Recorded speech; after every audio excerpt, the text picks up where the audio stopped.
not streaming Disco Elysium. How do I... Oh man, I have forgotten many things. Okay, I'm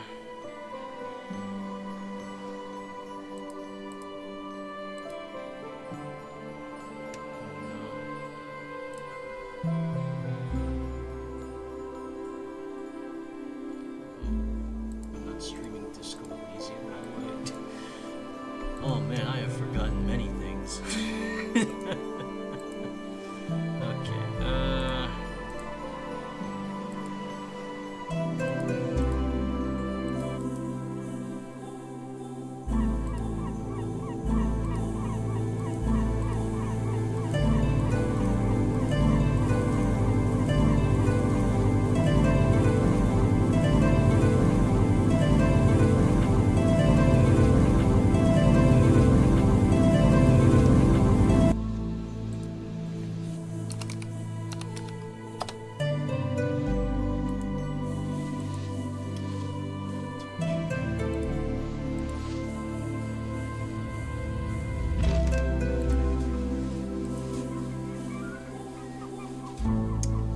never learns.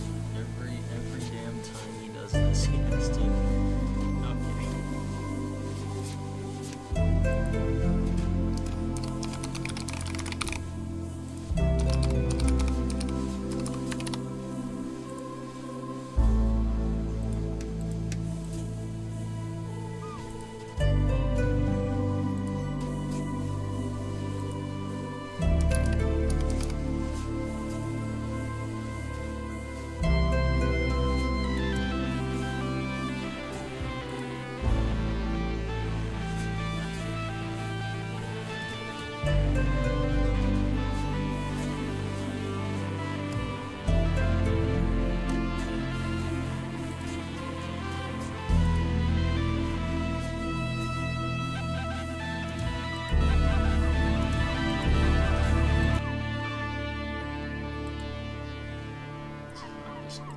Sorry, folks. This is Esoteric Ebb. We are playing the demo, which, going by all the flashing bits in the corner, is just the first day.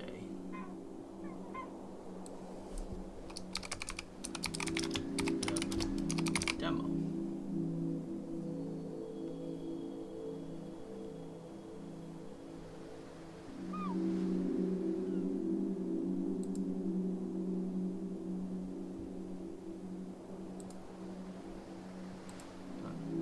Alright.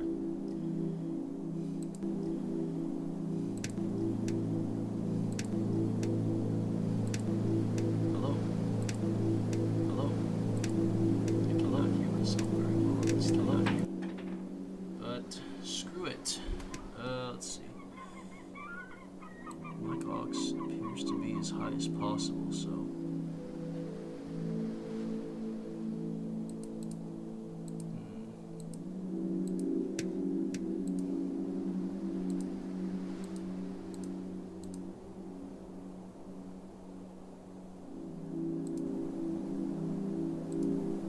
This is all unfortunately terribly silly. This is all unfortunately terribly silly. This is all unfortunately terribly silly. This is all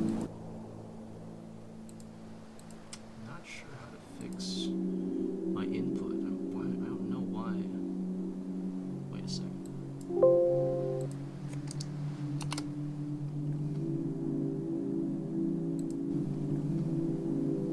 Hello? Hello? I turned my headphones to full, and I sound a lot better then. Alright, screw it.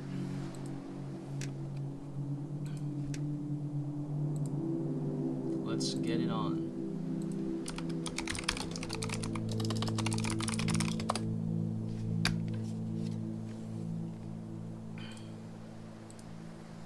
Let us get it on. DN Disco.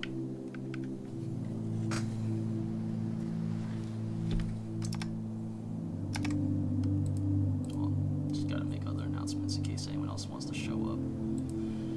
Which they won't, but you never know.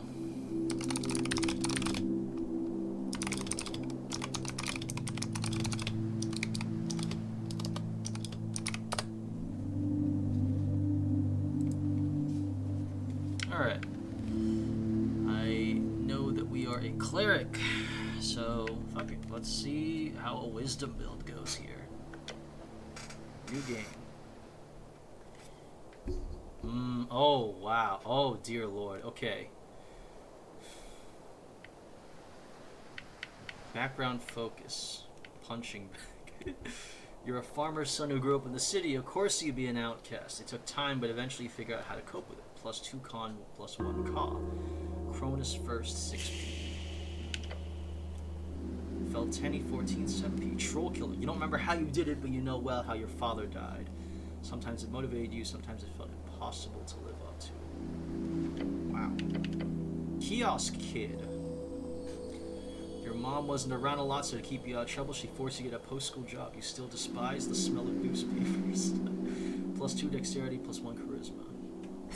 It's the soy face pointing meme, but at a mimic. Didn't look like normal friends. There's many such cases, ladies and gentlemen. Lore in the... Uh-oh. Spending time alone in the city, you often ended up at the Daroian Library. The strange history of Jor's realm was a constant companion to you. I'm kind of feeling that one. Let's check the rest. Crowd pleaser. Inevitably, you ended up with the wrong crowd. You quickly picked up on the slang and radical terminology. Doing anything to get at real friends. Real as hell, but I wasn't like that. Little weirdo. You were a novelty to them, the boy who would do or say anything for their attention, for their approval. After 2 or so years, you got quite good at it. As Gaullist activist, your friends soon introduced you to the rebellion, Morvik. As a teenager, you spent years spreading propaganda and worse, years spent chaos and worse, dwarf propaganda. The Osgall chant locally realized stopped by fascist landlord. Perhaps. Earthguard recruit. After your arrest, there wasn't much arguing about it. 3 grueling years in training drilled on the city code and virtues. But you survived. 1 friend. You really only ever prayed for that one thing during those lonely years. But the gods did not answer, so you learned to manage as always.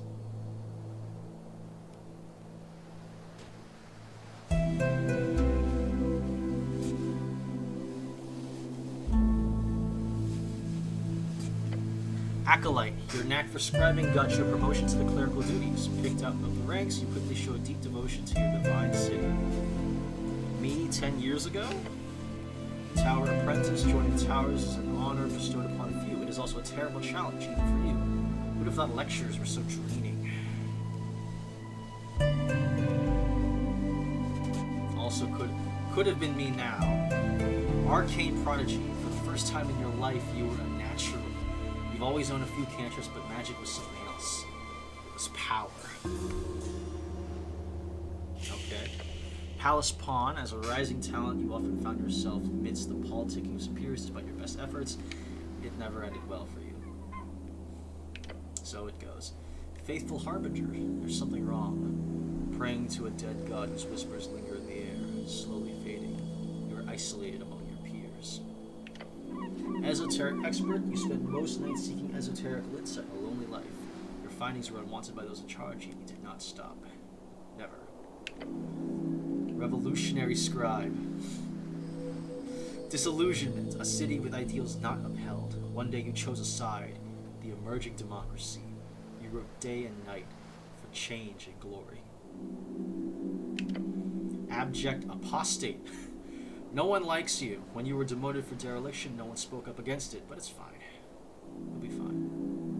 After all, you're used to it. Dead cleric, growing up alone, getting into trouble, training with the Earth Guard, devoting your life to becoming a cleric. Was it always supposed to end in the river? +3 wisdom, dear Lord. Okay. Okay, so that's everything. Okay.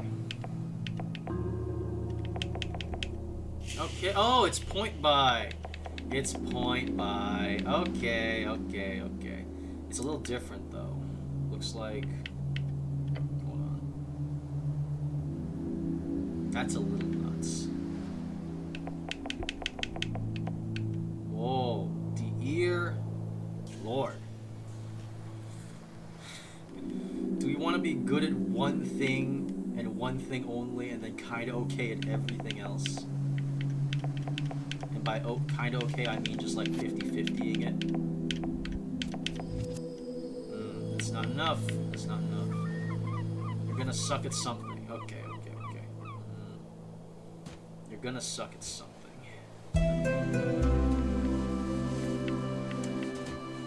Everything is either +2, +1, or +3.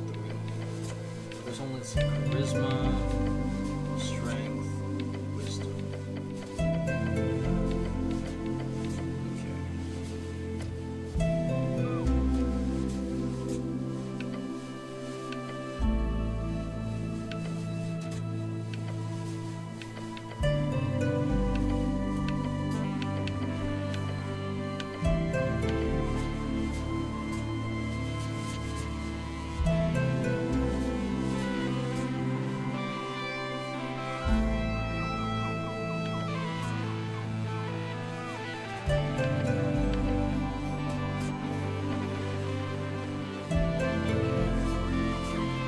God help me.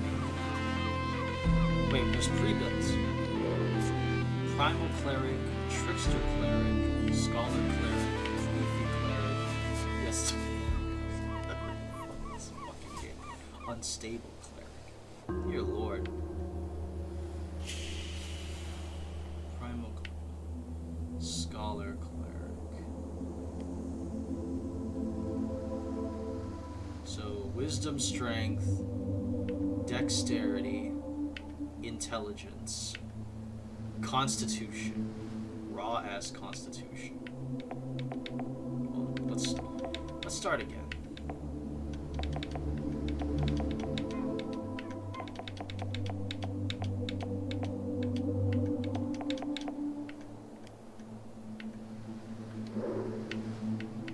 Yes, more apples, apple boy.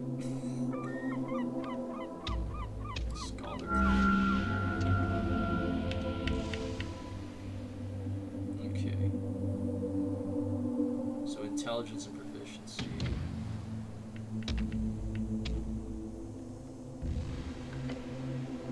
Oh, whoops. Whoops. Oops. Idiot. Oh, let's get this cursor out of the way. Okay. I think I'll be a lore enthusiast for sure. Am I really okay with Scholar? I can probably move some things around a bit. Let me see. It's...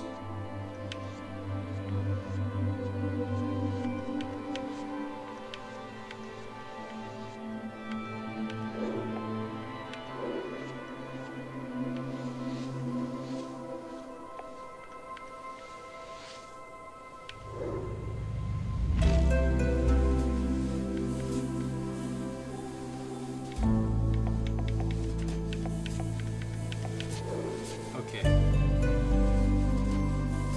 A little dangerous. A little dangerous. But let's see here.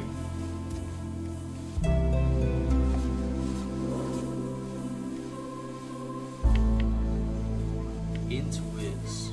Screw it.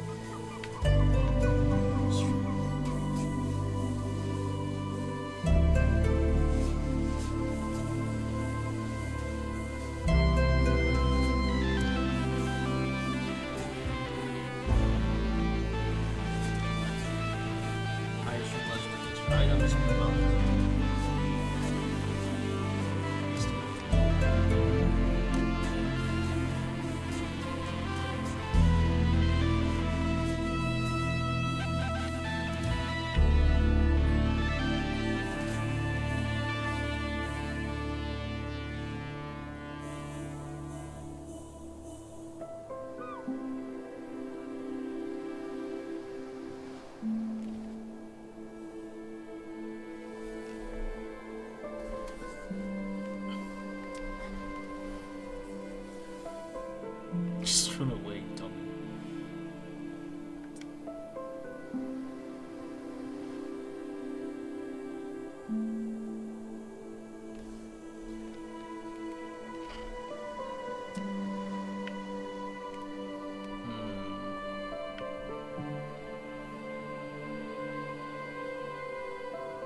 Oh, God.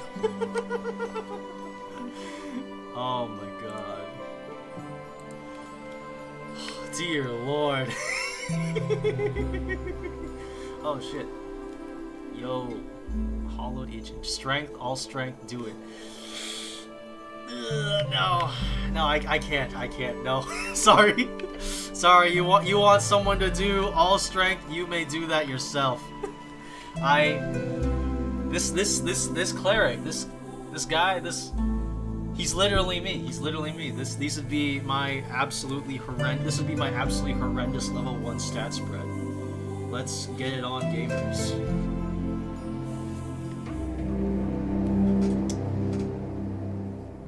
Days until the first ever election. An explosion erupts at the heart of the city. No one wants to deal with it, so they send you.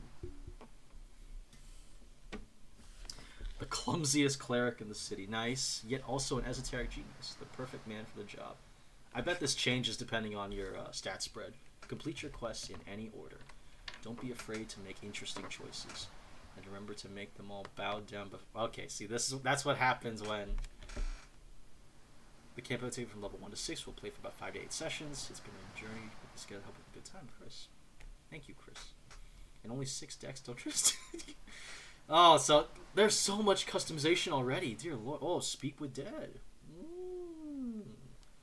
Oh, let's begin.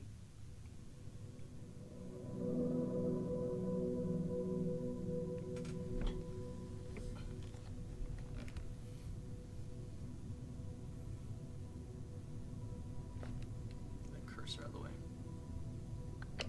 Oh. Truth and nothing else, a voice declares. What is your name? Rog. Your name is Ragan. Am I pronouncing it correctly? Ragan? I hope so. DC 8 int. DC 14 int. And in your statement of citizenry, Ragan Hamlin. Ragan. Doesn't sound right. No. No one calls you by your name. What? Thank you, Strength. You are often referred to as cleric, so my name is... Yes, speak it. Who am I?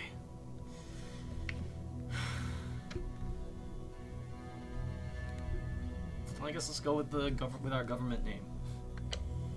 Factually correct. Okay, thank you, intelligence. You answer another question from the darkness. What is your occupation? Your senses reach out into the void, a glimmer dangling far, far away. Well, what's an occupation in this context? Work, getting paid for labor. Didn't you have a job? Something really important? Oh no. The first of many Dex failures, unfortunately, folks. Class. Tell the voice about your class. Class? What class am I? Lower class. Thank you, Constitution. You are a great spellcaster who will rule the world one day. True?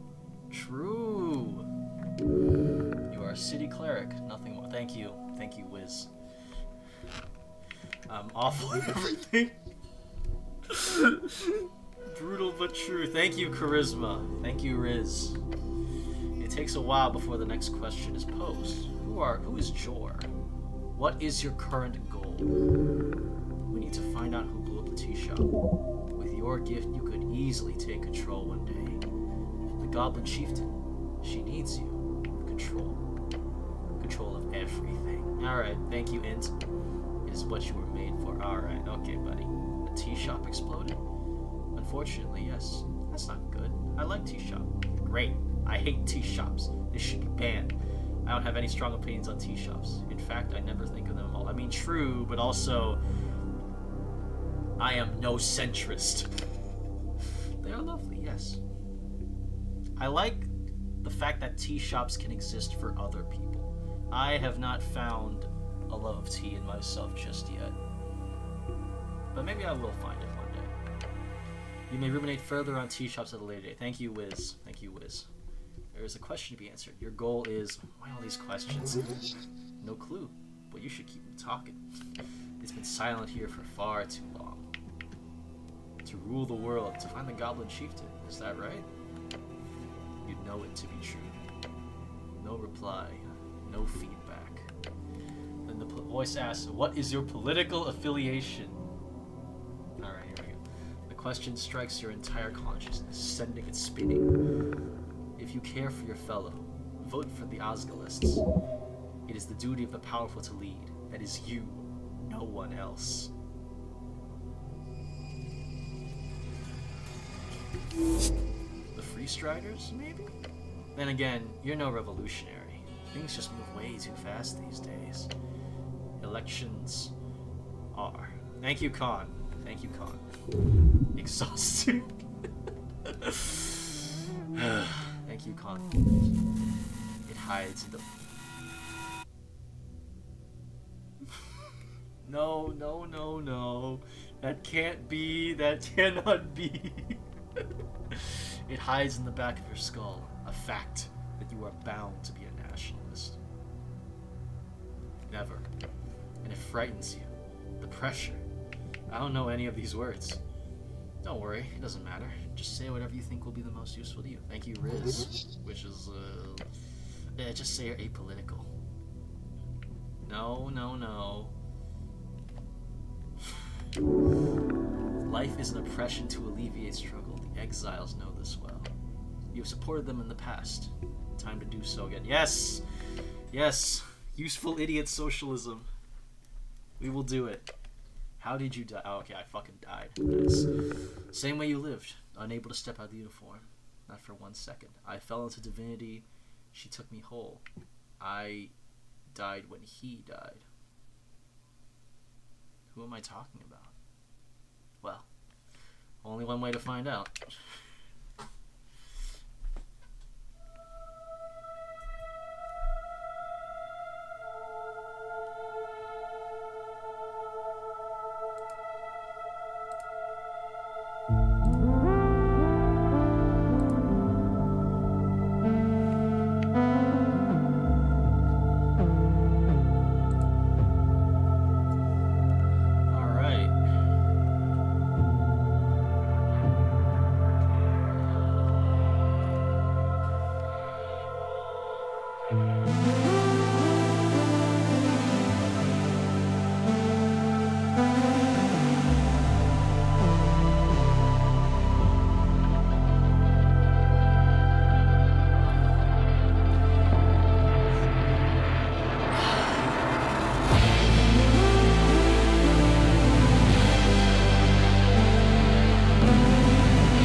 Welcome to the morgue, idiot.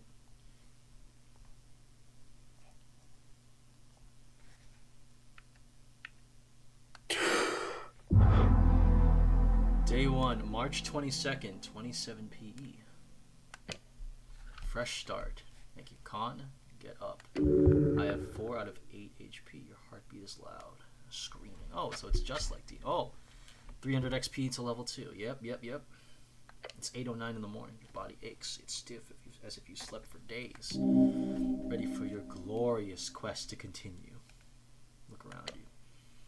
A circular stone chamber. A storage for apples and corpses. Why? I don't think you should put those two together, but thank you, Wiz. Those pile of apples. Is this Tolstad?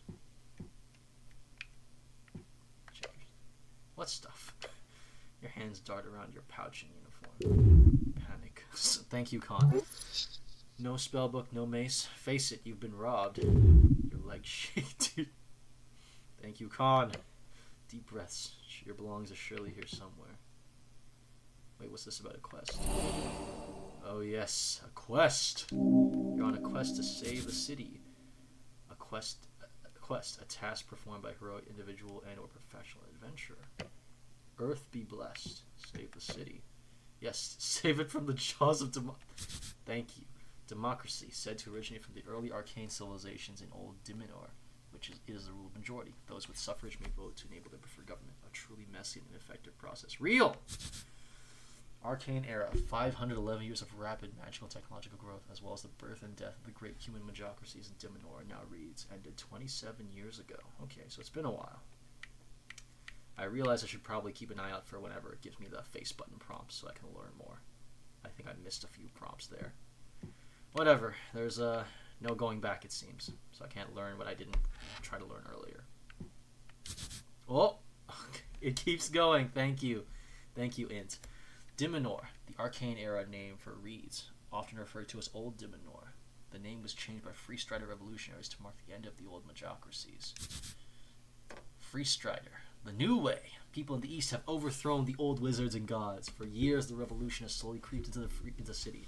Now it's time to finally join the free cities and get rich. Thank you, savoir-faire.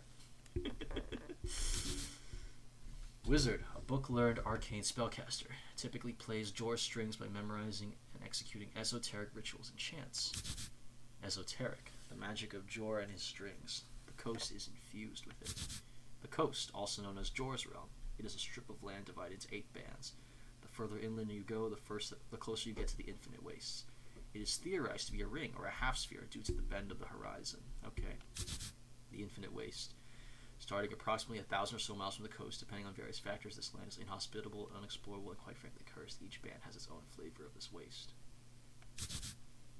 Holy shit, I can just...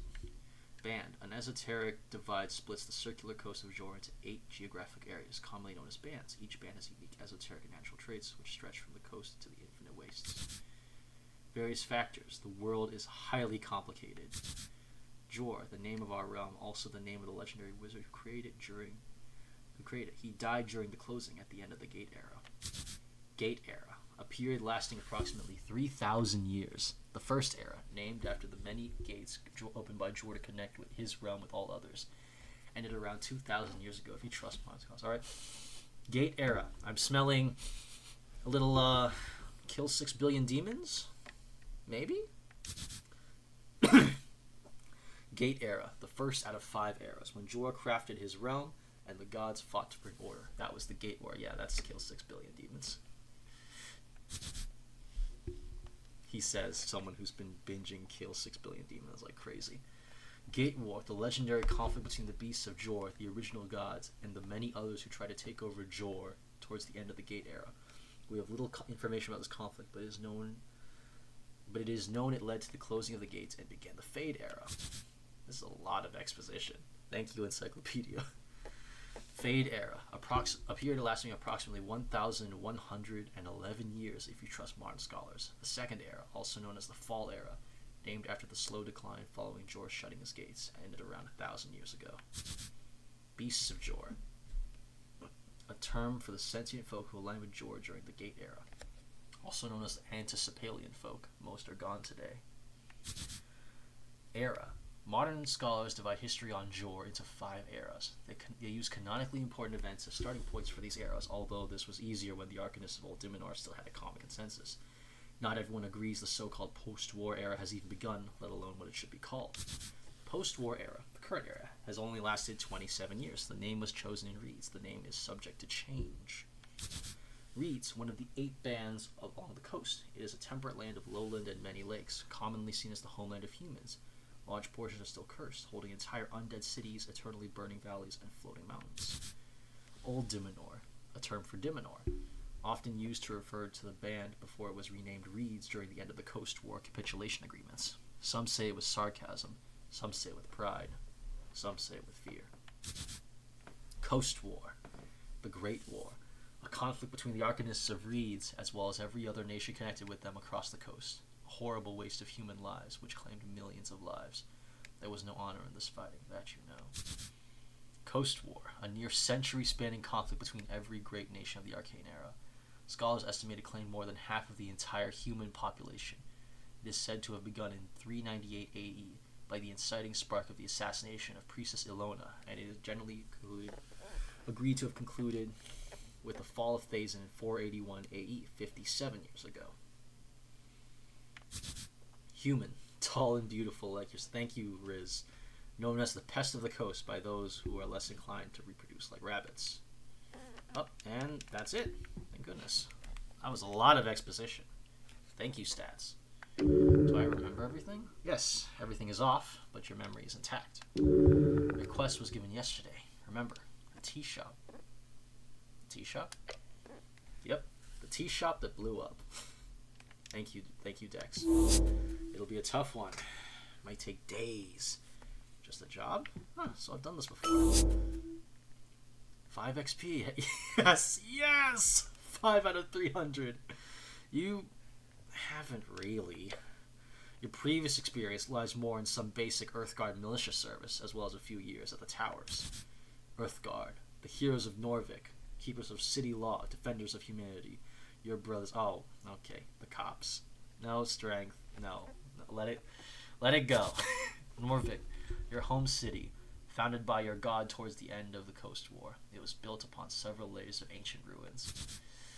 Norvik, the central city of Ascani and last bastion of humanity. It was founded upon the end of the Reconquest 468 AE, exactly 70 years ago.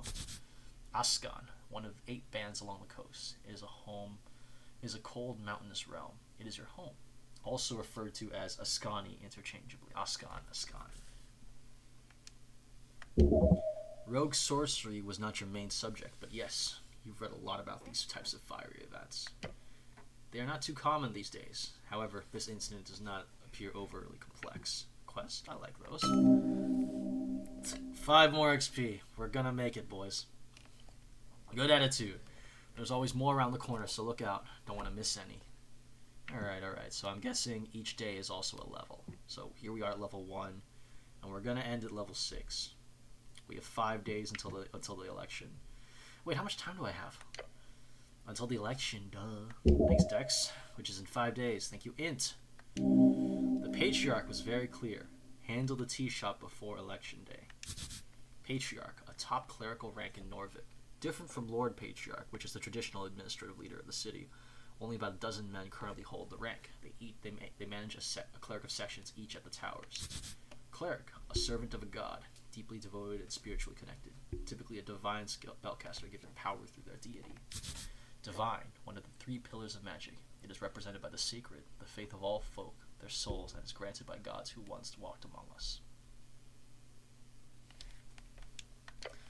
You must honor this request and complete this quest. Alright, thank you, Strength.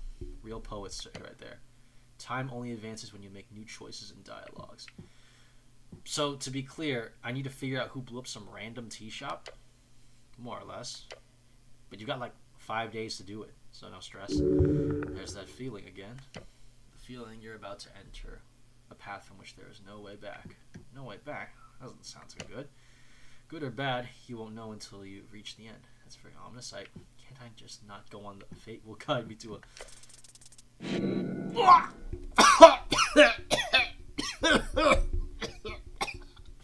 Thank you, Khan. I took 1d4 damage. You feel dizzy. The weight of the Earthguard uniform. A dull pain takes hold. Your body aches, its contents rotting. You must consume an apple now. You have been routed for far too long. Finish this task with precision and decisiveness. Regain your position at the towers, then return to your true task. The towers, home base of the Order of Arcane Clerics of Norvik, also known as the OACN. Alright. But Arcane, one of the 3 pillars of magic, it is represented by the forces that make up all esoteric events. Those who play Jor strings tap into these powers, programming the laws of the existence around their whims. Jor strings, the ley lines of esoteric power that hold the realm together. Seizing true power in this forsaken city. If your stats are high or low enough, chimes will appear in your mind. They will suggest, inform, and offer you unique paths. Trust them at your own risk. Sounds like my thought cabinet. I'm so very confused. Your mind is ungodly powerful. Thank you. Thank you, Aunt. Thank you. Get yourself together. Alright. Ah! One step at a time. Get going. Alright. Okay. Behold. Trifle. Well, first let's behold. This isn't yours, is it? No one's watching. Surely I wouldn't be punished for... An apple looks better than the ones in the pile. Oh yeah, garden apple. This isn't yours, is it? It could be. Tattered cloak, +1 dex, but -1 charisma. I'd still be down. Screw it. This cloak is sprawled upon the iron slabs. You can grab it. You immediately feel it damp and spreading into your gloves. Thank you.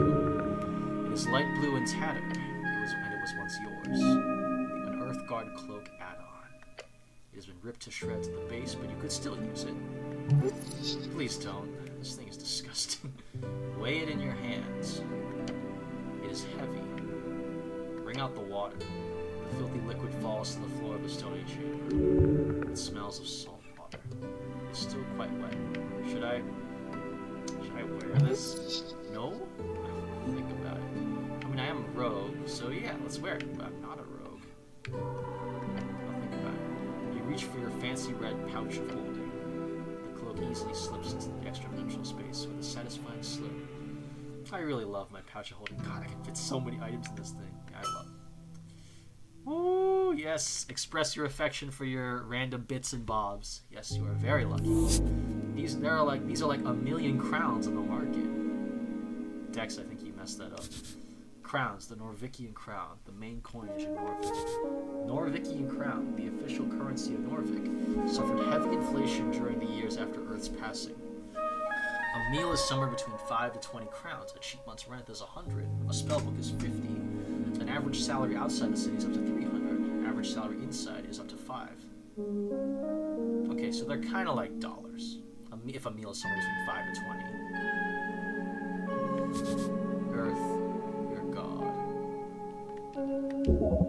This kind of magic item can go upwards of 10,000 crowns. Wow. I'm holding something real expensive. Of course, you don't truly own this pouch of holding. Yeah, I figured as much. It is property of the state. Treated as a... No, fuck you straight. Equipping items temporarily alters your ability scores. Right, let's go. A divine shrine covered in apples. Engage. The runes fill your senses as you approach. The color is faded. This monument is hollow, void of all life and divinity. And worse, it's covered in rotten apples. These old things are still around, huh? A remnant of blindness and decay. Are they rare? No, you'll find shrines like this all over the place. But can I pray here? To what exactly? To Earth, of course. There are many gods listening to our prayers. Always. Just remember they might not respond so clearly. So I can pray to some random god? You may pray as you wish. There's an internal element to it that is underappreciated. Kneel. The shrine towers over you. You feel small. To cast spells, you must first prepare them at shrines. Alright. Prepared spells can be cast when the cleric has a reason to do so, either in or out of dialogue. Each cast expends 1 spell slot of the corresponding level. Let's remove the apples first. It does not take long for you to move some of the nasty apples away from the front of the shrine. A small improvement, the big of the heart. What other gods are there? Many. You know a few. Earth, father of Norvik. You devoted your life to follow in his footsteps. Asgal Ashmas. Asgal Ashmas was a dwarven god of exiles and egalitarianism. Asgal Ashmask, a dwarf of a low caste born deep in the Lekamura's tunnels. When he attained divinity in 443 AE, he crushed the kingdoms and formed the Asgal Folkhem Forge. On his death in 470 AE, a great civil war broke out, resulting in the exile of all his followers to the surface, but his influence is felt all around the undercoast and above as his exiled dwarf spread Asgalism to all corners of Jor.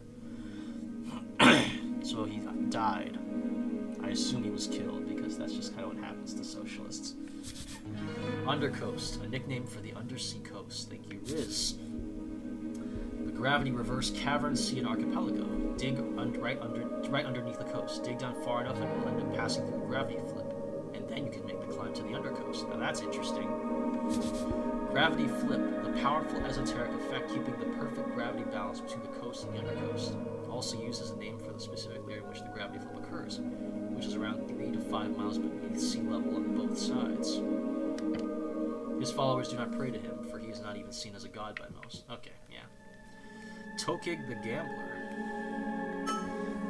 A trickster, the type of god only famous for his ridiculous ploys. Tokig the Gambler is often seen as a silly goblin myth. A trickster goblin who united the tribes of Ascani during the Divine Era, most famous for cutting off his right hand to fulfill a prophecy.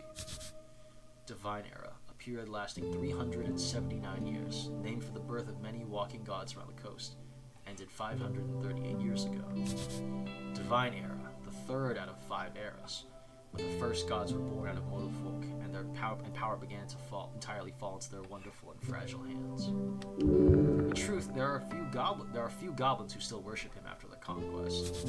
Goblin, short and green, got claws and fangs, little monsters. They've got 3 tribes in Norvik and are considered somewhat civilized. Monster, short for monstrosity, defined as a non-sentient creature born out of magical means, often by combining various natural beasts or from curses or esoteric events. Praying to Tokig would, if you for some reason would get a response, only result in the exact opposite of whatever you wanted. These aren't actually gods, are they? No, not gods technically. It's complicated. These are the common divine avatars known to the various folk of Norvik. Long ago, the true outsider gods invaded Jor's realm. When the gates shut, their divine essence awakened walking gods along the coast. Walking god, a term to describe used divine avatars who rose and fell during the Divine Era. Most major religions on the coast today are built around these figures, and their influence can be felt everywhere. Earth was the last known walking god when he faded 27 years ago. The gods you know are but a spiritual vessel of the true gods beyond our realm. Yet they are the only gods you know, albeit faintly they listen to your prayers and grant divine power to their clerics. A ruse played by the powers in the beyond. Alright, okay. Fucking Reddit atheist int. Ridiculous. Okay, I'm done. So you are. Wait, can't I heal here? For divine assurance or something? Not precisely. The gods do not usually grant divine interventions for minor injuries. You think they care? If you want healing, you have to do it yourself. With the power channeled through Earth? Yes. Come on, is it really channeled? The guy's dead. Faded. Gone. You're most likely simply handling some esoteric leftovers smudged on the strings.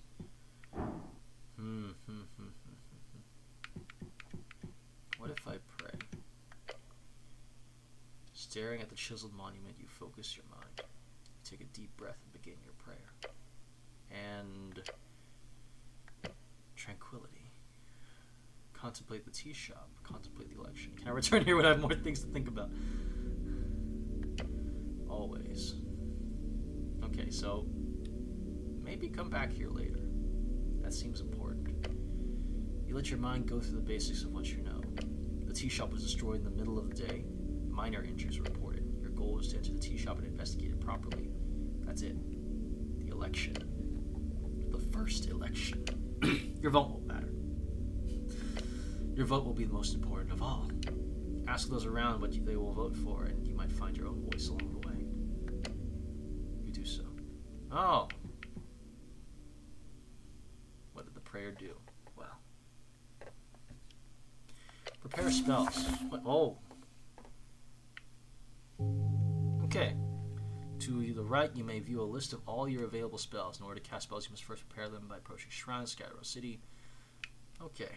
So, to the bottom left. So, to my right, I see only Cure Wounds.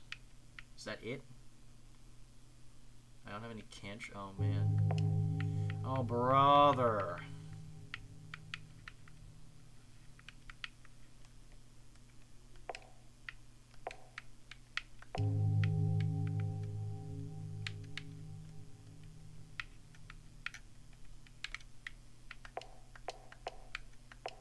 Okay,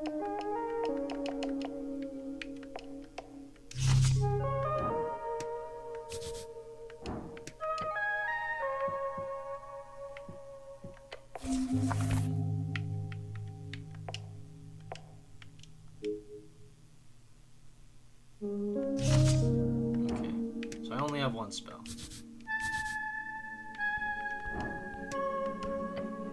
Do I want to attempt a prayer of healing? 1d20 plus 4. I remove the apples. Okay.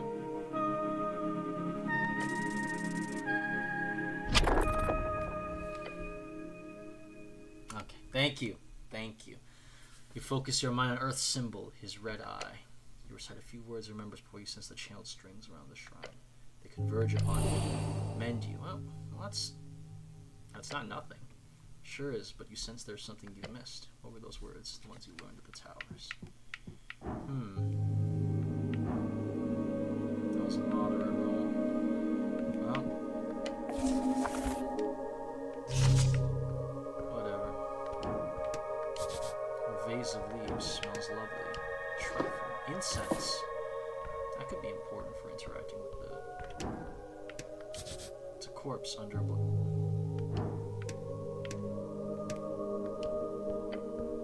You stare at the blue rag. It's draped over an outline of a someone. Human. Male over 40. Sorry, you can't sleep. Cool. I see. Despite passing an int DC 15, we're still stupid enough to say these things. No response.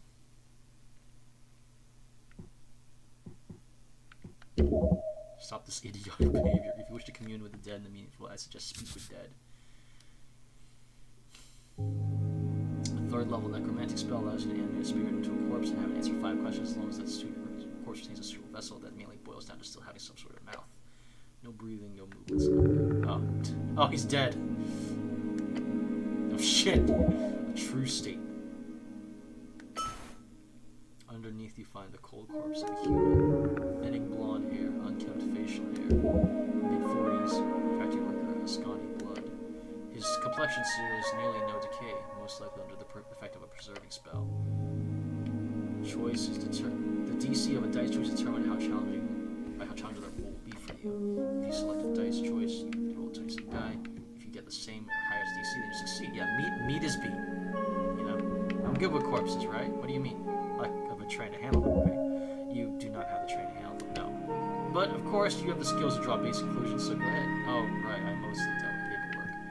A hero is not afraid of getting his hands bloody. Got it. I'm master of corpse craft.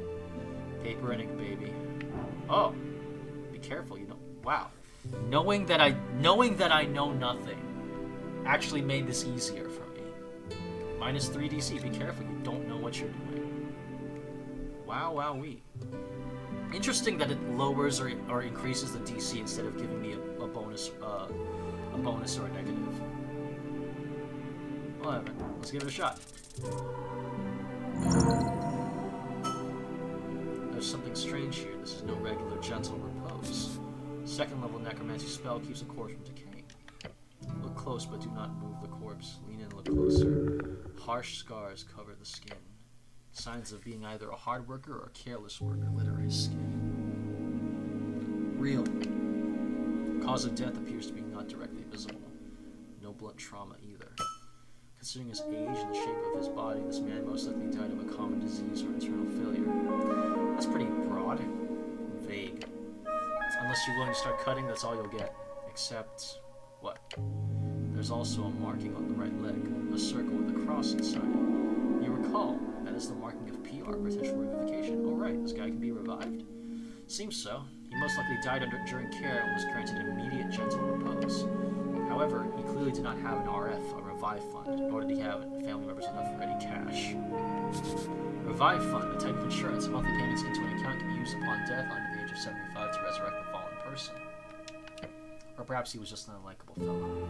Who knows? Fair enough. You can cover up the corpse once more. So I could cast Revivify on this guy? Potentially, yeah. Although the question is more akin to, why should you? A third level spell slot is a valuable resource. Why waste on some blue-collar corpse? Okay, intelligence here. That's terrible. If Of course, you can always save your life or bring it back. That is always the right choice. Thank you, Wiz. Of course it isn't. Ignoring the fact that you cannot simply spend your power on any old fool, there are also a million outcomes to a resurrection that could lead to a negative outcome in the world. Resurrection, the act of returning a dead person back to life. There are many spells that do this, from the weak Revivify to the legendary True Resurrection. Revivify, a 3rd level necromancy spell. If used within 60 seconds of death and the body is into ruin, the target is brought back to life, despite your good intentions. Good intentions build a better world. Okay. Alright, Wiz. You're a little... perhaps in your foolish alignment system, but not in reality. Alignment, an esoteric effect which brands each creature on the coast with one of 9 labels on 2 axes, lawful to chaotic and good to evil.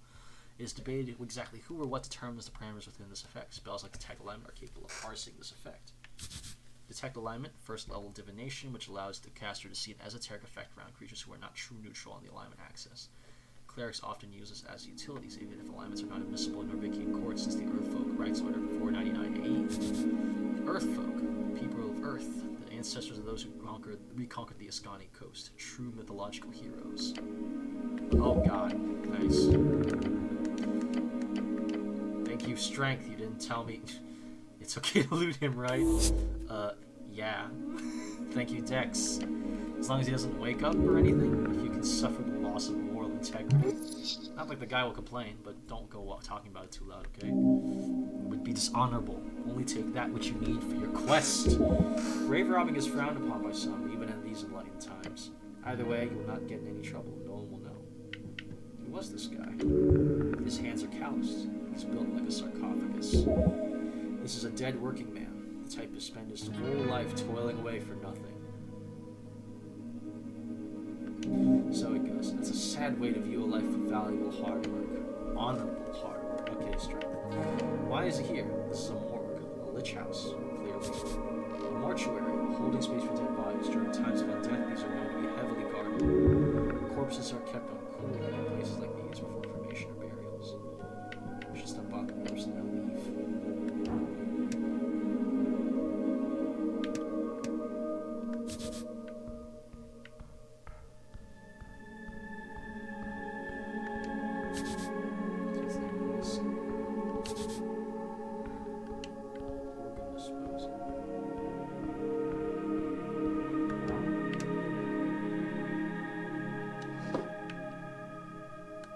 Money and an apple. Thank you. Oh god, I have to remember that I stole money and an apple from a corpse. That could be important.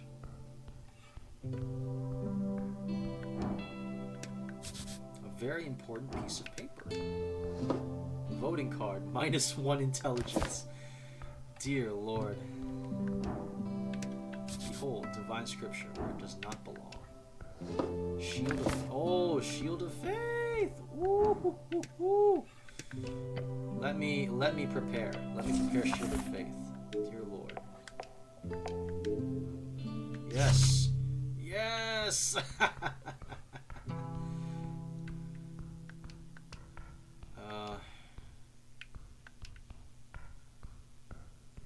I really hope you're not dangerous. What's this? Nope. What's this? A pile of apples. You stare at a pile of apples. Apples are good for you. Thank you, Khan. These apples are not in pristine condition, though. Whose apples are these? Not yours. The only apple farm in Norvik would be the Goblin Garden. These apples are the property of the HBWT. Goblin Garden, a dwarven-built citadel sitting on the southernmost tip of Tolstad. It is now a goblin sanctuary and greenhouse. Tolstad, a sprawling island fortress and one of 5 districts in the city. It sits in the middle of River Torna, home of Jor's Pillar, a sprawling tunnel network, and Water Lane, the greatest trade hub in Ascani. You are in Tolstad right now. River Torna, the second longest documented river along the coast, splitting the band of Ascani in half. Should these be stored alongside corpses? No, it's a health hazard. Thank you, Int. Of course not, it's nasty. Thank you, Riz. Could I eat my way through this pile of apples? You can certainly try. It's not really a question of could. It is a question of do you have the time, as well as will your stomach survive the ordeal? No. Thank you, Con. You are not capable of carrying such a tremendous burden. Thank you, strength. It would lead to death. Thank you. Gone again. Ability checks. Roll a start eating. That's a lot of apple. That's right. Remove the bad apples first.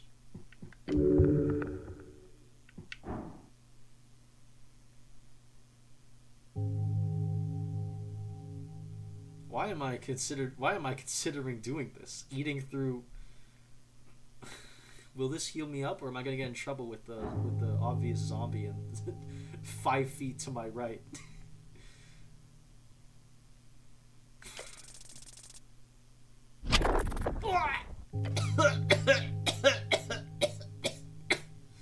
You look upon this challenge with fear in your stomach. This will be your end. Dig in. Oh, digging in. The first apple goes down. It's healing me though. Going smooth so far. Maybe this will be another one. Maybe I should stop. A weak choice, but understandable. You want more apples, but maybe not the spoiled ones. A small sharp rock. A giant bird. Beast born through esoteric means. Though there are a few handful of them found throughout the skies of Ascani. It has nothing to do with rocks. Thank you, Wiz.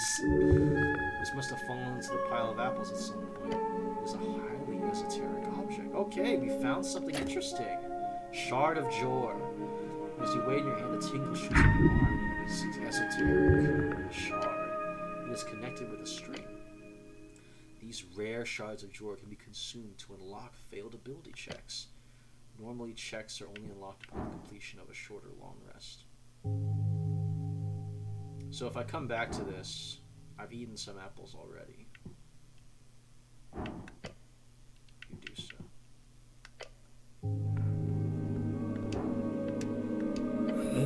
Wait. Oh god, I pressed...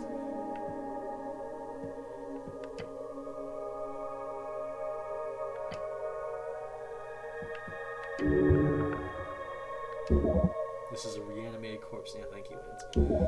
Probably a work zombie, although it's been illegal to employ undead since the Bone Purge of 11. Bone Purge, a citywide effort in 11 PE to stop necromancers from outcompeting mortal stuff factories.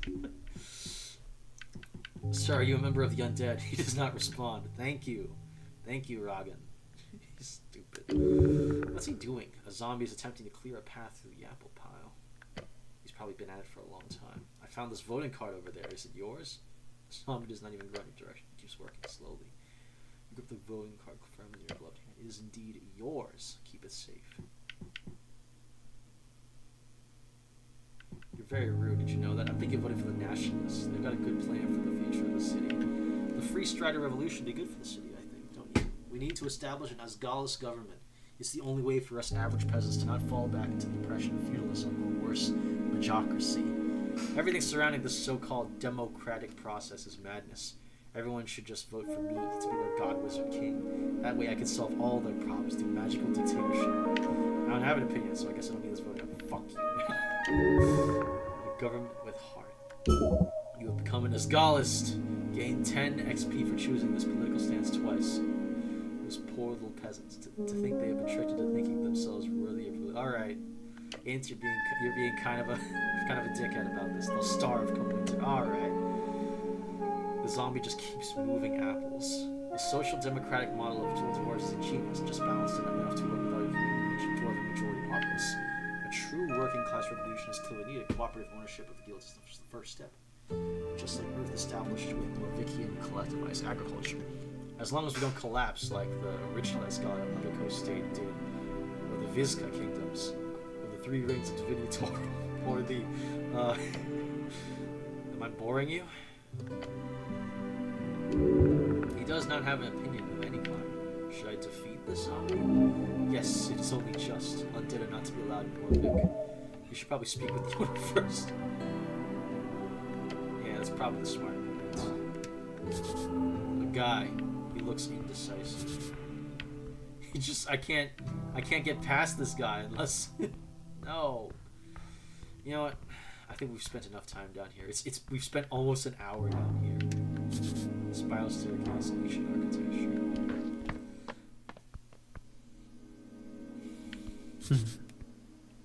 Viskin's Lair, Upper Tolstad. So Viskin.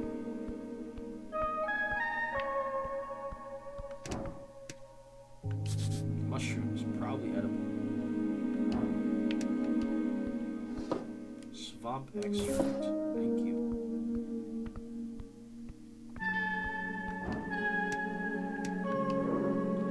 Viskin local mortician. Oh, No! You fucking failed me! You worthless piece of shit stat! I invest all that shit into your Scholar Cleric pre-build, and for what?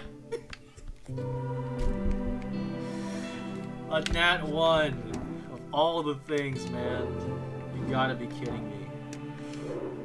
Is there no way for me to retry that? Later. I hate you, game. I hate you, game.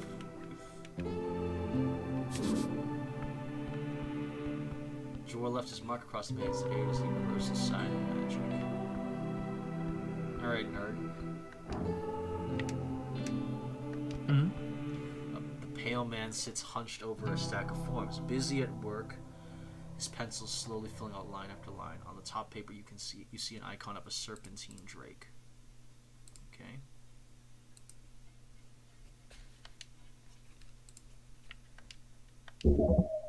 A great perch. These are official documents of the city. Great perch, the drake-like sea creature found along the river Torna. Earth was known to tame these creatures, and eventually the great perch became the symbol of this great city. That is the great perch of Norvik. Up and about, are we? Wonderful. I am Viskin, local entrepreneur and proprietor of this lich house. It appears you don't really belong here, but if there's anything I can do, Claire, just let me know. He smiles at you, yet his eyes say something else. Look around the room. Dimly lit and damp, a musky stench lingering in the air. You see books and flasks and stone altars around the circular chamber. There are several corpses present. These stone tables were once modular altars used in some advanced ritual. Ah, this entire basement was once a temple. Did you save my life? He puts down his pen. Your life is your own. You owe me nothing. However, I'm afraid you've been through quite the turmoil with Cleric. Tell me everything. Of course, it must be confusing. To tell you the truth, some fishermen brought you here last night. They caught you in their net, took you for a corpse. Not that I blame them. You weren't exactly in prime condition. Fair. Wait, how did you end up in a river? How did I end up in a river? Not a river. The river. I'm afraid I don't have much to tell. Perhaps you fell off of one of the bridges to Tolstad. There are 7 bridges over River Torna connecting Tolstad to the rest of the city. I would never fall. It must have been an assassination attempt. I must have slipped. It happens all the time. Perhaps there's an esoteric explanation. Investing now! There must be an esoteric explanation to all this. Perhaps. You would know, Cleric. Who are these fishermen? River Guilders, I believe. They did not look like poachers, so my guess would be that. Where can I find these fishermen? He ponders your question. I did not ask for names, sorry to say. But perhaps Waterlane. That's just a guess. Waterlane, the largest trade port in Norvik, located in a massive tunnel piercing the center of Tolstad. It is a so-called marvel of dwarven engineering, and it's the reason so many people come into Tolstad over the many bridges, considered as one of the great crafting wonders of the world. Either that, or the local tavern. I hope you find them. So I am, in fact, alive. The pale man stops for a moment. He looks you up and down. Yes, I believe you are. I have some other questions, I think. Do you now? Oh, God. I do not have the chops for that. That's a DC 31. I require assistance with some things. Of course, Cleric. Anything for the city. I don't know where to go. Your shaky voice makes you sound positively Fort Vivlad. Fort Vivlad. Dwarvish word meaning desperation, anguish, hysteria brought on from mental pain. Okay, thank you, Int. Fort Vivlad. Complete and utter despair of the flesh and bone. I don't need to tell you what to do, Cleric, but there is a certain rumor that our local goblin chieftain is waiting for you. Goblin chieftain? Lady Miska Sageleaf is her name. She is down in the Goblin Garden. Of course you've heard of her. Lady Sageleaf is quite famous. She leads one of the 3 goblin tribes exonerated by Earth after the conquest. The correct way of referring to the historical event in which humans founded Norvik. Most humans, however, refer to it as the Reconquest. The Reconquest, a historical event in Norvik. It began with Earth's landing in 466 AD and is said to have been finished by 468 AE, when Earth finished eradicating the trolls who roam the ruins of Tulinkatl. It is a point of contention if it should just be called a reconquest or just a conquest, as no humans had ever lived in the location before. The name is spoken in both reverence and fear. Dragon of Tolstad. They call her the Dragon of Tolstad. I'm not afraid of some goblin woman. She sounds scary. The goblins live in a garden. Well, not quite. You'll see when you get there. And when you do, make sure to pay her respects. Lady Sageleaf is a powerful ally. I would even go so far as to call her the de facto lawkeeper here on this island fortress. A sliver of genuine tone slips out. He has great respect for this dragon. You may find her at the southern tip of Tolstad, the pale man says, and keeps scribbling on his papers in front of you.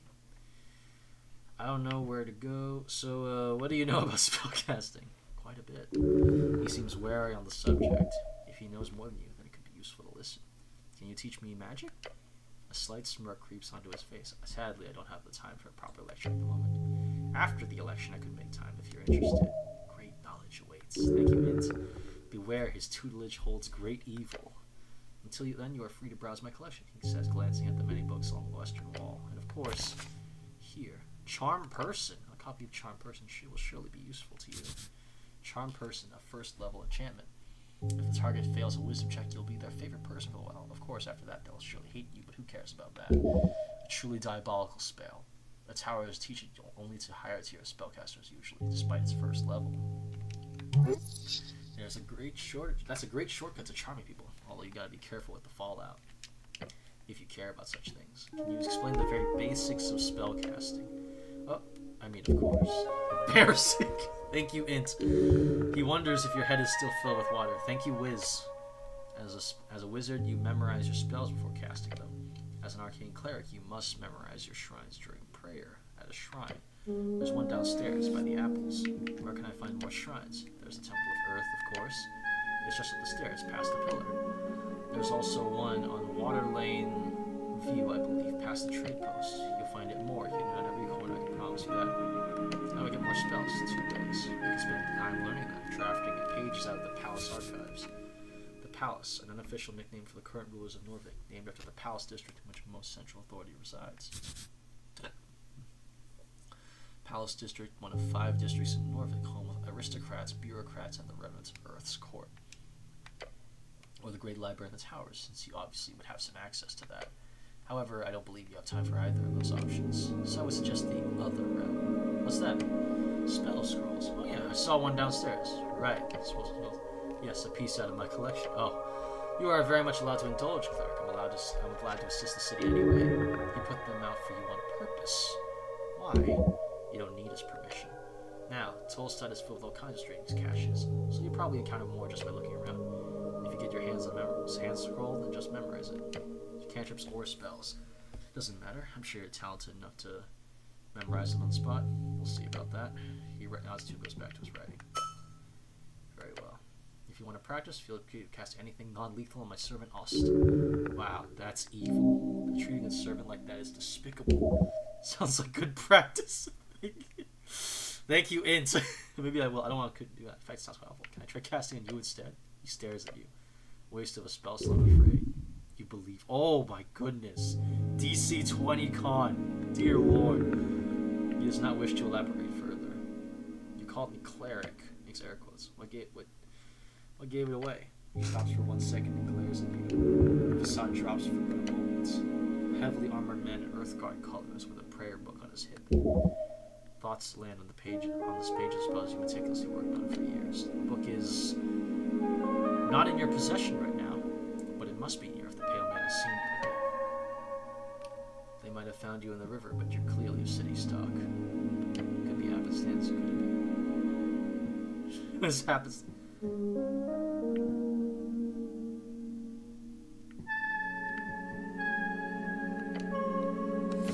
How's that head of yours, cleric? I'm fine. A little rattled is all. I think I've been reborn. Oh, sounds like a religious experience. It was. I am the cleric. Good for you. Though I'd love to ask, what type of cleric are you? Types. Yes, if you're a clergyman, you might run for a congregation for the local religion or deity. Holy man on a holy mission. Then there are clerics of the bureaucratic variety, with city officials speaking for the religious state. You, however, must be an arcane cleric. No, I am a basic clergyman.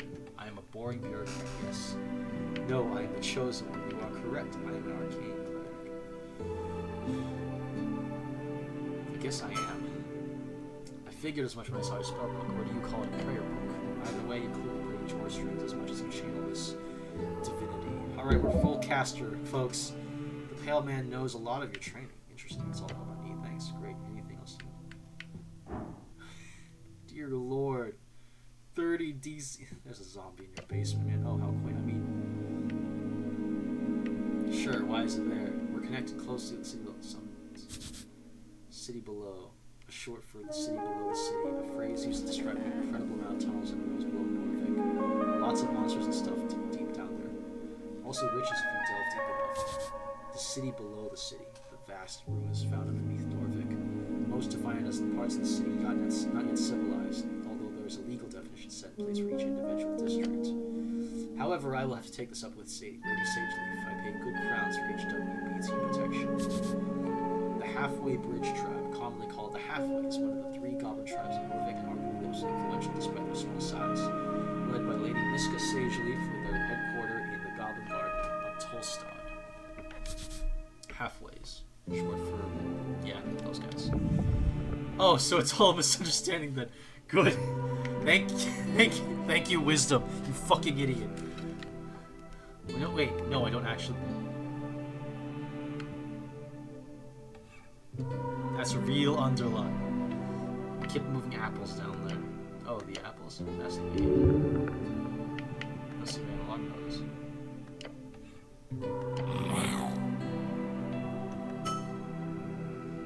What do you mean, cleric? That's illegal.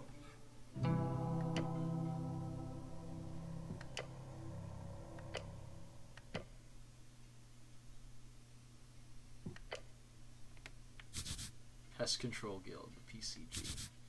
One of the oldest guilds in Norvik. They are supposed to keep monsters at bay and clean up any unwanted critters around the city. These days are so bogged down in requests from citizens of the city that they usually have backlogs for months. The Pale Man is twisting the entire situation. Smart. If there's anything coming of business, it shall be uncovered and unveiled. Thank you very much for your service, cleric. It's because of you, great men like you, that the city still stands. I'm sure a good word to your paycheck will assure promotion of some kind as well, especially the great work you're doing on a tea shop. This. Oh my God. Oh, brother. No! As the Pale Man blabbered on, you attempted to gather your thoughts and make some kind of point. Just say something, damn it. I think that I agree on whatever compromise you're doing, but I feel lucky to have had your expertise here on this day. Who knows what would have happened otherwise? I'm trying at the top of your lungs. Your screech echoes through the chamber. Thank you, Robin. Idiot. For the first time, you see a genuinely baffled expression appear on his face. He keeps staring at you for a few uncomfortable seconds. He says, "Cleric, with all due respect, perhaps your steamer."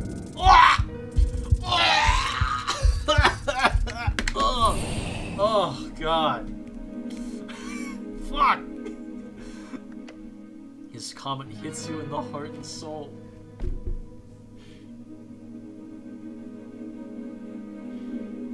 Fuck this game, dude. Your legs are shaking. I believe we are done with this particular topic. Anything else you need? Oh my goodness. I'm gonna go now. Before you do, make sure you collect my belongings. What belongings? Quite a lot. Your uniform, your cloak, and also a voting card. A peculiar voting card. Every party has been marked on it. I'm assuming it's yours. I'm not sure if it's mine. I asked Ost to lay out the surviving pages of your spellbook to dry. Over there, he says, it points across the chamber. He then looks at the pocket watch on his desk. That is an esoteric pocket watch. You may have it, cleric. It will surely prove useful to you. Esoteric pocket, the area overtaken by esoteric magic. Exceedingly rare along the coast. The further inland you get, the more common they are, with the infinite wastes being theorized to be filled with nothing but esoteric magic, a term for naturally occurring magic caused by the shape sometimes called wild magic or Jor's discord. Inland, a term for travel towards the endless waste, away from the coast. Beyond that, you should be good. Did I have any weapons on me? None, I'm afraid. They must be at the bottom of River Torno. Good, you do not need arms in the city. You need heart. And the pale man turns his face with two smiles, unnatural. If only every government employee was as devoted as you, cleric. Good luck on your quest. When exploring the city, you may go faster on it. To do so, either double click or hold shift or the left trigger. So.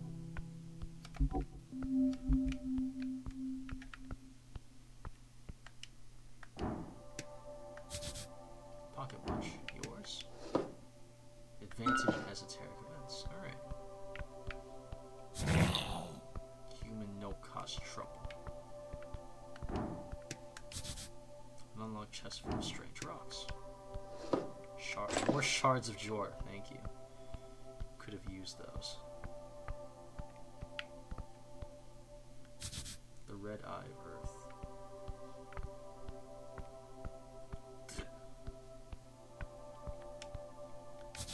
The stone slabs are designed to slide along the iron beams. Interesting. So this whole place can open up, I bet. Wait, is that... Ruined prayer book -3 int. No! The book is ruined! Most of the pages, while dry now, have been completely drenched. It's in salt water. It's absolutely completely ruined. Only a few pages of the soggy, brackenish papyrus pages are readable. They appear to contain some type of undecipherable symbols, Ascani writing of the most basic kind. Wait, oh no. Someone has attempted to dry this to the best of their ability. No, no, no, my Earth. This is your prayer book. So many hours wasted. You have to rebind the whole thing. It's ruined. That'll cost a fortune. A chant book is able to sustain humanity, not underwater excursions. You should have protected Earth's chants more carefully. What a disgrace. Fuck! My book! My book! Please! A tray of old incense, some of it's still usable. I'll take some incense, man. Fuck you. Behold, a thick tome lies upon the iron slab. You flip the tome open. There are fine handwritten letters scattered across the pages.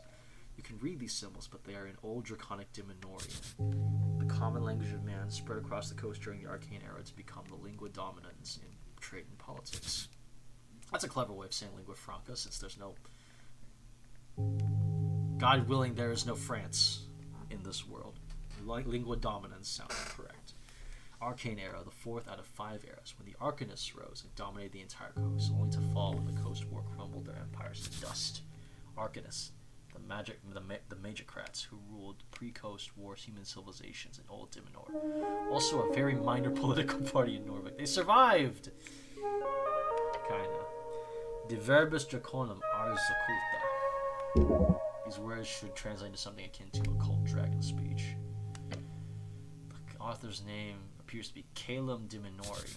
Diminori, one of the most powerful magicratic families in Old Diminor, known for their reality-warping artifacts and enchantments spawned from the Drake Slayer King, Doug Doolan.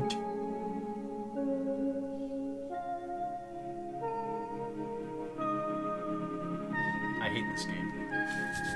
Doug Doolan Dim, the first human slave emperor on the coast, known as the Drake Slayer King, due to his slaying of several dragons liberating their human slaves. Some call him Drake Doom Dealer Doug Doolan Dim. Most do not. I know what you are. Doom, the lair of a lich. Lich, an undead spellcaster of immense power. Created and sustained by consuming the souls of mortals, they are capable of eternal life and terrifying esoteric might. Old Draconic. Yes, the tongue of dragon masters of Old Diminor. Humans served them faithfully for centuries before the Arcanists rose up against them. Can I translate this? No. Not without many weeks of study. You were not trained in Draconic at the towers. You're right, I need to get my hands on comprehend languages. You do. It's highly annoying that you seem to have lost your memorization. Find a spell scroll. Maybe you could buy it somewhere. It's fairly common. Alright.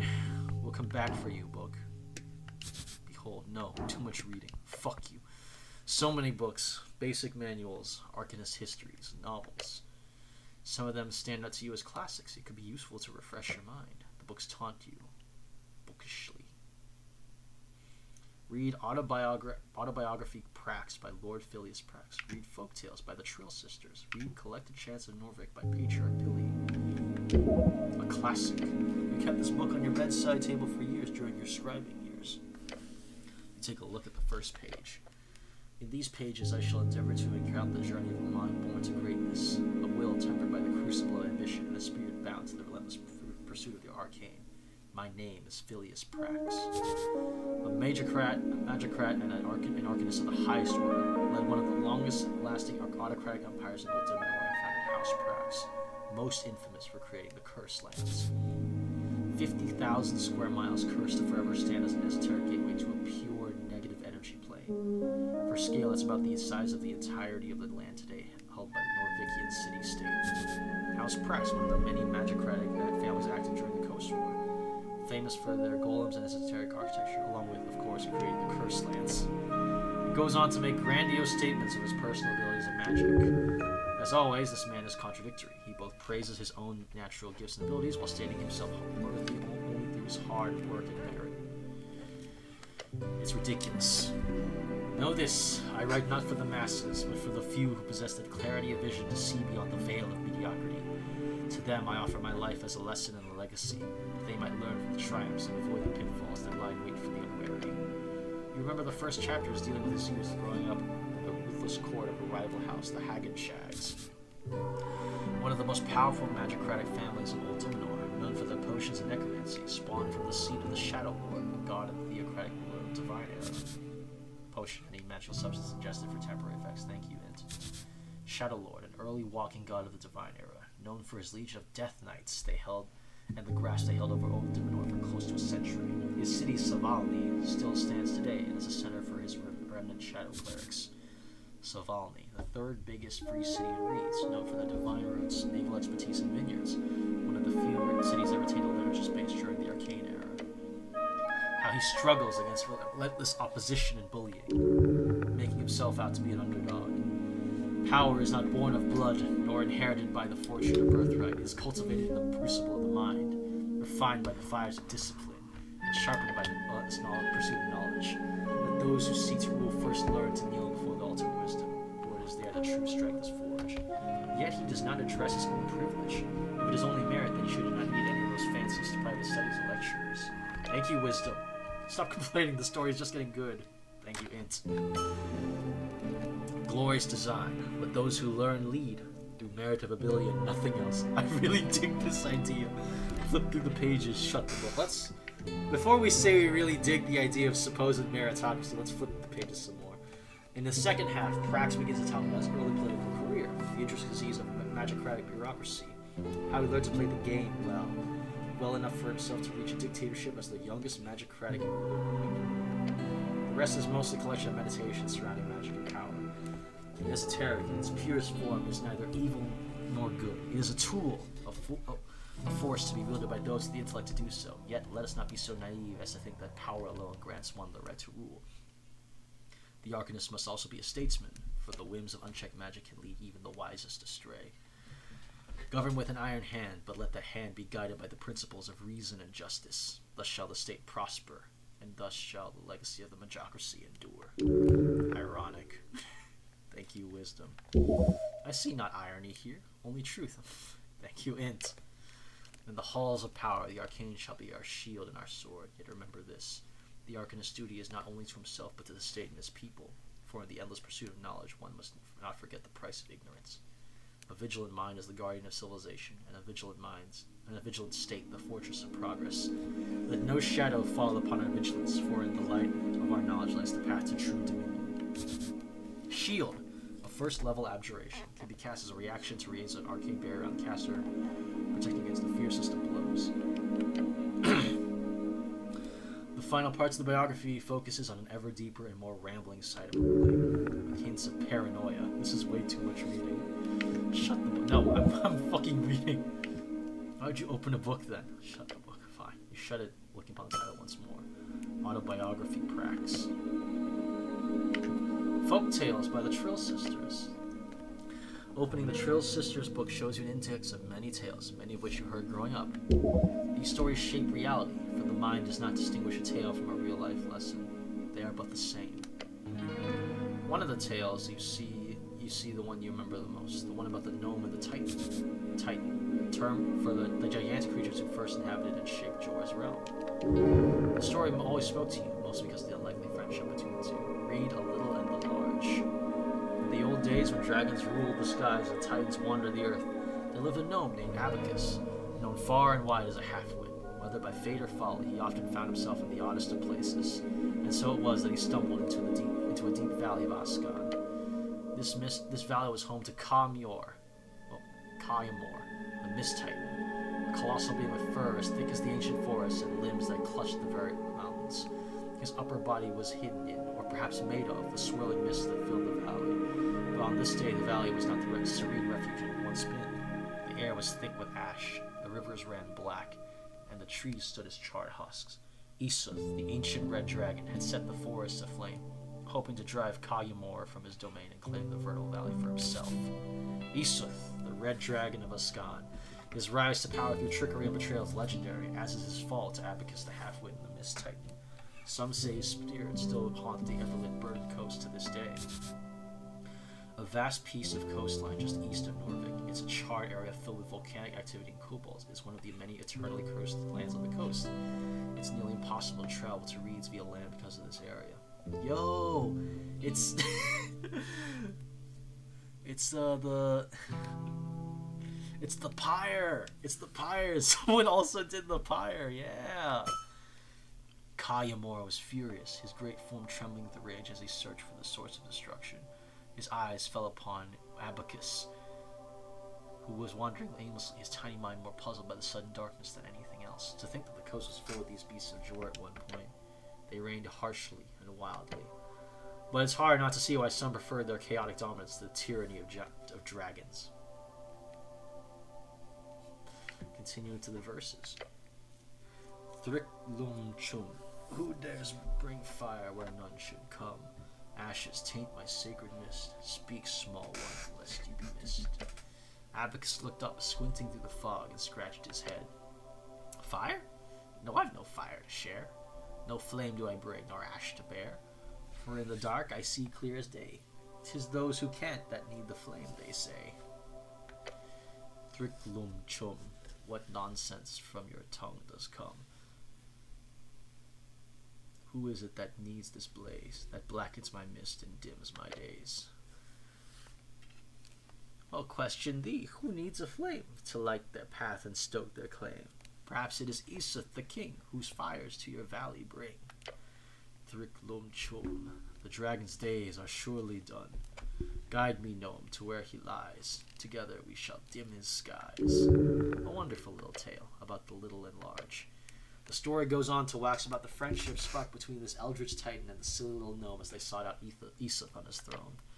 The ancient red dragon then falls to the titan's might after Abacus accidentally guides him to the correct location. One of those classic stories every child in Ascan is told growing up. Toll, Earth's brother and mythical explorer of Ascan, founded several towns along River Torna and famously never returned from his expedition to the Infinite Waste. The word told has nothing to do with the historical figure. Thank you, Int. It is important to remember that this is an oral tale passed down over generations. This is simply the shape in which it was written down. Who knows exactly how it functioned in its original state? Yeah, that's the trouble with oral tradition. You shut it once more. Folk tales. Collected Chants of Norvik by Patriarch Pili. This is a printed edition of Pili's work, but it's still old. Probably came from the earliest Norvikian printers. On the first page, a short message is scribbled on the corner. My belief lay in the collected humanity of Norvik. May you remember that from this collection with honor and grace. Pili D. What the?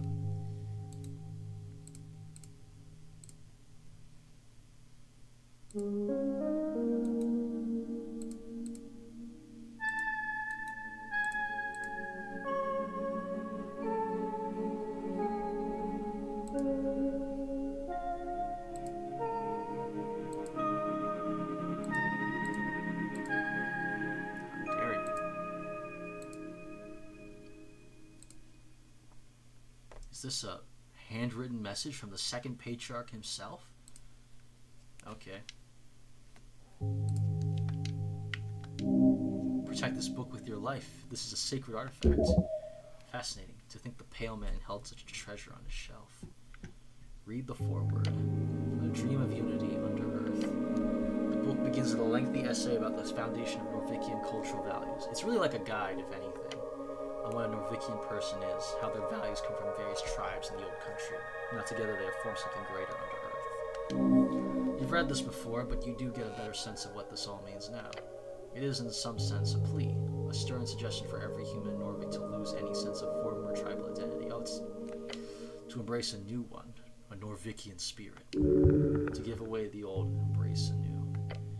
It is not a completely bad move to unite a focus to build commonality, to lower inequality, although, of course, there are many direct ways that the state at the time made sure that the old did not remain in the shadows. Violence and oppression, at times. The text directly explains how new Norvikian culture will help the city grow and fight against inequity and injustice through unity, mainly by being generous and not hoarding wealth, among other things. Then finally it does touch upon the connection with dwarves as well, and how the Norvikian spirit is not contained within humans only. It is not just blood, it is sweat and tears as well. Those folk who unite with us will not be seen as another. No, they too are Earth's folk, they too are Earthscarred. That's a long-ass forward, a lovely sentiment. I don't agree with any of this. But it's a lovely sentiment, I'll give it that. You agree that this is something to live up to. Read Torna's Lament. I went with you to foreign shores, my lord, my guard. I pray you keep from harm the beasts, each shard a proof of your devotion. Thus I give myself to your folk. I give my life for a home at the river, in that sliver of land, to vanquish the beasts who roam, the evil who lair, the fires that burn, to build a life along the river. Every shepherd knows the song, it bellows up the river, Earth lives in that sliver of land. It is your favorite. Oh, thank you, Strength.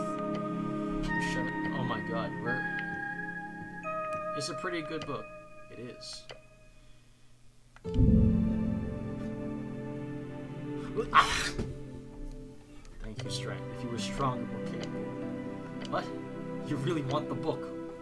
One day it could be yours. This is very confusing. I'm just putting back the book. Let's forget this for now. Alright, we're almost halfway to level 2, folks. We're making decent progress.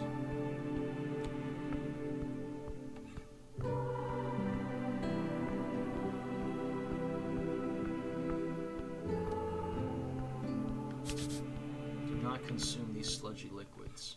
Thank you, Khan. Your fate one day. Why not? Money and more incense. Thank you. An empty pot. Is it? Ah. You find this pot to be empty. Most contain stranger grasses, and this one is not. The pot was recently empty. You can still see remains of dust at the bottom. There is fear. Oh, wow. Thank you, Khan. You must grow sturdier. You hedonistic fool.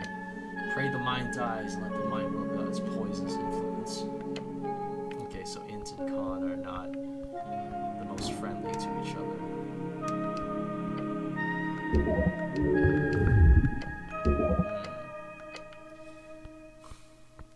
Only if...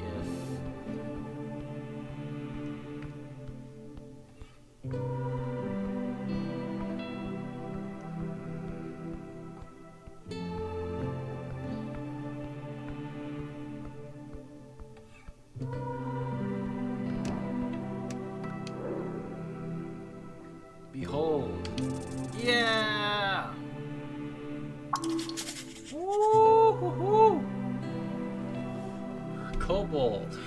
So this is what we get for beholding at this level. So there could be more. Okay. Okay. Level 9 rogue. This dude is way above me in terms of power. This guy, I bet, is insane if you actually behold him. But I can't.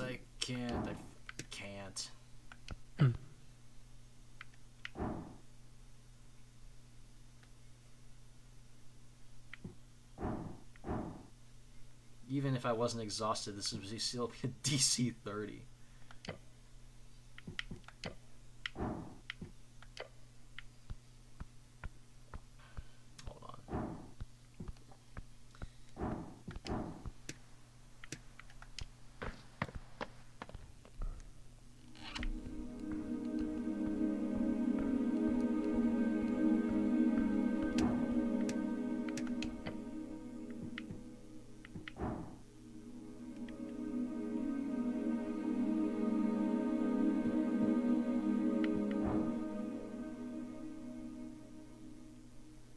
I spend one here? No. 3 spells. Yes. Yes.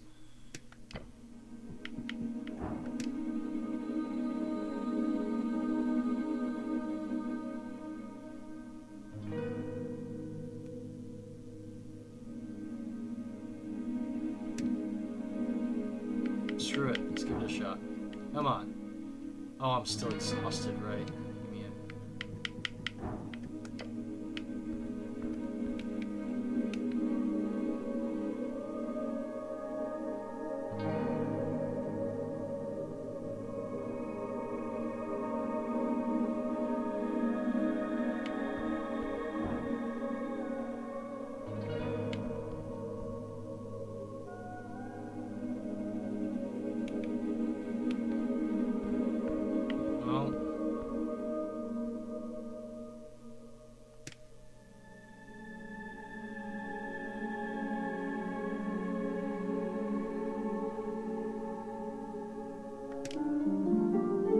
probably regret wasting this. Ugh. I don't even need the prayer view anymore. It's so stupid. Oh man. Whatever. Unlocked all ability checks. Thank you. 6 out of 8 HP.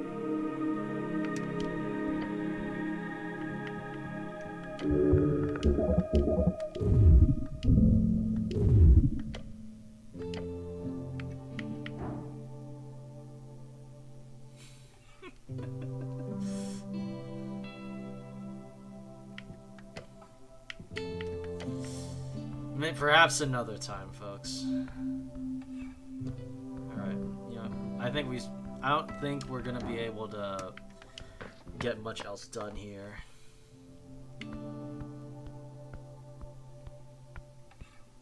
I'm guessing implicitly my Arcana is my divine domain is the Arcana. Come on, baby. That's it? Ugh. Level 17 entrepreneur. I don't believe you. I don't believe you. You are far more. You are far more than this. Fuck you. Look at that. A pale man. He used to be a dentist and a surgeon. Surgery.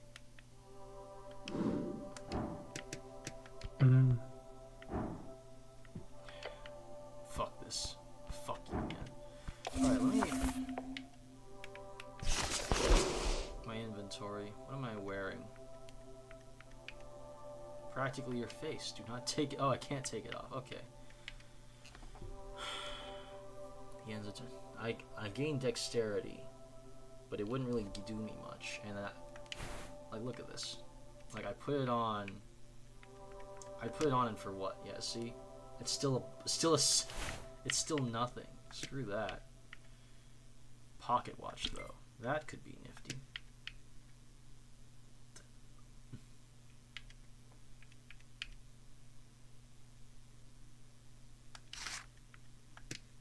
God, what an insult. No. Oh, man. You pick up the surprisingly thick piece of paper with shaking hand. We're halfway to level 2. The card is slightly torn and has clearly been drenched at some point. On the top it says Rostkort in big bold lettering. Rostkort, meaning voting card in fancy Ascani Dwarven. 5 days remaining. Alright, there's an election. Oh! It was nice not to think about it for once. Yeah. You get it. Useless. We've never had one of those before. Neat. We should just get a God King again. Worked great last time. It's time for a damn revolution. Very neat. Finally, your voice will be heard, along with every other idiot in Norvik. Oh, how does this thing work? After you pick it up at a district office, you only need to check the box of one of the 5 parties. Then you would deliver it on election day to a polling place. Although in your case, you'd need to write the name of the party you want in a corner, along with a signature, since you fill out every box. Like an idiot. This isn't your one vote. You should indeed take care of it. Look at the list of parties. Nationalist, Party of Norvik. the inheritors of Earth's will, a theocratic organization founded to uphold the old ways, headed by magistrates and 20-something noble families. Magistrate, the highest government position beyond the Lord Patriarch, chosen to rule a district in Norvik for 10 to 12 years depending on their bloodline. Lord Patriarch, the commander of city forces and the top cleric beneath Earth. The title is appointed by Earth. Currently, Lord Akasam holds the title, having led the city for the past 30 years. He is a withdrawn leader over 80 years of age and has put most power in the hands of the magistrates. Aksam, the Lord Patriarch of Norway, the supposed face of the Nationalist Party, but due to his withdrawn behavior, the most campaigns done by the magistrates. 5 rulers of the 5 districts. They are Coin Lord, Home Lord, Shield Lord, Food Lord, and Law Lord. Each has a unique role in the city's bureaucracy. Sometimes the titles switch between districts, but generally the Housing District holds the Home Lord and the Palace holds the Law Lord.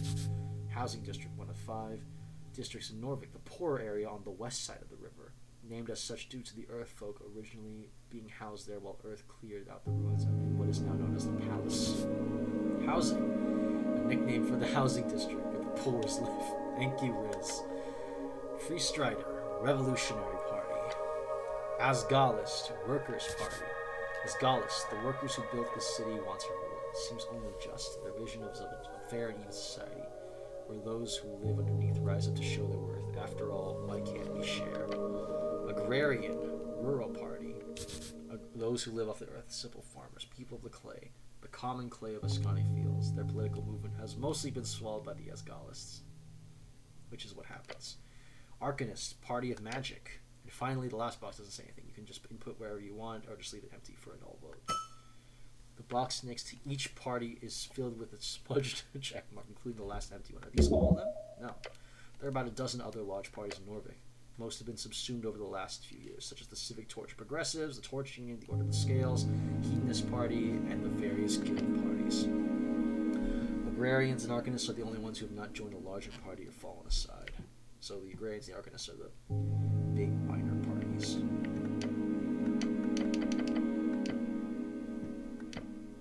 Of course you do. No one believes this. Consume. I can't put anything on yet. I just get debuffs. It's humiliating. Can we use to recover for... Okay, so I can use... So I have essentially 7 first level spell slots. Okay. Deep storage. What is in there? Oh. There's not anything there yet. Alright. Quest. Oh, banana. Dear Lord. Okay.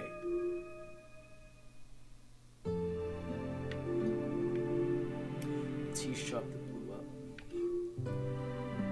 Okay, wow. There's my alignment. There's my classes.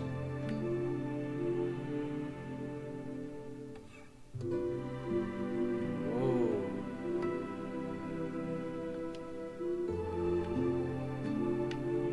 This is something else.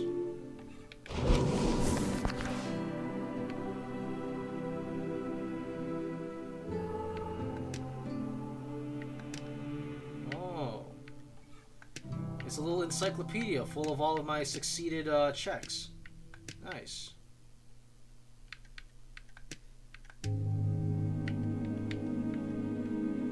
So this is Tolstad South.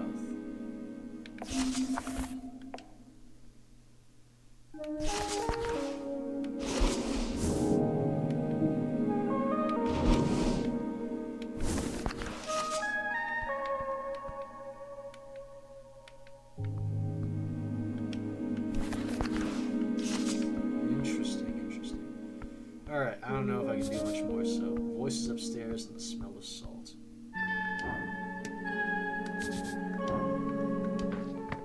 Let's go outside. Alright. Oh boy. Where am I? Something's inside this old vase. More incense, thank you. The orc observes you with great interest.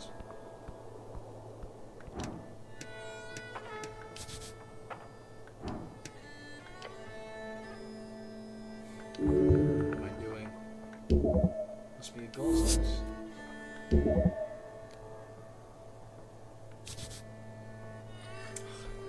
Mage Hand. You used to have a version of your own memorized. It was clearly lost there.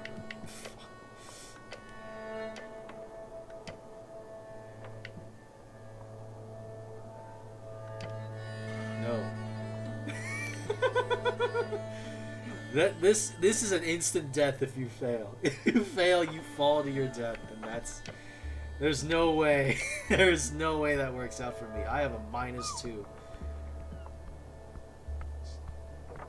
Okay, let's look around. I don't want to talk to anyone just yet. Who's that?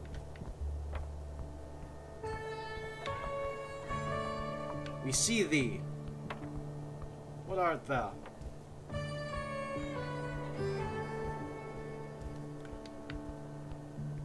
Wow, this is... Oh, wow, this is...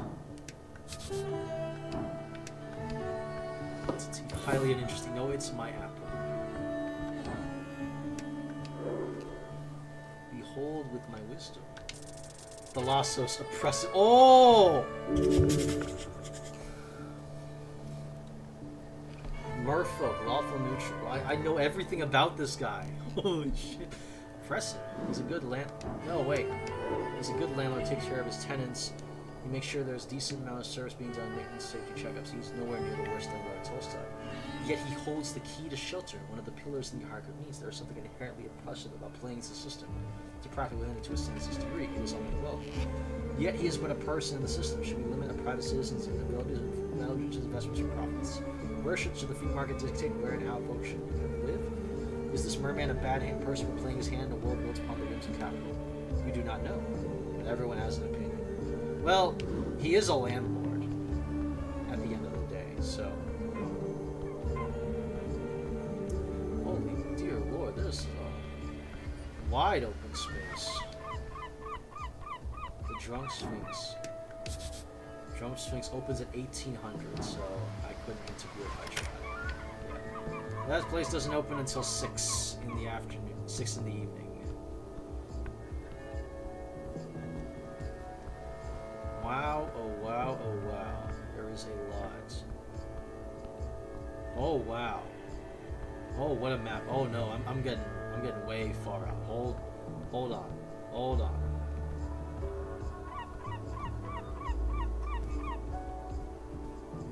There is, in fact, so much to do, so much to see.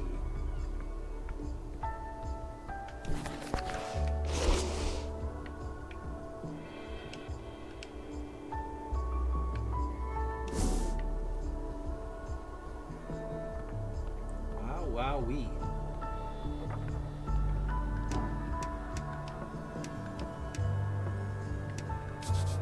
Former ale barrel.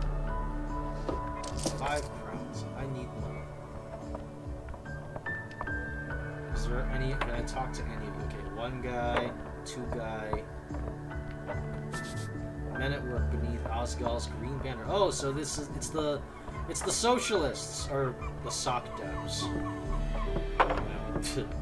Sock devs. Alphas BE. Constitution behold. No! No! Fuck you. I don't know anything about this guy. Oh. Not much better odds here. 12. Okay, decent. Decent enough. Devoted Asgal, gives everything he says for the cause. A second son kind of person. Lives in the shadows of greater men. Yeah, I feel that, buddy. Simeon the boys. So... The older dwarf puffs out his chest as you approach. Stout, short, hairy, loves to dig and build. You know the drill. They built most of Norvig and have a long history with the Earth folk. Fancy helmets, city man. He speaks in a short and quiet manner, as if he's scared of his words actually heard. Fancy helmets, city man. The dwarf behind him laughs. Stand up for yourself. Don't let the ages believe. Thanks, my mom got it for me. You're making fun of me, dwarf. Oh. It's a lovely helm. She has good taste. You made him feel bad for making fun of her. This is not an evil person. You here for talking, man? You should, Talk to him. Alright, Simi. Poor guy. That was funny, though. So, this is the guy who's actually in charge here. Alphonse B.E. Whatever that means.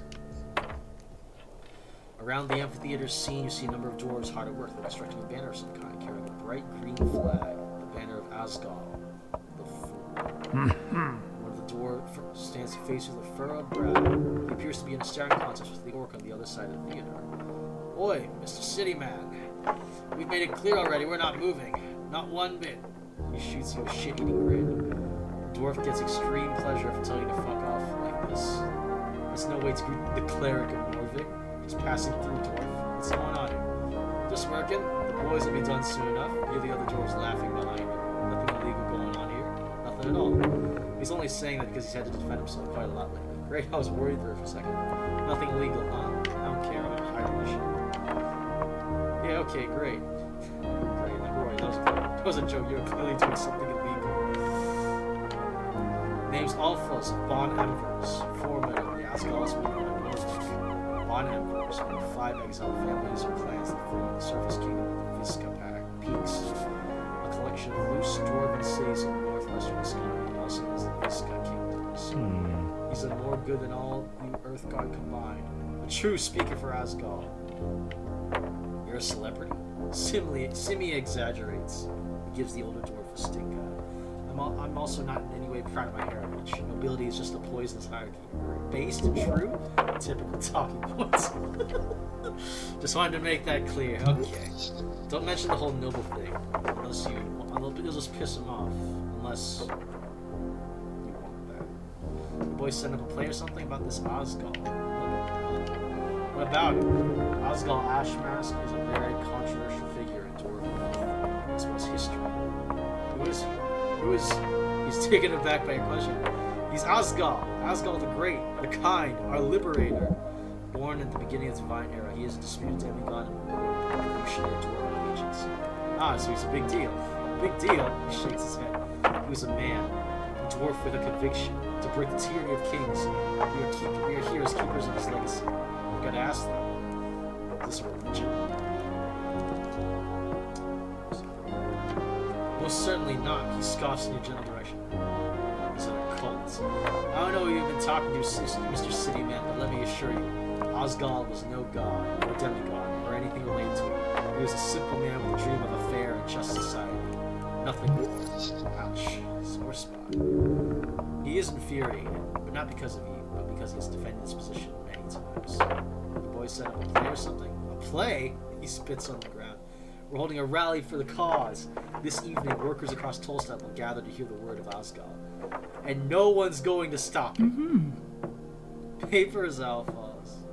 Agent... Orc? Woman.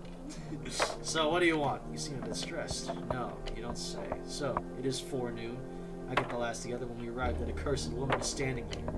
The dwarf shudders. She starts complaining. He reaches for something in his pocket, takes some documents, we show her the papers. And the papers are no good, she says. Ah. Circle, square, conflict. Real convenient, I say. No, there's nothing wrong with these papers. We have our rights to speak out against tyrants and burglars. They are. Bureaucracy. Check the papers. Surely the dwarves have screwed up somewhere. Thank you, Int. She's wrong about the documents. How dreadful. I have some questions. Of course she is. She's a liar, that one. A filthy liar. Alphonse nods and grunts. Terrible liar. Can't even get the words out. He knows she's right about the documents, but doesn't want to admit it. May I see the papers? He gives his companions a glance. Why? DC-8!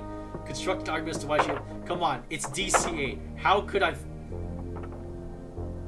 messed these up before. But screw it! Just tell them you're an expert and that you're on their side. I'm an expert.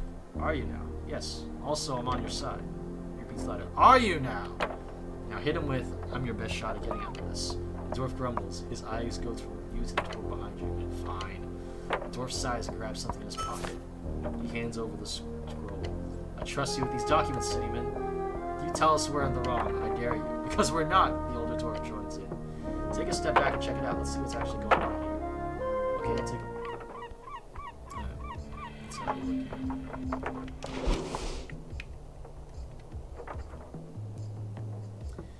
Formal permission of public gathering. It contains a lot of legal nonsense, making it difficult to parse. -1 intelligence and wisdom. It makes you dumber. It makes you dumber and less aware to hold bureaucratic documents. Thank you, game. It's quite light, some kind of magazine paper. Unrolling it reveals a short statement about a political rally at the Circle Square. Magazine, a periodical publication generally containing short stories, adverts, investigative journalism, or erotica. Permission of public gathering accepted. It says in big letters at the bottom, followed by signature. Tolstad magistrate Nicholas Darrow. Darrow, one of the original Earthfolk houses to found Norvik with Earth. Their bloodline can still be found in high positions all around the city. The actual text uses an archaic and typically bureaucratic writing style. Have I seen this kind of document before? Yes, often. In your scribing duty, you sign these a number of times. The document is not. I don't like it. Oh, how come? It seems off. Fascinating. Examine it in detail. Shouldn't be a problem or no sweat. Oh, wow, they just don't even have to try. Oh, yeah, because even if I rolled I could only fail this if I roll a 1. No trouble. Look at these difficulty names. That's so fun. Yeah, not even a problem. You scan the text again, checking for spelling, phrasing, and terminology. It's perfect, not a single error, except the date. It says the rally is supposed to be held on the 16th. The document is perfectly legal, but it's expired. Yeah, it's expired. Well...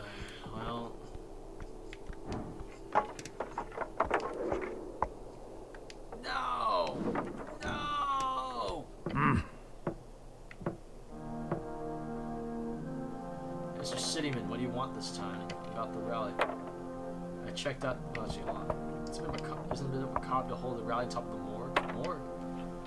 The dwarf grumbles to himself and glances over to the Lich House stairs. Thought it was a dentist. Fair assessment. Not matter. The Asgal movement is not afraid of death.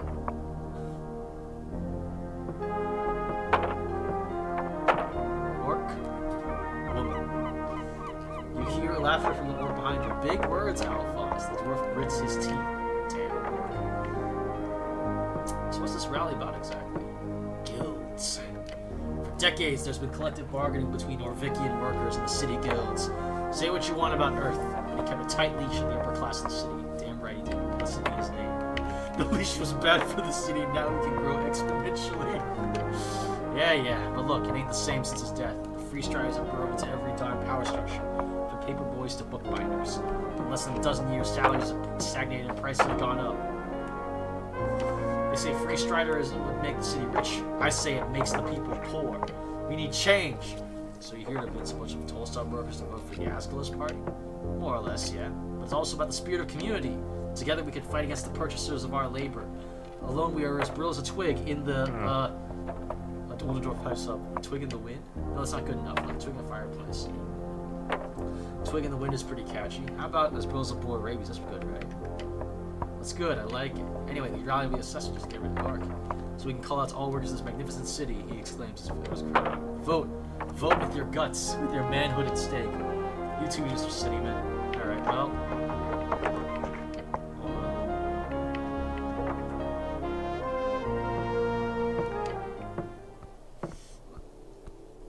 Can we talk to the orc lady before we...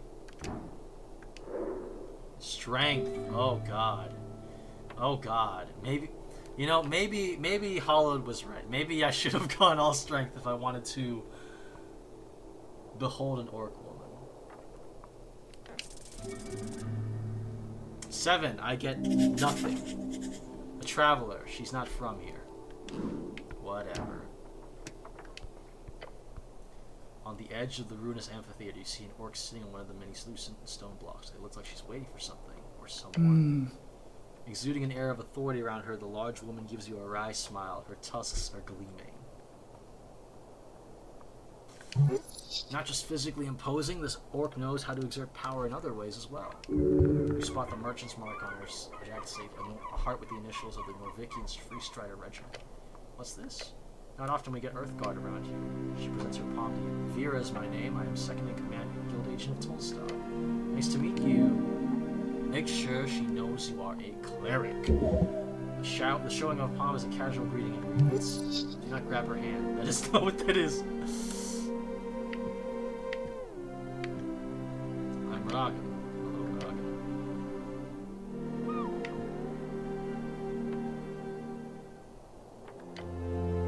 Oh, them? Complicated as anything. I wouldn't be sitting here wasting my precious day if it wasn't for them, but in short, they're holding an unlawful assembly, and they won't let me take a look without improving it. Not frustrating at all.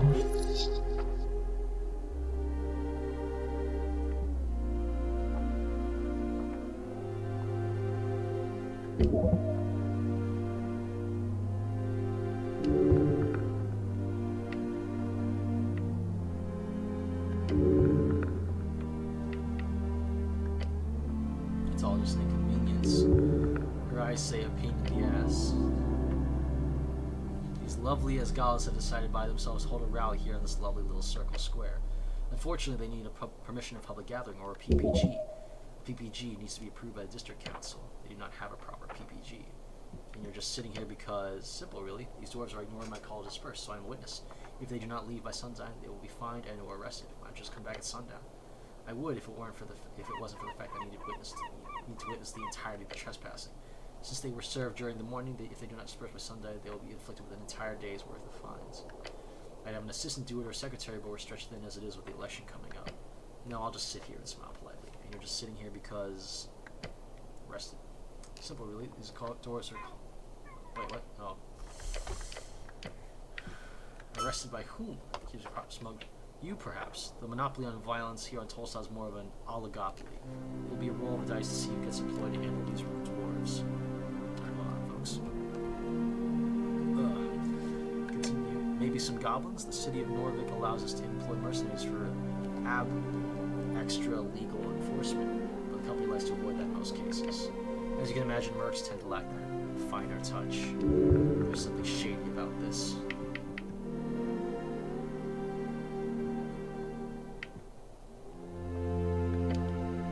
Now you're acting like a true city official. Sounds like trouble. Trouble would at least be exciting. This is just dull.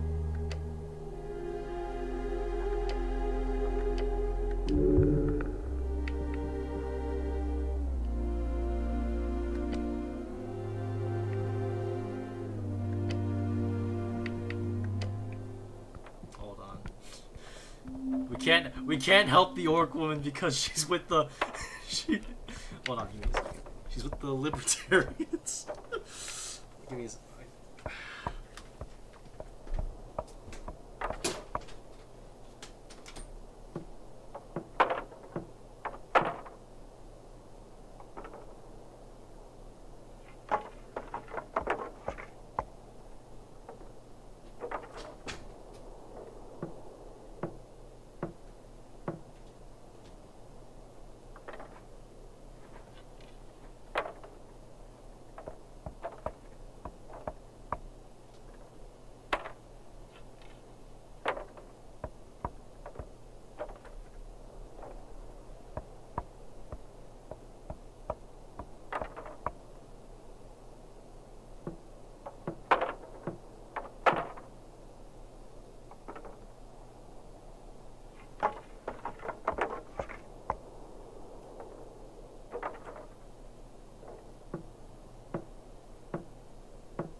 outside for a moment.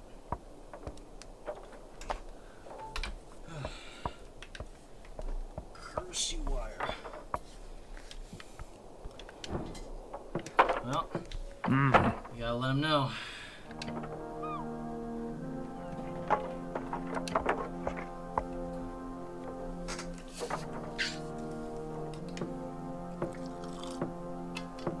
Yeah, these papers expired like last week.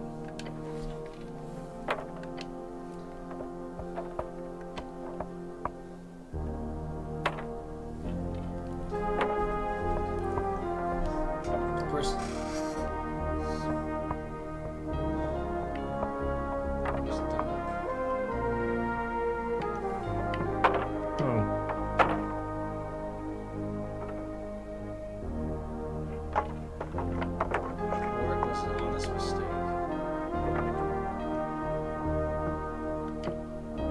This burger, yeah! Other Dara fuckers are not late. We're here and they can't make us leave. Now for your sake, out the hut. Sorry that she's had to do the Fatskap. Dwarven word means one as devil, a common curse word. Devil, lawful evil fiend. They are lawyers, soul traders, and are the most efficient type of leaders of the worst of legal managers. Their numbers are dwindling as of late. Blood City Bay, they still rule supreme. The most populated city on the coast, built upon the corpse of Gregoria the Great and Terrible, a sprawling mess of woodwork walkways and buildings carved out of calcified remains. Once famous for its fleet of airships deployed during the Coast War, known as the origin of the Industrial Revolution, while New Thason has overtaken as the leader of manufacturing, it still stands as one of the most industrious city-states. Gregoria, the devil's second in line to rule the deepest layer of hell. Legend says he was presented with a deal: conquer one measly pocket in exchange for the great. Millennia of fighting orcs, elves, and several walking gods later, his corpse is now used as the foundation for Blood City Bay. The Industrial Revolution, a period of rapid technological, esoteric, and social change between 270 and 340 AD, marked the shift from agrarian magic-based and handcraft economies to industrialized mechanized production. This transformation revolutionized manufacturing, transportation, and life, laying the foundation for the modern industrial world. Thason, the center of the greatest of the fleeing cities, center of the Hagen Dim coalition, the captured essence of the nameless fleet of princes of joy. It is the most esoteric and powerful city-state in history, and famous for its shadowy 1,000-feet-long tentacles that can be seen in the sky for 100 miles away. It fell in the year 481 AE. It was rebuilt and now on the ground in the decades after. Hagen Dim Coalition, a united majocracy of the Hagen Shags and the Diminori. This was arguably the most powerful of the Arcan estates, said to rival the strength of warfare during the Gate era conflict. Oh, God damn it! No, no! All the times.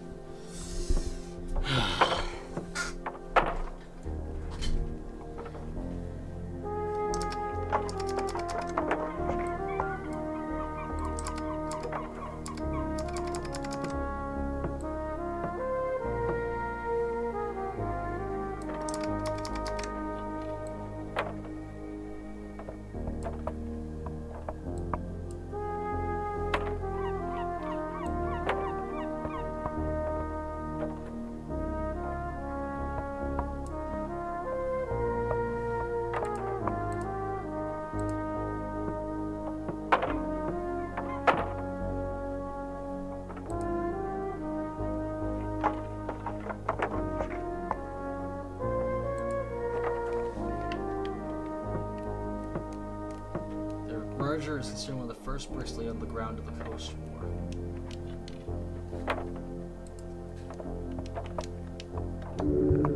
That was a swear word, you can tell because of the way he said it. I have to decide? Fuck. No, I'm not gonna decide. Fuck you. I'm not gonna decide yet, is my thing. I'm not gonna decide just yet, but I have to decide soon. Something was here, but I can't catch it. It appears out of the corner of my vision when I show up. Yeah. I have to be tricky with it.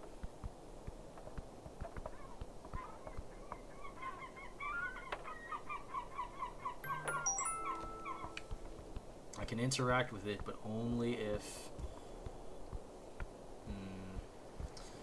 Screw it. Let's talk to other people. See what else we can get a lay of around here.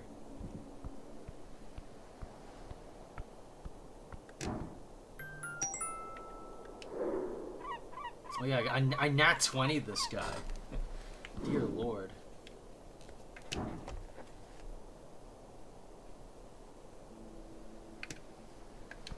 A large merman sits by the sea. A male merfolk, not to be confused with a mermaid. Half fish folk, not always female, but still called mermaid by humans to the chagrin of their men. Cleric, he says without acknowledging it further.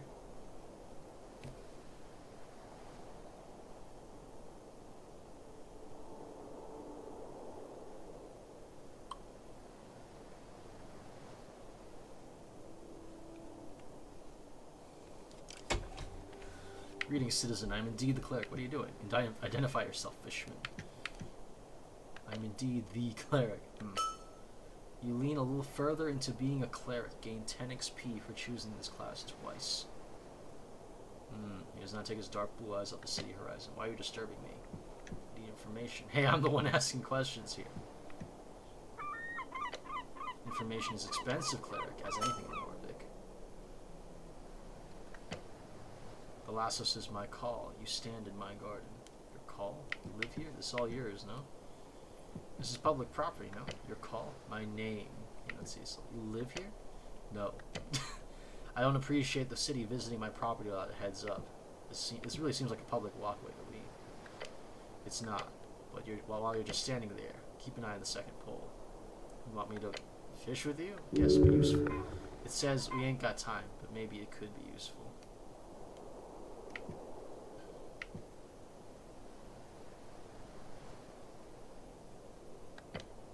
Fine. What do you know about the tea shop? It burned up. Yeah, I know that part. Yeah, I know that.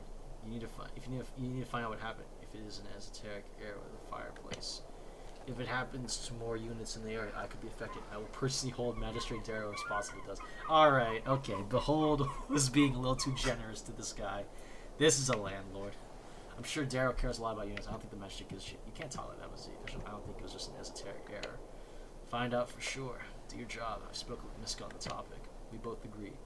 You must figure it out what happened, cleric. Make sure it does not happen again. We'll see. It's pretty complicated, he grunts.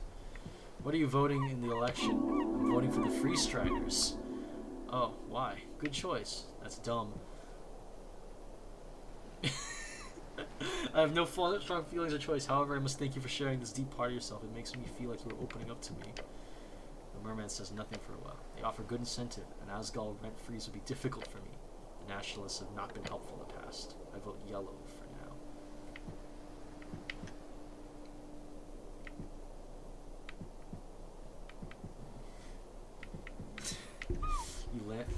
We need more freezes.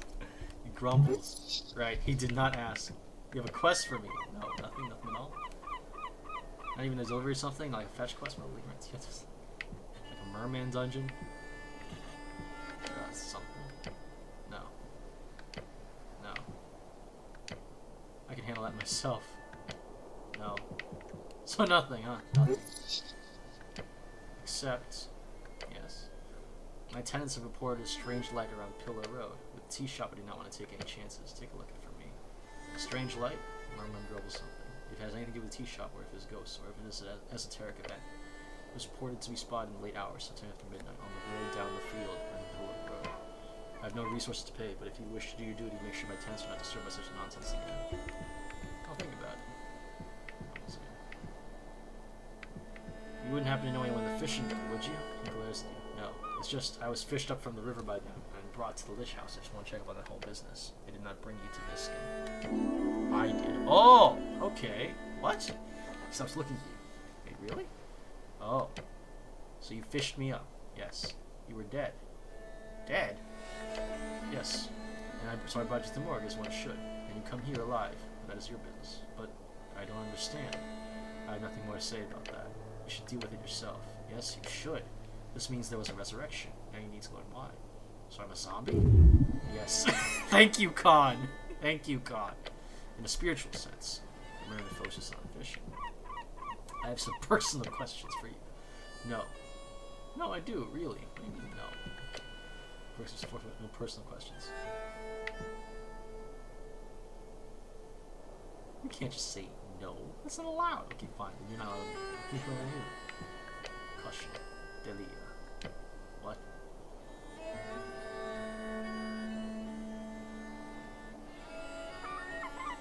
Profession. We'll keep it professional. Never mind. That's all for now. Thank you, citizen.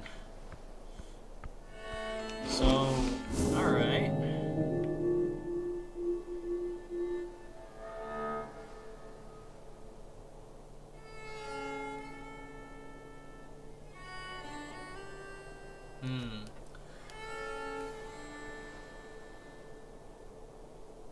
I could have used a little more editing on some of the spelling here. Right there, volatile, typo. And some of the pacing and the... Some of the pacing of the sentences is off. But, yeah, I wasn't on the team. What could I say? It could... There are some times where I was reading where I thought words were overused or placed in an odd place, but whatever. You must ask over and over again, at least 20 times.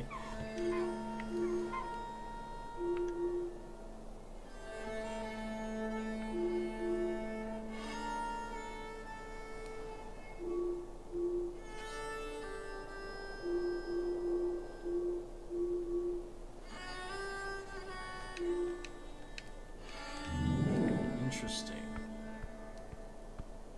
So everything's connecting, bit by bit.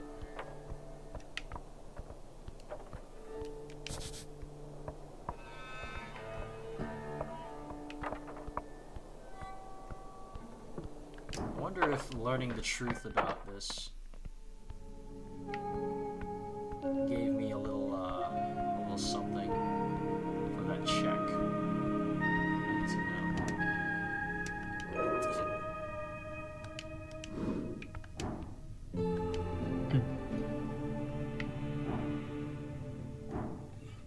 I was dead when I was brought here. Yes. He admits it so easily. I apologize for not telling the truth earlier. I was advised not to. He puts down his pen, looks you dead in the eyes. When you arrived here, you were deceased sometime in the night from drowning. Right. Approximately 3 hours before arrival, I began the full procedure until I received word from Lady Sageleaf along with payment.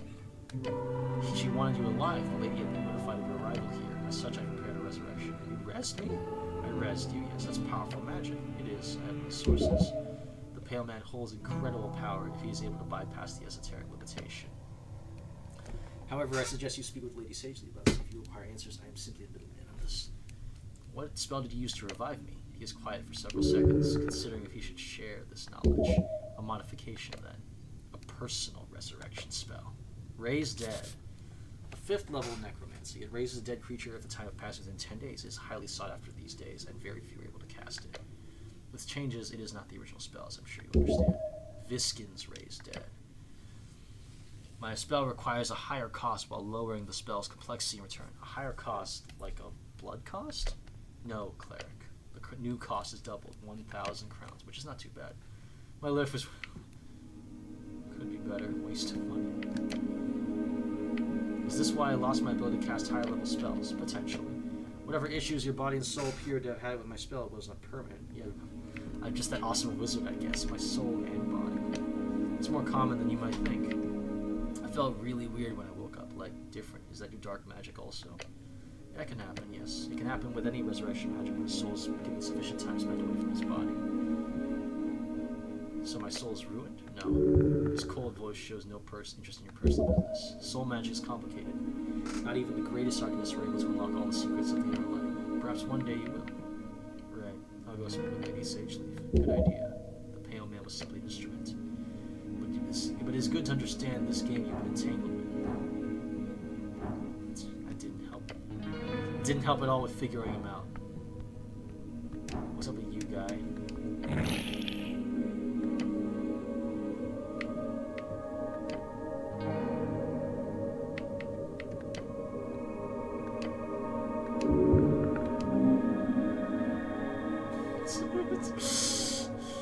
angry. Keep going.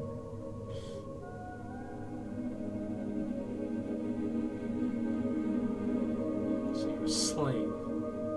Bro is gonna shoot me. He's gonna shoot me, I'm gonna die. He's a level 9 rogue.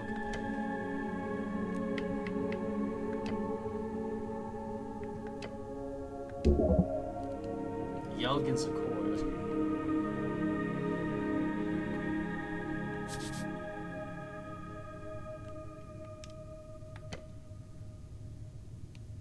That question is why the Yelgin's Accord is a complete disaster. I can't legally take your crossbow.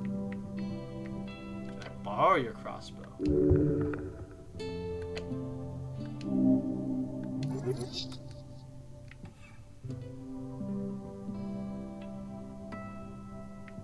I don't have the dexterity for it anyway. Incident. T-shot blow up.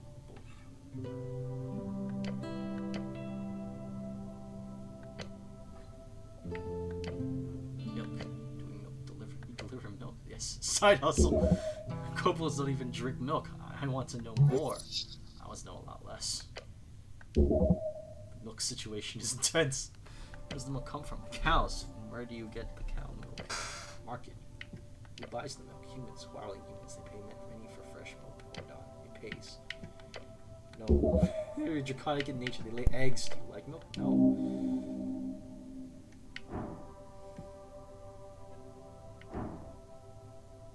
I also don't like milk. That's a lie. You're missing out. Can I have some milk? No. Valiant effort. Not have anything else to ask about milk. Okay. Milk. It's a stupid game. You probably shouldn't look too deeply into this. There's probably no money to be made in milk, right? You are a kobold. Neat question. Next. Let's try to save the question. Think of a... God, no. Oh! I saved the question. Change course, quick. What are you voting for in the coming election? Angry Human Party. The Party of Norvik? Yes, they do good. Strong men lead. Bright tomorrow. Shocking, perhaps, although it takes a special kind of creature to vote for some kind of pragmatic selflessness. This is a good kobold. Very good kobold. You're a good... No, I'm not saying. Are you a kobold? Yes. Understood. Double click. Do kobolds exist? Yes. Am I a kobold? No. Kobolds, what are they good for? Many things. Shooting humans for one. Okay. Who are you? I'm Ost. I'm security chief of the chest. Cole appears proud. There's no humility in his voice. A strong little one. Nearly immovable. If I was a different sort of cleric, I would be borrowing that crossbow like crazy. But right now, I have 6 dexterity, so that is not happening. My proficiency bonus is the same as my cleric level. That's interesting.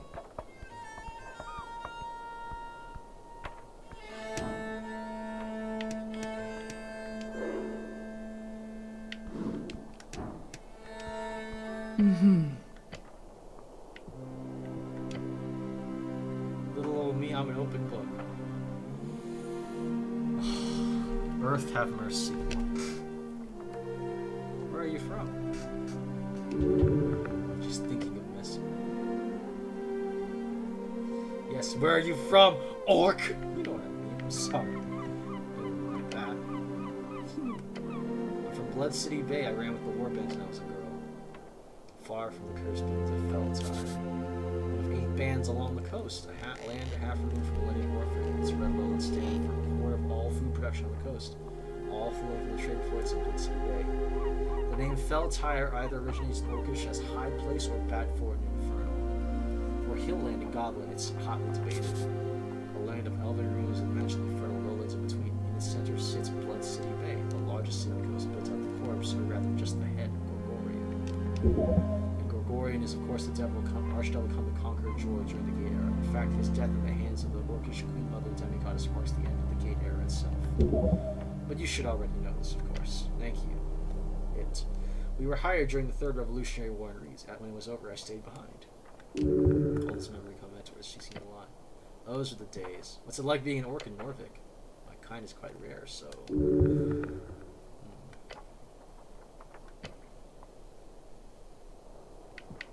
it's like to be discriminated against. You do? I do mind. It's a secret. Members of the Holy River Order. Humans are going extinct. We need to fight back. I'm mysterious. She's so thoroughly... Keep it up. Women love funny little men. Real and true. You are a strong and physically imposing woman. You are working for this resource. I don't work for the Revolution. It's just a revolution. I work for the Ascani Reeds Trading Company, one of many branches of expansionist organizations along this coast. They promote...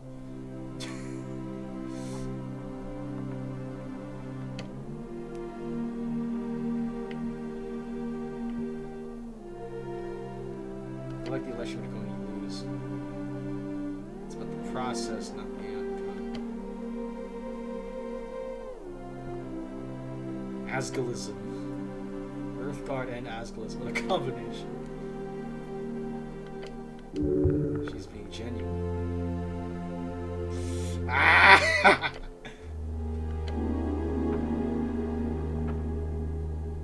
Philogenistic. Oh no! Women loving agenda.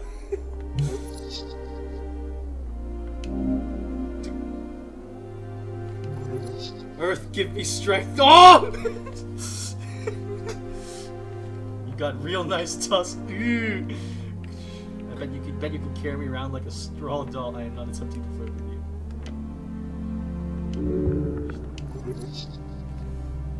Riz! Riz, you are failing me!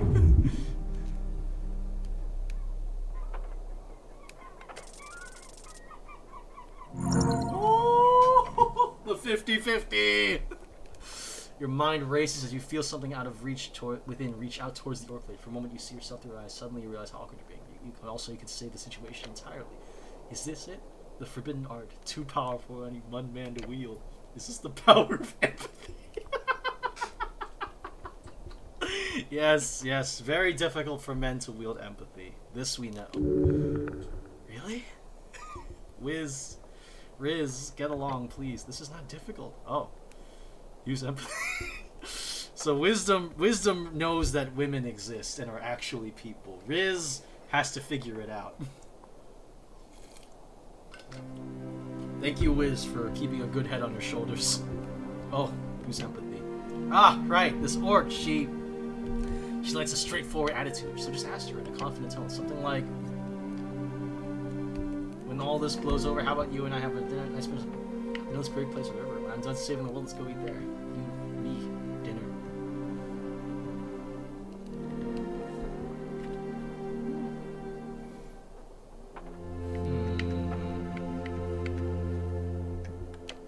The orc chuckles.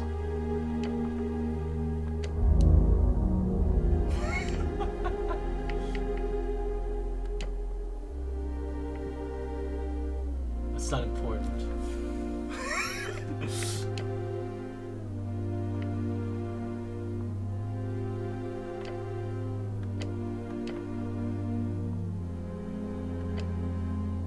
Just head down these stairs. Good looking an audience, though. Okay. Alright. Is she busy? I hope so. It took us months to get a room to discuss some renovations on holes. Common slang for the central spire of apartments in Tulsa. The lower ones are less fancy. If she's not busy, she's a bitch. Dragging Tulsa out my ass. Woo! The tea shop that blew up sounds like a magazine tale. I heard it was an accident. The post mentioned passing. Minor mishap, I believe, was the official quote. Although from what people tell me, it was quite the explosion. Oh, it's somewhere in the area. And it was a North Wall company business. One of the 5 districts known as the Industrial District for its many factories built along the river. This is where you live. A sign of an outsider. She calls it the North Wall instead of just North Wall. She looks inland. I did see the smoke. It was a clear day.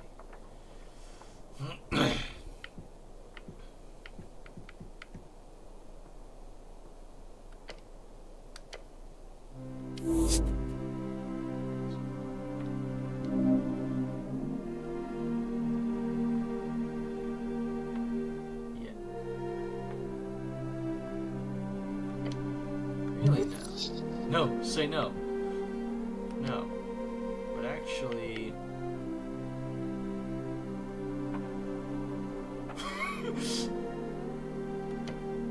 maybe yes? I said there. You look lovely today. I'm here to do business. You can do nothing. Sneak away. Fuck it. No! So close. So close. We could have nat 20'd and just walked away.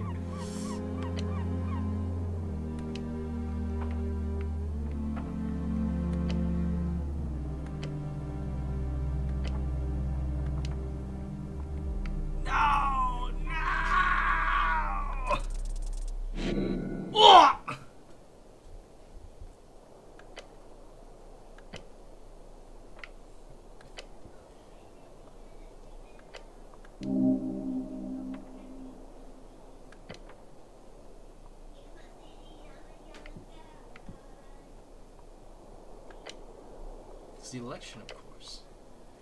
Tulsa is a highly volatile district with lots of extremist ties. I believe this tea shop acted as a sort of lightning rod. Sound reasoning. While some might see it as corruption, I'd classify it more as simple, boring, but ultimately harmless bureaucracy. What exactly have you heard? It blew up a fireplace incident. Bullshit, of course. Most likely a rogue spellcaster. Really? Means...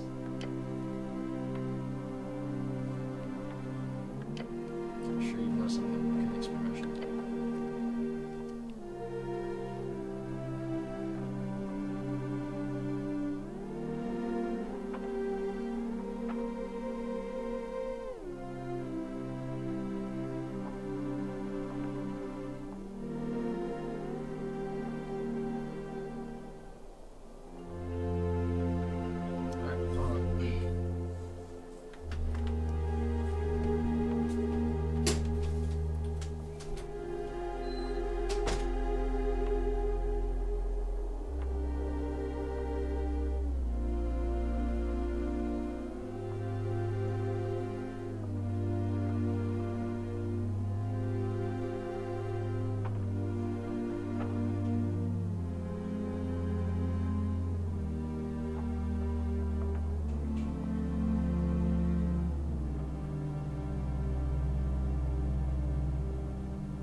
She mimics casting. Mimics. Horrifying shape-shifting monster capable of copying lists of any object servers. Although with some sign limitation on type of touch until it's stuck probably. I'm here now.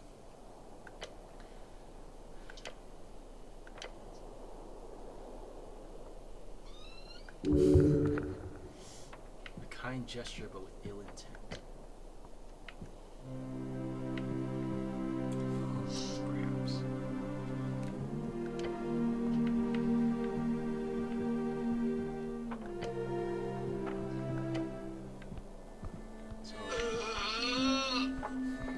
So progressing the story, I have to head down and to the left.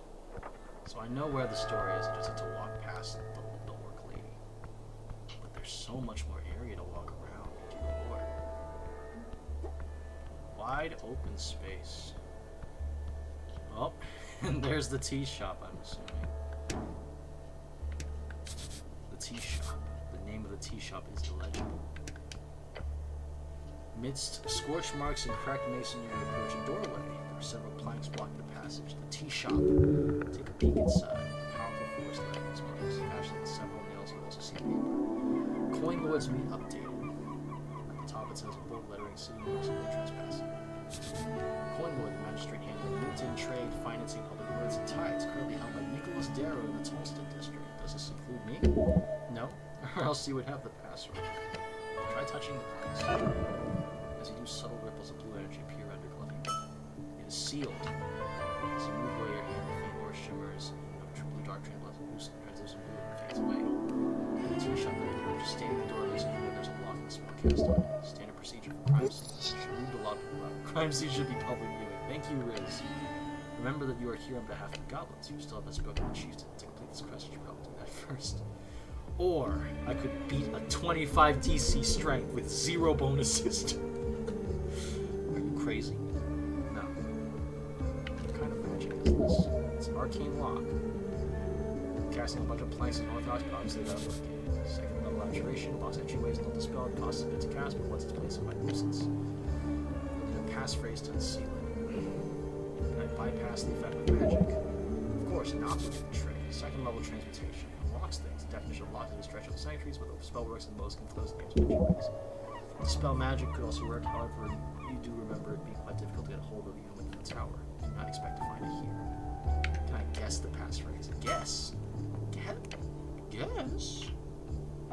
Without knowing who placed this seal personally and their preferences, even assuming the person who placed it is an idiot who would use something of their own preference, there are millions of sentences. There is no chance in hell as you could simply guess. Now go figure something else out.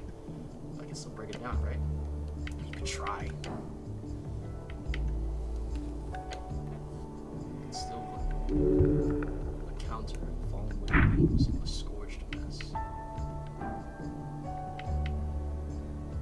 Look around the scorched marks. Marks go far on the players. There some very clear signs of esoteric power. Arguably, this marks could have been caused by regular fire. A wooden house. The stone ministry does not have enough wood to carry such a flame, unless the burner was staggered into the brain of the tinder.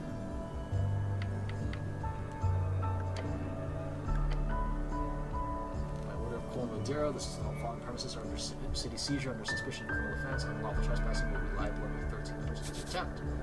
Succession of laws surrounding the lawful arrest of citizens. You need the magistrate's password. You should leave. Fentanyl.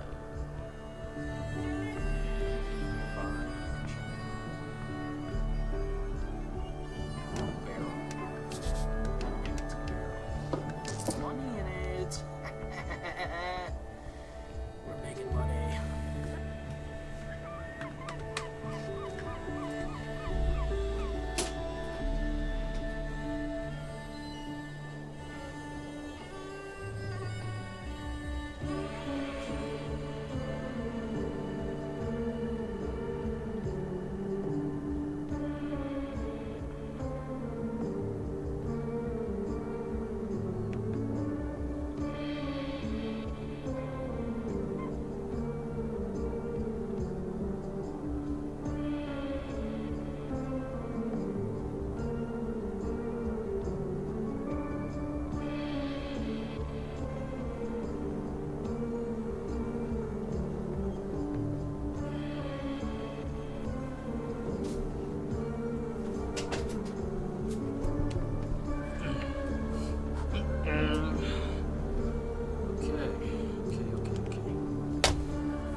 Work.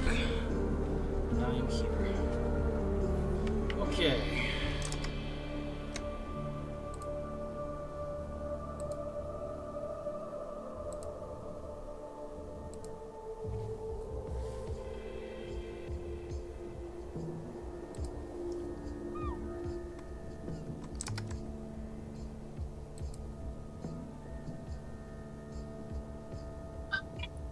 Hello, gamers. Hello. You. I am currently playing Esoteric Ebb on my Twitch stream if you want to check it out.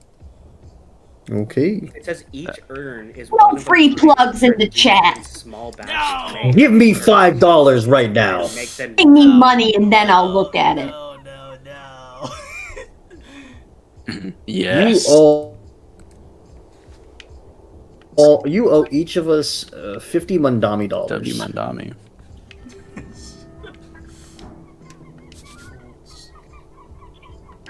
Come back after midnight-ish.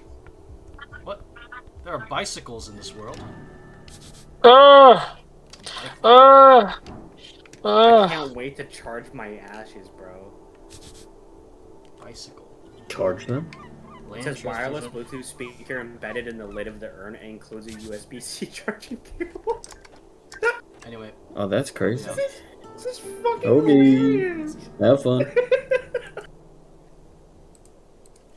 Bicycle, a tool for the common man to safely reach distance efficiently and safely, an invaluable tool for an egalitarian society.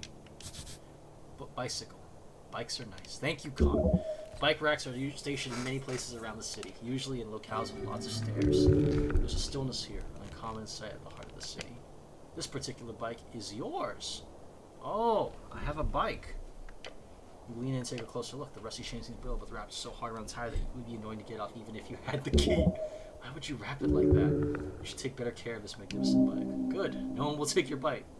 Wait, this is my bike? Yes, you fool. Keep up. Sure is. Best way to travel in Norvik, except, of course, on this godforsaken island fortress.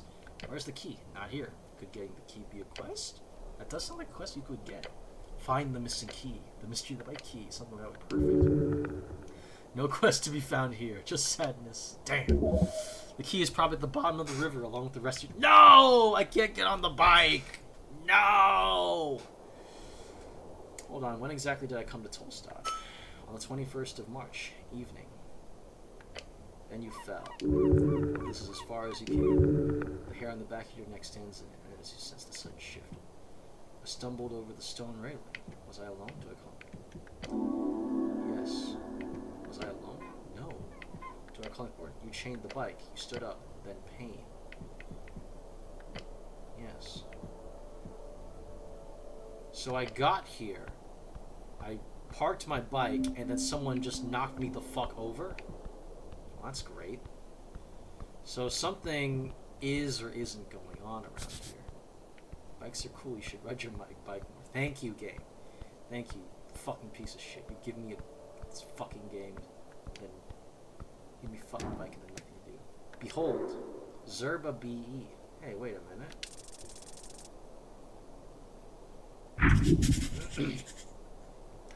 A girl from the Nazgal's wave in a Nazgal household come from a fallen Asgal state.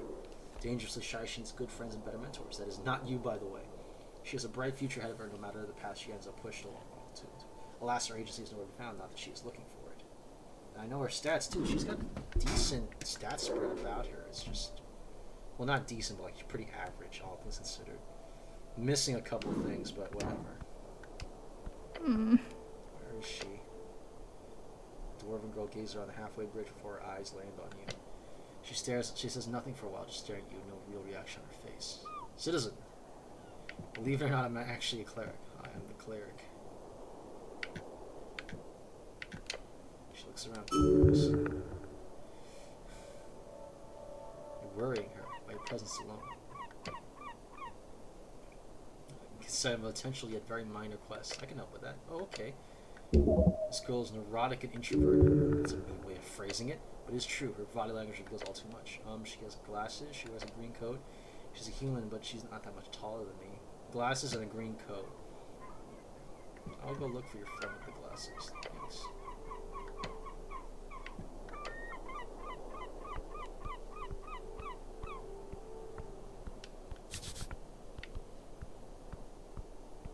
The halfway bridge. I can't go this way yet, evidently.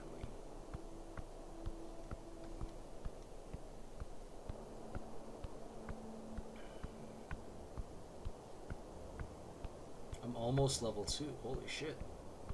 We're making progress out here. Except for the whole almost dying bit. But you know, baby steps.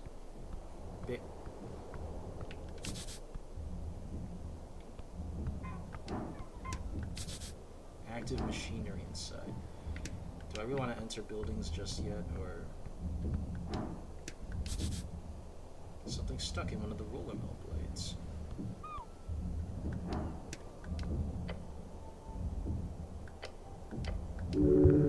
Fancy thing decorated. Esoteric event. Interesting. An immovable rod. Yes, are they rare? No, uncommon.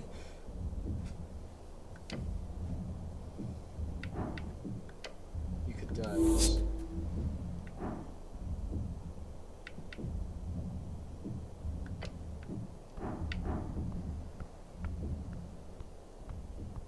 Wowee. What a wide... Oh, wow. This place got fucked up by this explosion.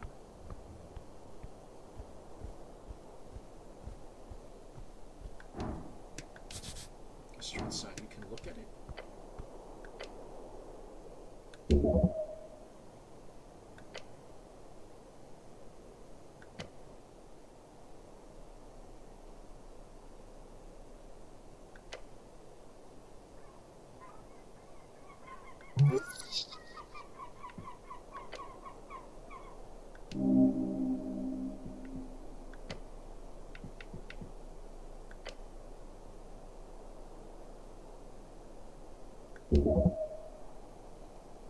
A local park. Oh, Circle Square. Water Lane View.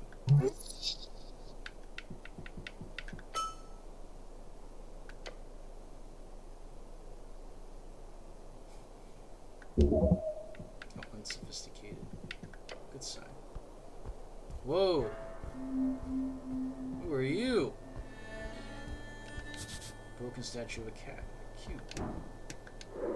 Lady Chamar Mountain Lamp. Strength. This is a strength behold? Oh, dear Lord. No! Follower of the Holy Mountain of Divinitor. DC 23 for some of her highest stuff. Oh, there it is. That was simple. That's the girl with the glasses and the green coat. That was easy. You have no business there. Not yet, we don't.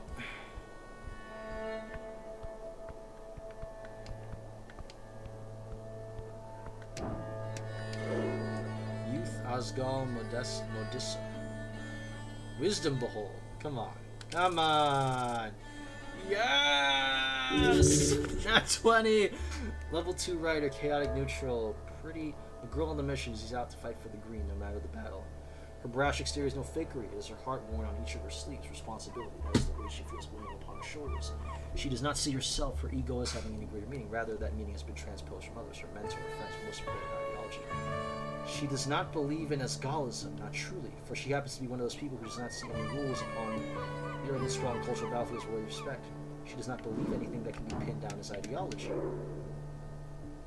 Into an ideology, that belief itself, that is a true ideology, even if she does not know it yet.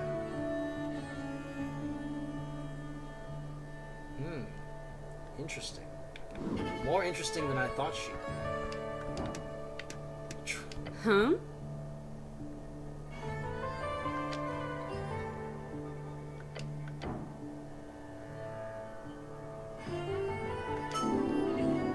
Young and dumb.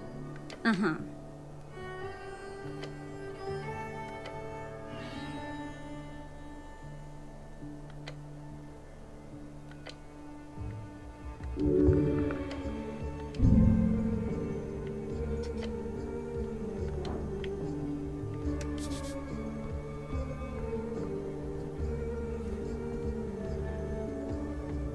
Wait. Did I mess up the quest? I think I messed up the quest. Uh-oh.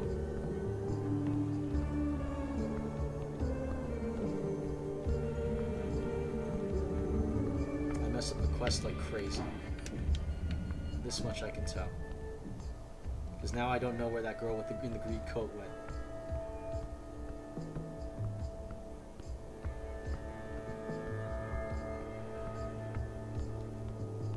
Now I need to tell that poor girl I messed up and I lost her friend.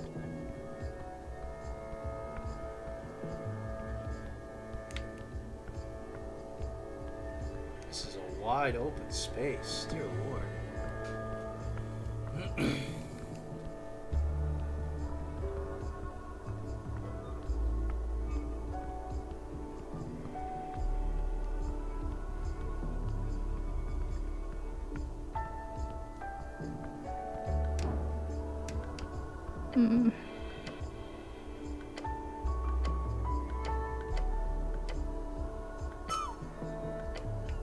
Wait, hold on.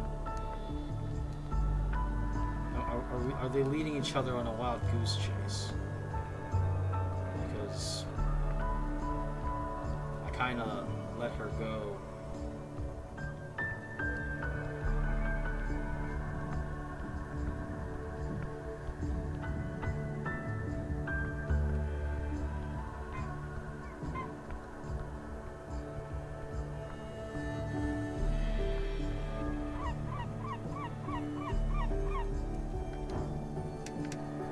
Voice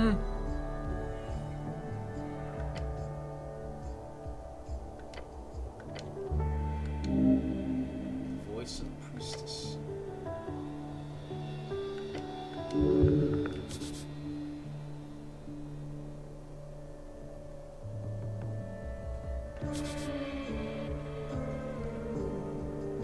Home of Celestial's birth. Golden Horde, remnants of an celestial empire in Divinitorum, led by a terrifying Inquirer, a hyper-intelligent light being. They spread fear throughout the lands as well as parts of western Wisconsin. Divinitorum, one of 8 bands along the coast, it is an askew plain, a slope growing into the sacred wasteland. Home of Celestials, bird folk, and the original halflings, as well as the scars of divine warfare. A human from Divinitorum.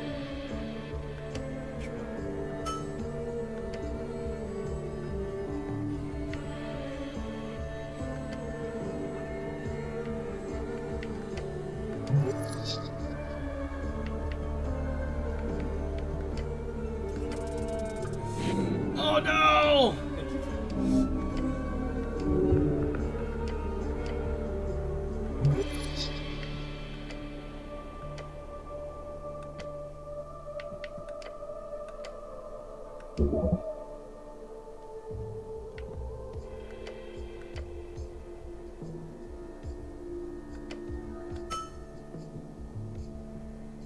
What if we inform them better?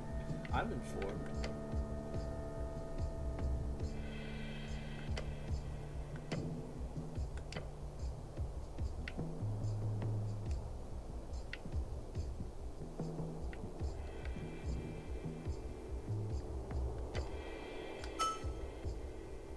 The Dwarven Delusion.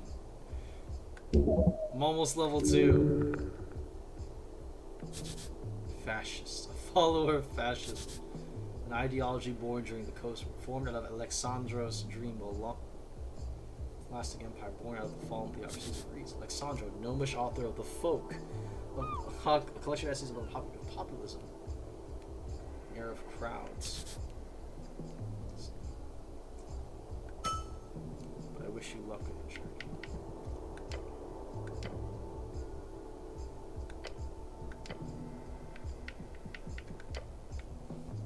I'm at 1 HP again. I'm actually the dumbest being alive. This is Darrow House.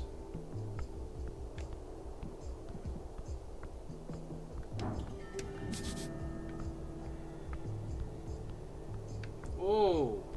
Holy shit. Etier, City Sworn Angel. Another strength behold. 9! You know nothing. The Celestial. That's it. Fuck this game, dude. Probably just a garden decoration.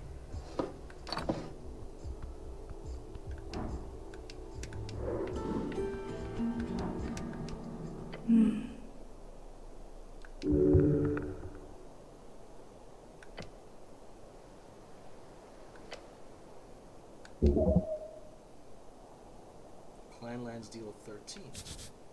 13p, 14 years ago, a fragile peace was signed in the Halfling clanlands of the Western Nordic. The Golden Horde have since been a powerful ally of the city. Clanlands, a term for the unified Halfling states in Western Wisconsin. The official name is the Fordnip Commonwealth, although many avoid this term as to not annoy envoys of the Golden Horde. The unified state of Halfling lands in Western Wisconsin. Also as the Clanlands, they were the allies of Norvik and Elders conquest the Allies strayed after Norvik refused to aid them against the Golden Horde. Arcane cleric, she echoes on this Cal's script house.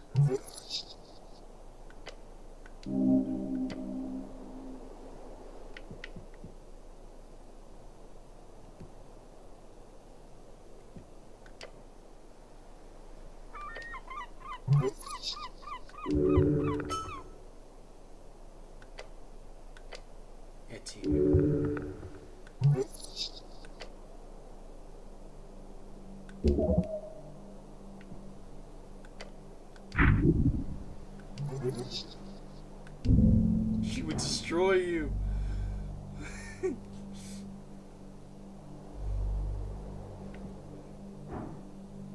I have 1 HP. I don't know if I don't know. Be careful now.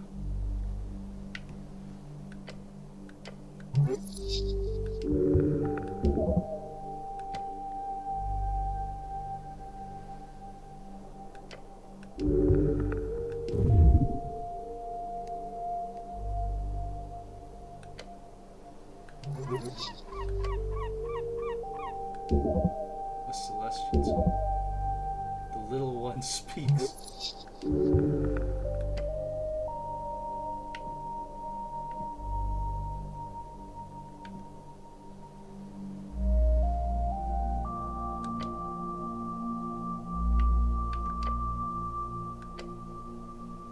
Post midnight.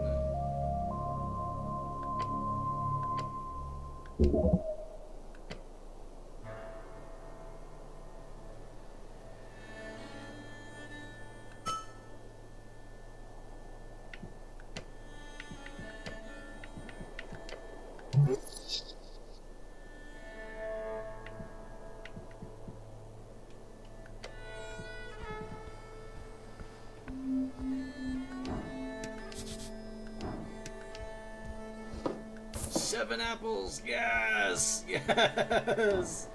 Yes! Old guard tower.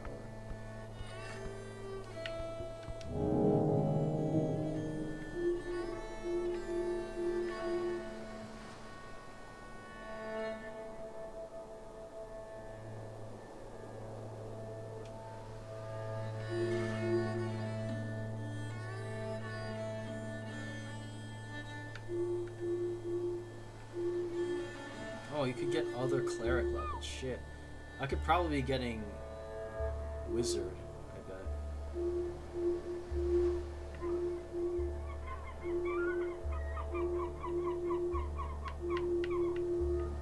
I could have been getting some wizard shit. How do I get my...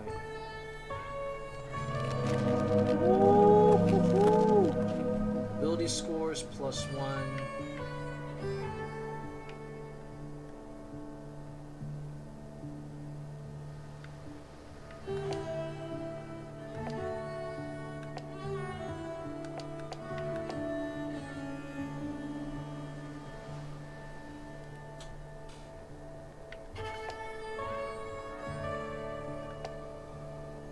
Do I want to be better at the stuff I'm already good at, or do I want to start building up other shit?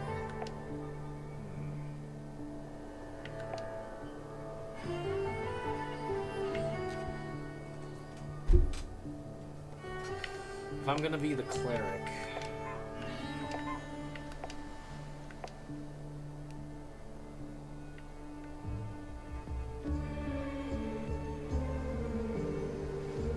I have a second level spell slot already. What's going on here?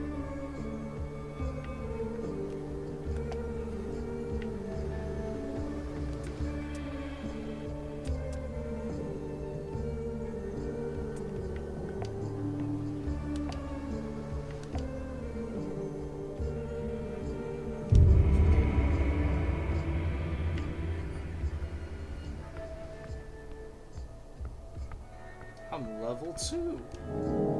What can I do with that, I wonder?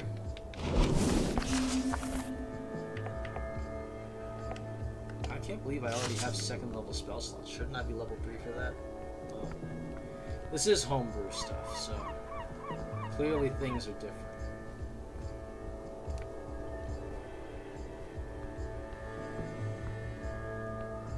Wow, wowee. Symbol of an old regime. A potential temple of Earth.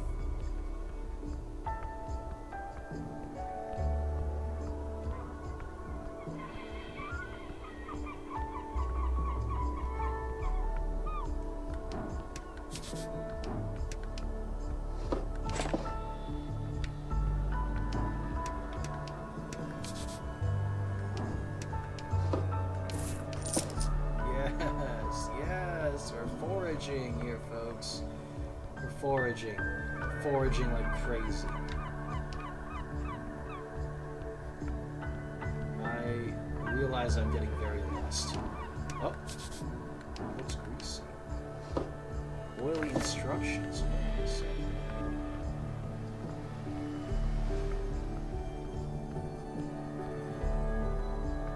Could that have been? Oh, is that a glorious secret? It's a giant bird.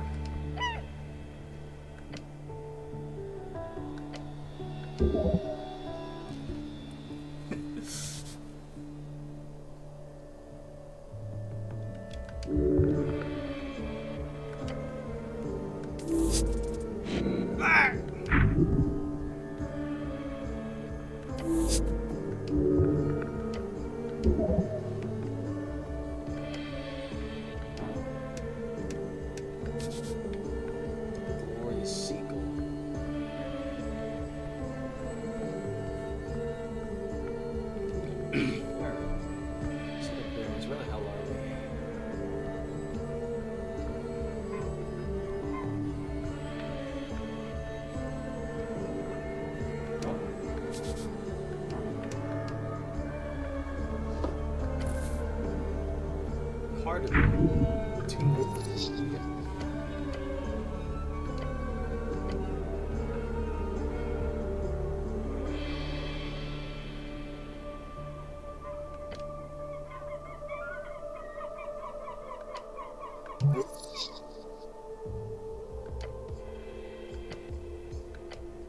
I'm a bum. Yes, yes, I'm a bum. Arn, kiosk kit, dexterity. No, I know nothing of this guy. Fuck this game, man. Huh?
What if we fucking dilly-dallied about before continuing the story?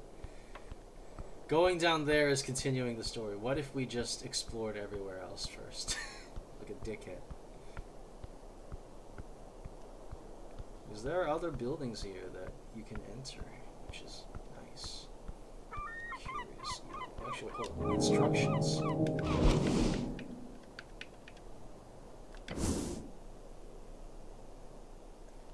Starter guide to esoteric memorization.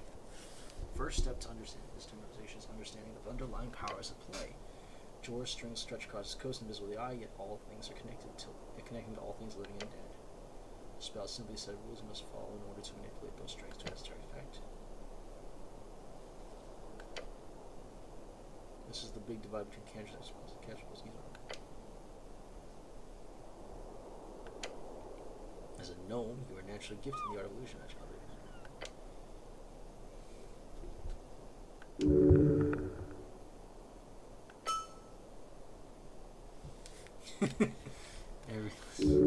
Poor. An esoteric mishap. Magic is a blade without a handle. That's something at least. We got grease.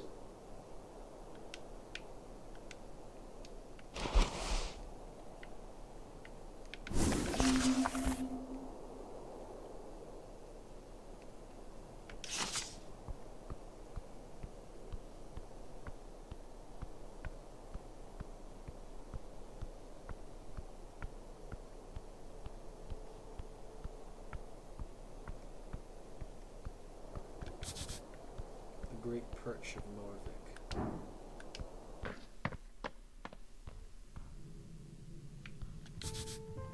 All who pass are mine to keep. Temple of Earth.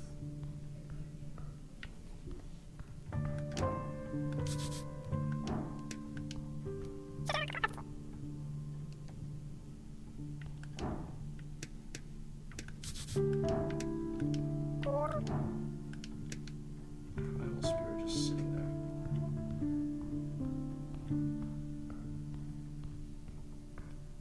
Oh.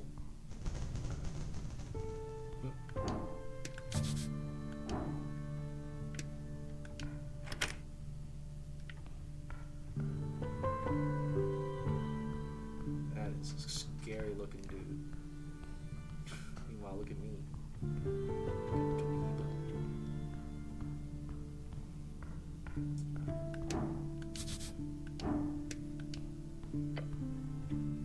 Dweeb. 4 days.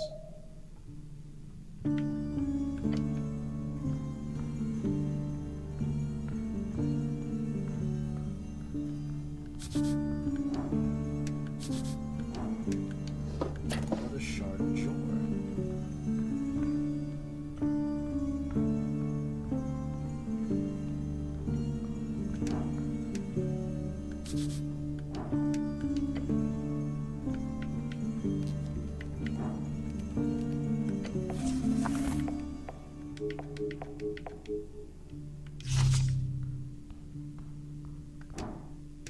Goblin was here. Nice.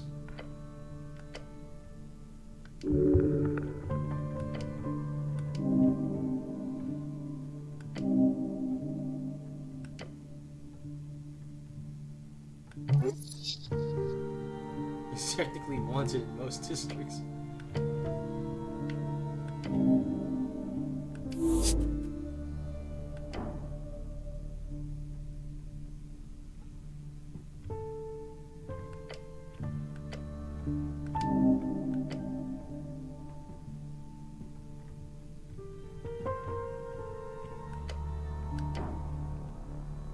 You do not have the abilities.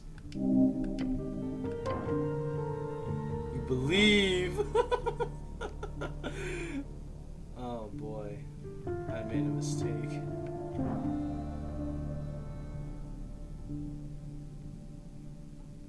I could have had a DC 6 here and still challenge.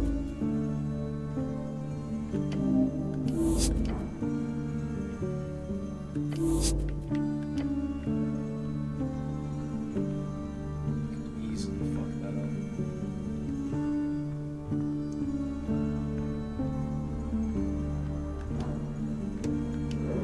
The duck. Wow. Another strength ball. Oh god.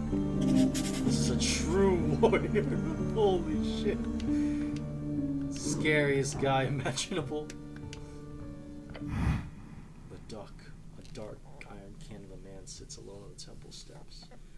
Get a load of this guy.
Duck. What the fuck? Thank you, Int. Thank you, Int. Asshole.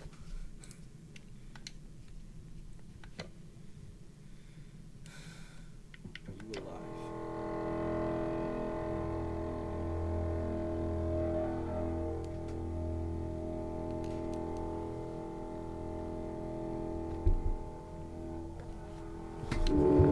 he's not really here.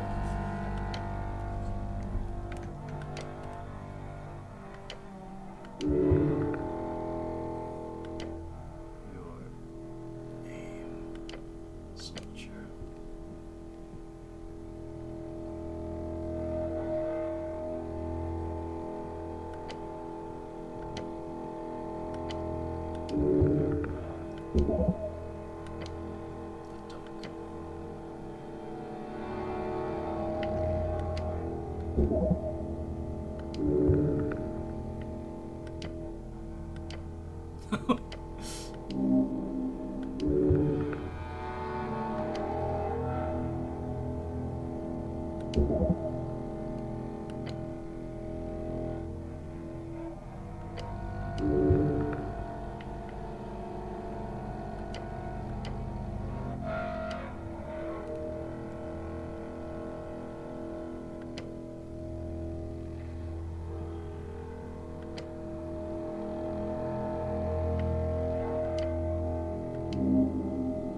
You're a man who is infinitely scariest guy imaginable.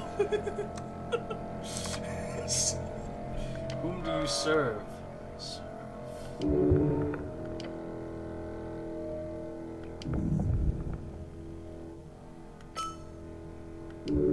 serve nothing. I think you're amazing, my good knight.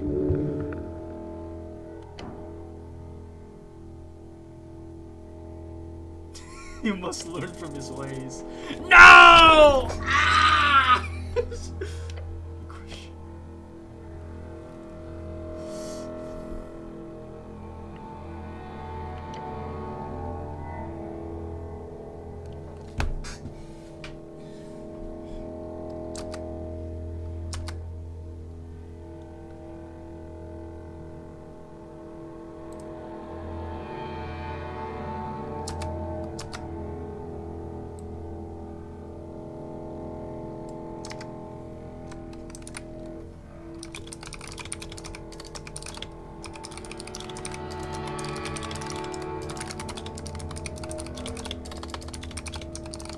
I think I just killed myself and haven't admitted it yet.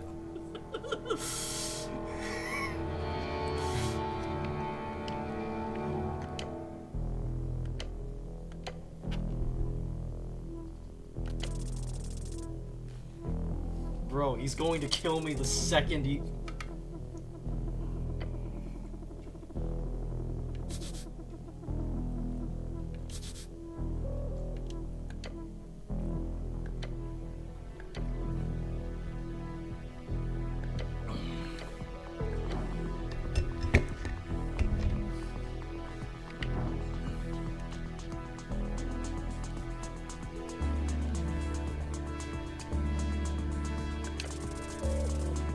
No!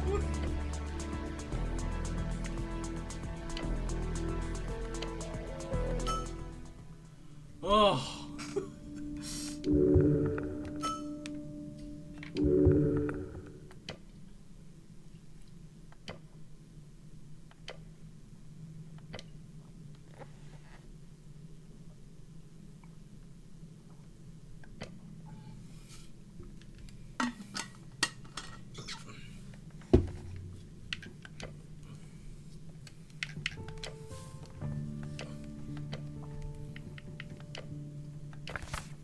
Inflict wounds.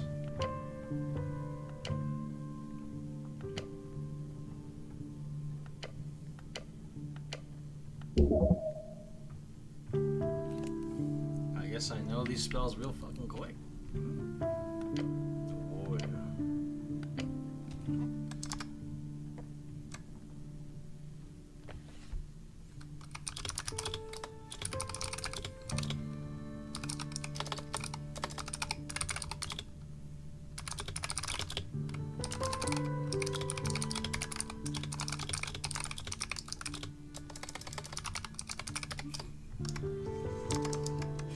This is real disco, baby.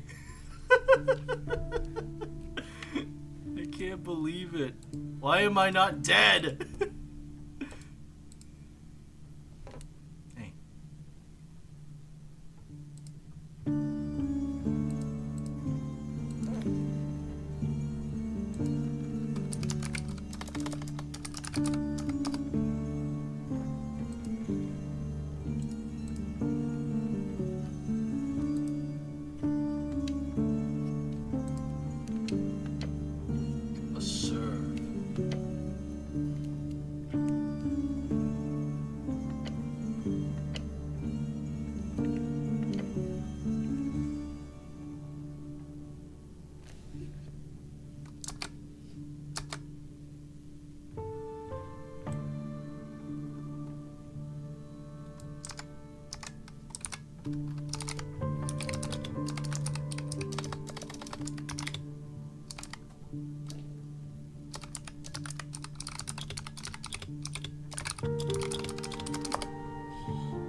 without a doubt the scariest guy I've met so far. What if you serve someone evil?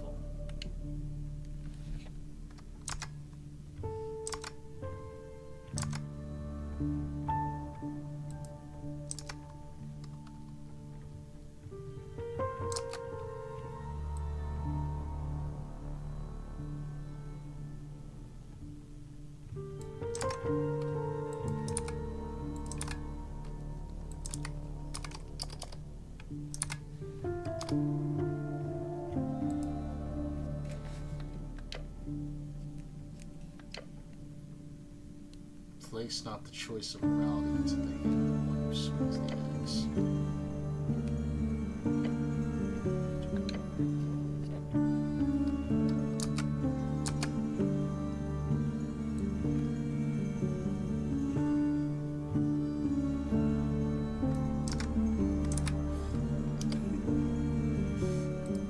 Scariest dude I've ever met. Wait, who do you serve again? What? You serve the... No, that is Miskin the Mortician. With me.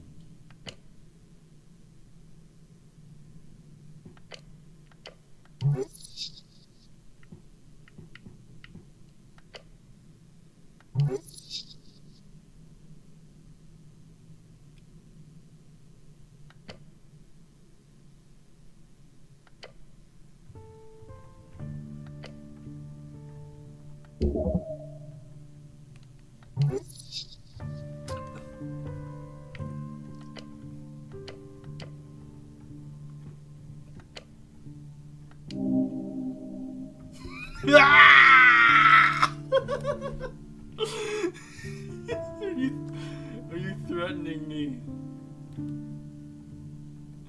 My goodness, dear Lord, the scariest dude I've ever met.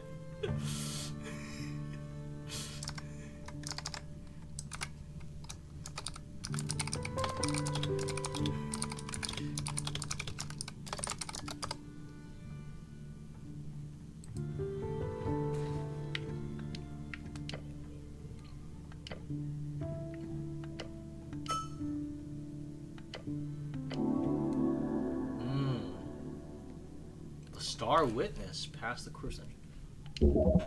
That's the flip couch. Oh man. Dark hair, so close, headwear, dressed in yellow.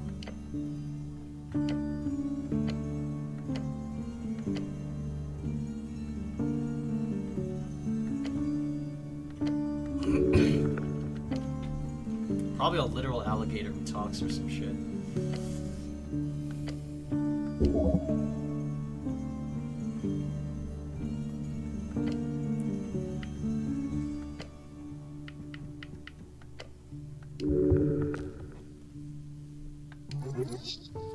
He looked. Ah! He doesn't give a fuck about me, man. No. Election.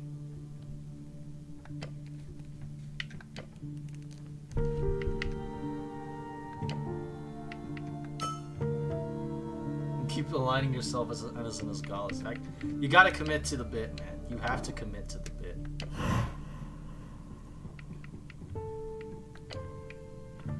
Scariest dude we've met so far. Dear Lord.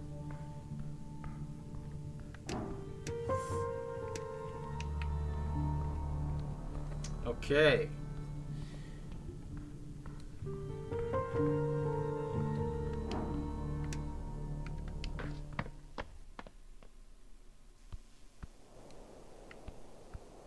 That has to be the scariest dude we've met. Might be the scariest dude we'll meet. Dear Lord. I didn't think it was going to get that intense that quickly. Earth. Huh? Pinjat Thena. Wisdom Behold. 9.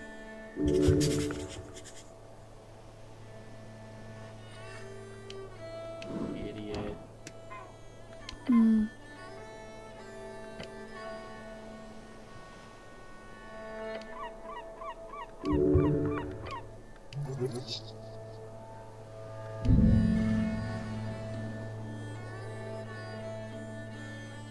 Elves are thank you, Strength, for chiming in. Asshole.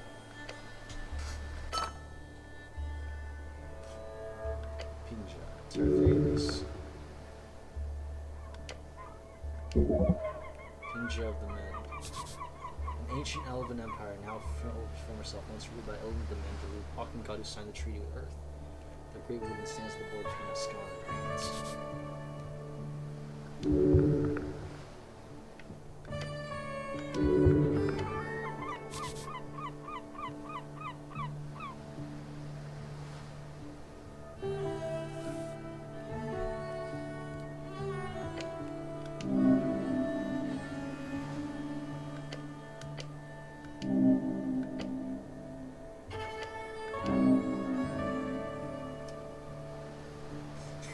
That's a laughably small. This seems.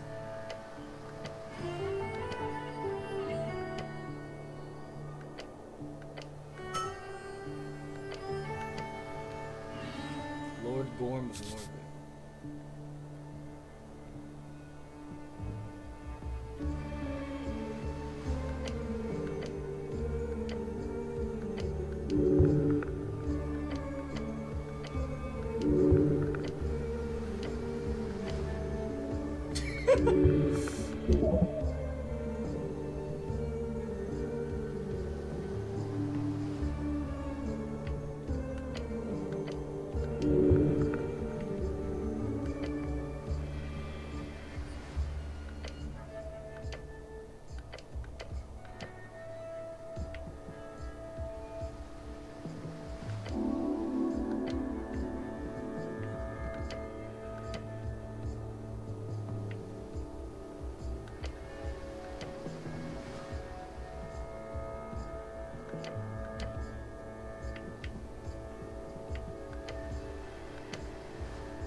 Talkative lady. Speak with dead would you?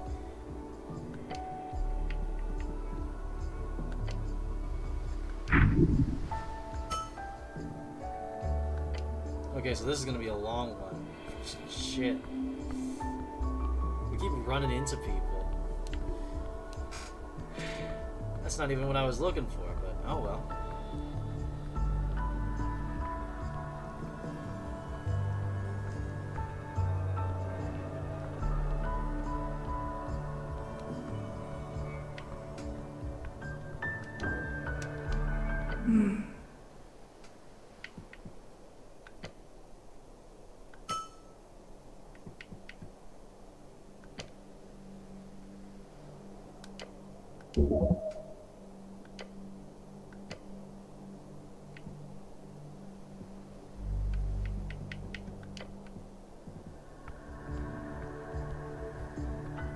Scariest. The other really scary person. This is government problem. I can't enter? No. Whatever.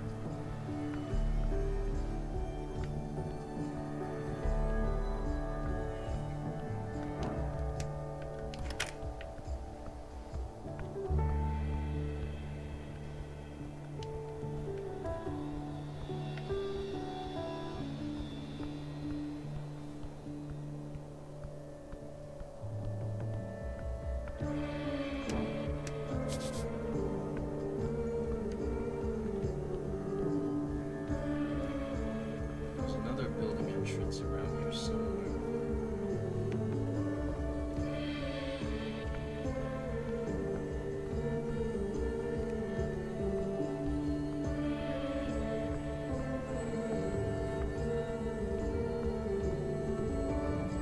Yeah, right.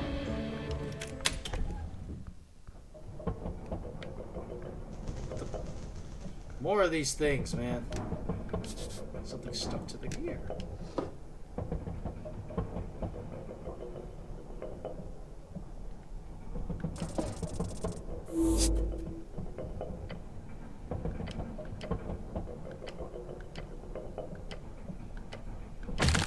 Oh!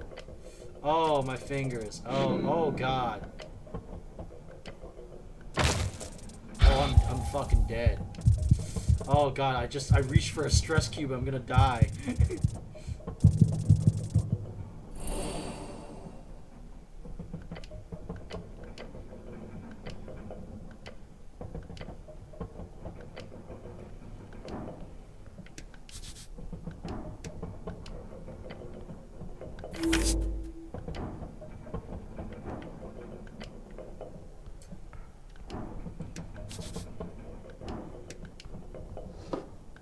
Yes! Cardamom treats! Hell yeah.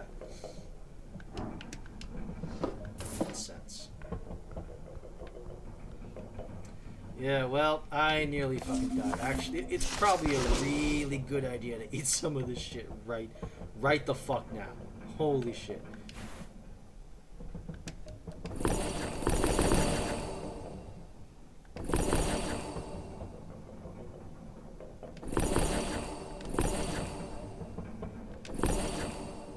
There'll be more apples, I'm sure.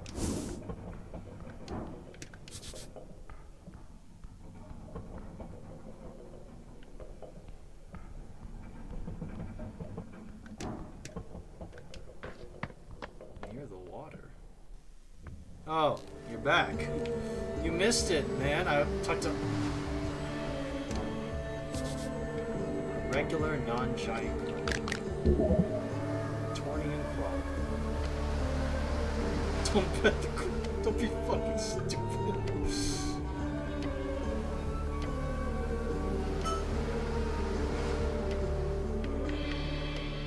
Citizen. I mean, it does live here. Maybe it is a citizen. The dockyard. You missed it, man. You the scariest guy imaginable.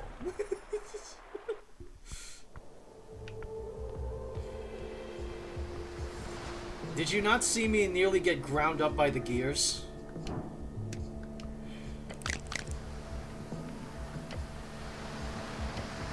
Oh no, I can't pet it. No! It was a first thing. No! Did you not see me nearly get ground up by the gears, man? I tried to get a stress cube and I nearly fucking died.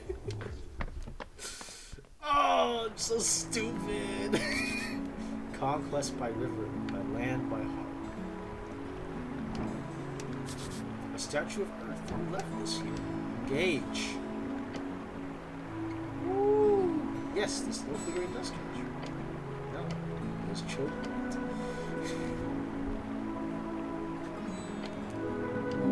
Just like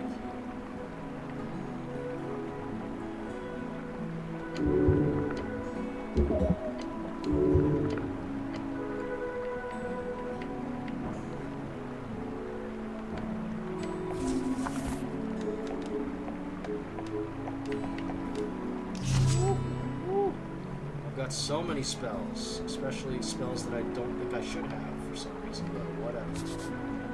The never sleeping docks of Waterway are right below here.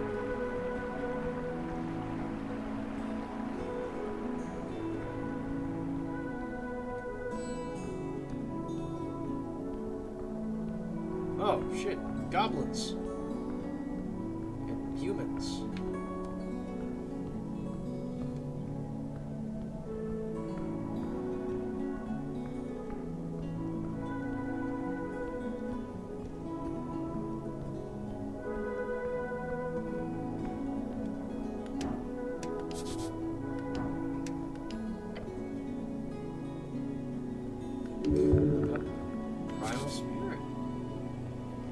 Primal, arcane, and divine, I see. Represented in the natural, wild, savage, and elemental force of joy that cannot be controlled or bargained with. Open it. Alright. A pair of legs.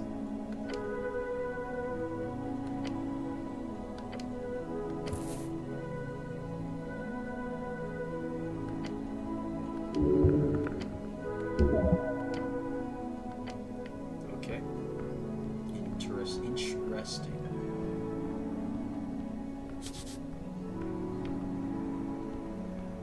Can't go down there yet, I think. Torn on the Fern River, look for first the river goats. Okay, it's 1549. This demo only has the first day, I'm pretty sure, so I need to be careful with my time. Let's head back. We've strayed far off the beaten path. I got my ass beat by a bunch of fucking gears.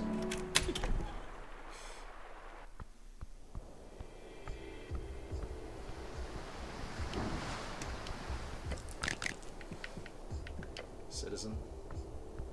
A shame we cannot repeat the original prompt.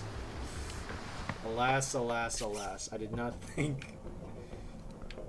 Anyway, I nearly got crushed by those gears above.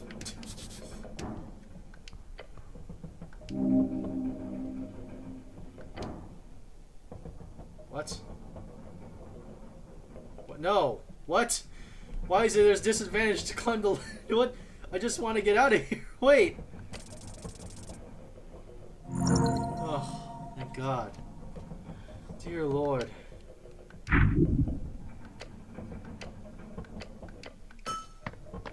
Okay. I nearly got killed trying to...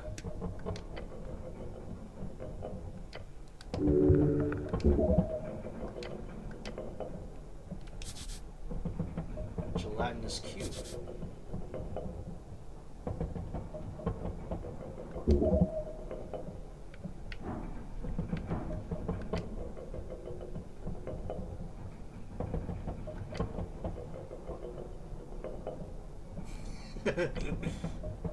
Why? This might come in handy one day. I could grab that one if I had better dexterity, but I nearly fucking died trying. But, you know, real fucking stupid of me. Big whoopsie doodle. Oh, I'm on the roof. What am I doing on the roof? Oh, what's that? Resistance note. +1 strength, -2 wisdom. I can't equip that. I like my wisdom. Sorry, folks. Okay, I'm on the roof. Is there anything else around here? Or just... No other way to get about, it seems.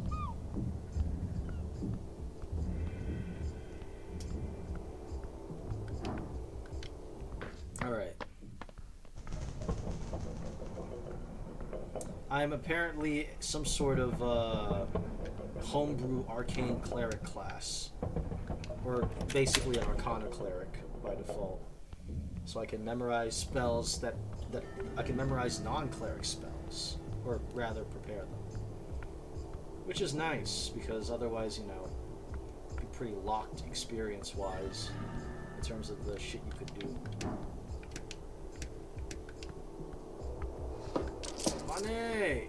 Money, money, money.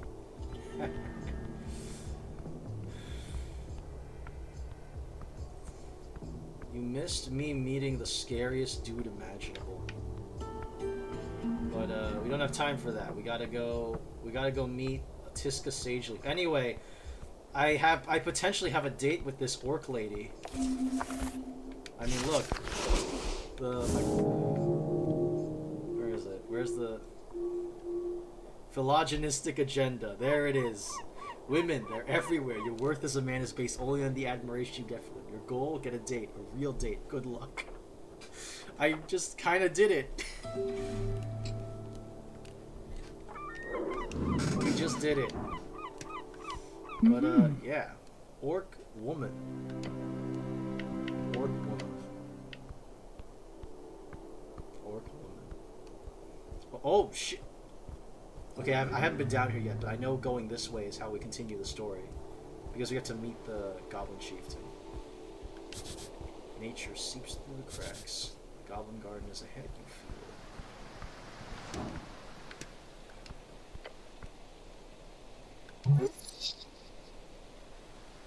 feel. Huh? Snell, I guess you're the cleric.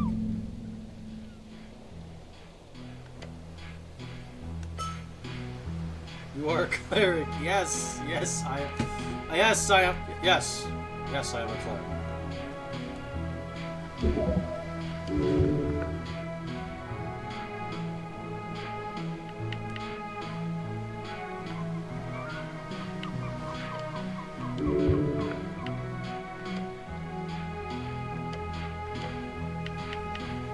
Nice to meet you, Snell.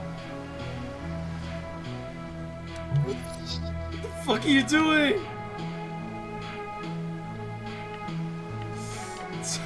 God, no! No, no, no! That was racist. Fuck! No!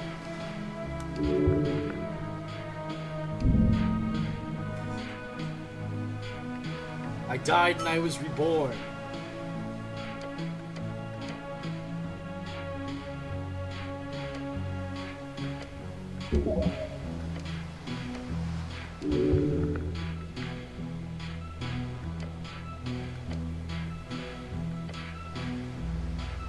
It's not time to do your damn job, Claire. Alright.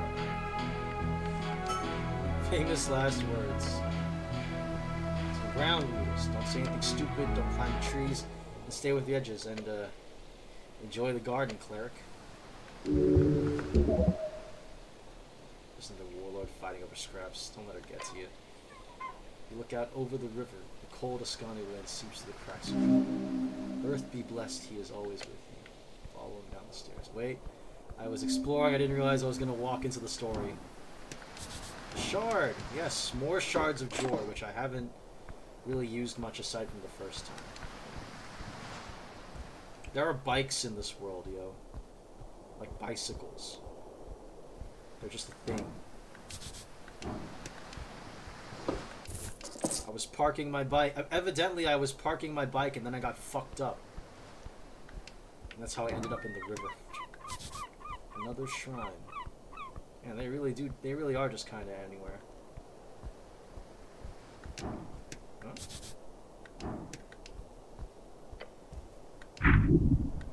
What?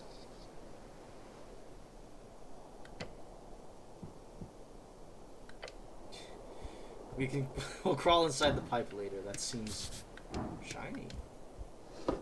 Another shard. Shards, people. Shards. Embedded in the earth you find weather-bitten stone in the shape of a spiral. It's ordinance rings. A snail statue. Whatever goddess symbolism this once denoted, time is running down as a monument to nothing.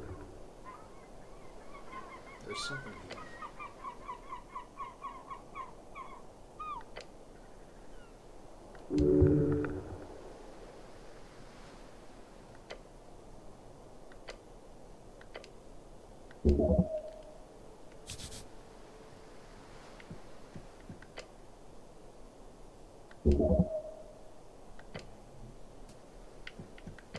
Tell me your secrets, Tim. Ah! God! 1d4 damage again. The crack is your bones. God damn it. Shard of Jor.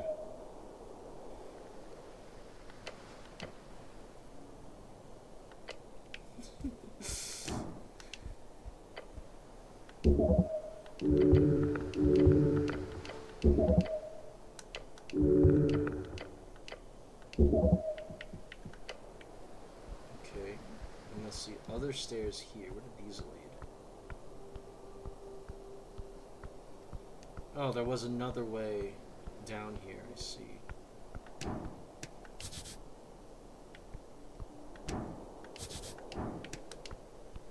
Money! Oh, I could have gotten here from the bike rack. Idiot. So this is the way. Or at least it's a way.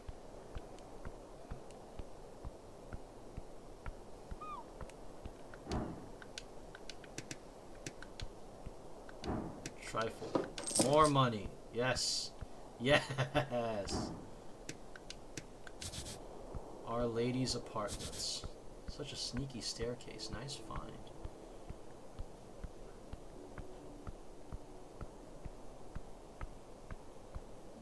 Okay, clever, clever.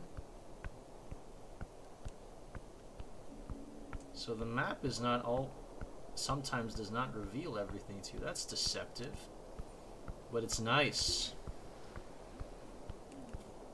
I wonder if... I don't know if Disco does that. In comparison. Oh. You look up at the branches of a bracken tree. It stands tall in the garden, towering over you. An Ascani tree known for its impervious nature, sometimes called ironwood, the Ilim Forest holds the largest collection of bracken in the world. It's majestic. Nature is reaching tall and deep.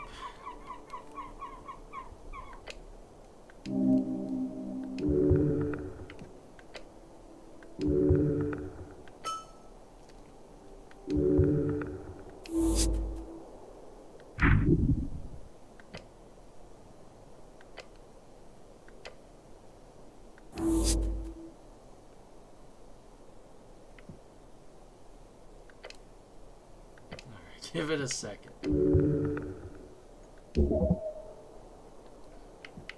By tree. Okay, so there's something up there. Pillar crossing.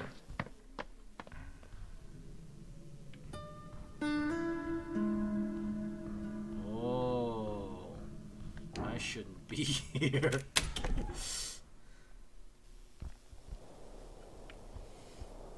Ooh, dragon graffiti. Hell yeah.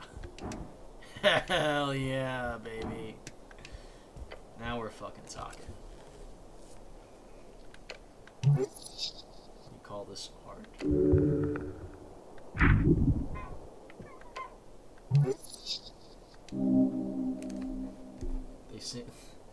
They may have simply... nothing really. All goblins are artists. All folks seek a belief. They may have simply made one out of this supposed dragon-like thing. A coherent thought from the red one. Impressive. They should worship Earth instead. Thank you. Thank you. This is no cheap dwarven rock. This is Gate-era architecture disguised among the rest. Tell me your secrets. Oh, esoteric! You sense a crack in the wall. It wasn't there before. Then you hear the voice, a faint voice, a hoarse voice. Secrets end when spoken. Oh good, you're not crazy. Talking to walls now. I'm talking to a wall. What's it like being a wall? Nothing. Nothing good or nothing bad? Nothing. In isolation. What do you know about Norvik? Nothing. Do you know what Norvik is? No. Who built you, wall? A god. Which gods? Eomestra. Never heard of... Oh, wow. Int, you fucked it up, man. Sounds like a weak god to have been forgotten. Like, how old are you? 15 Timelines. How many years is that? 2,000. Gate era. Could have been built by one of Jor's beasts. What's your name? Chansey. That's a pretty name. Okay. What's your political affiliation? Fear. Are you sure you understand the question? Yes. Alright then. Those are all the questions I have, Wall. Silence. That was surely an esoteric event, or else you're going mad. Thank you for your time, Wall. That's an imp. Braxo, pencil. Another strength behold? 14. Okay, not bad. Level 2 scribe. Surprisingly content, hard worker. Has a nested interest in the current regime. Devils used to be allowed into the city only on work visas, so he could have served for several decades.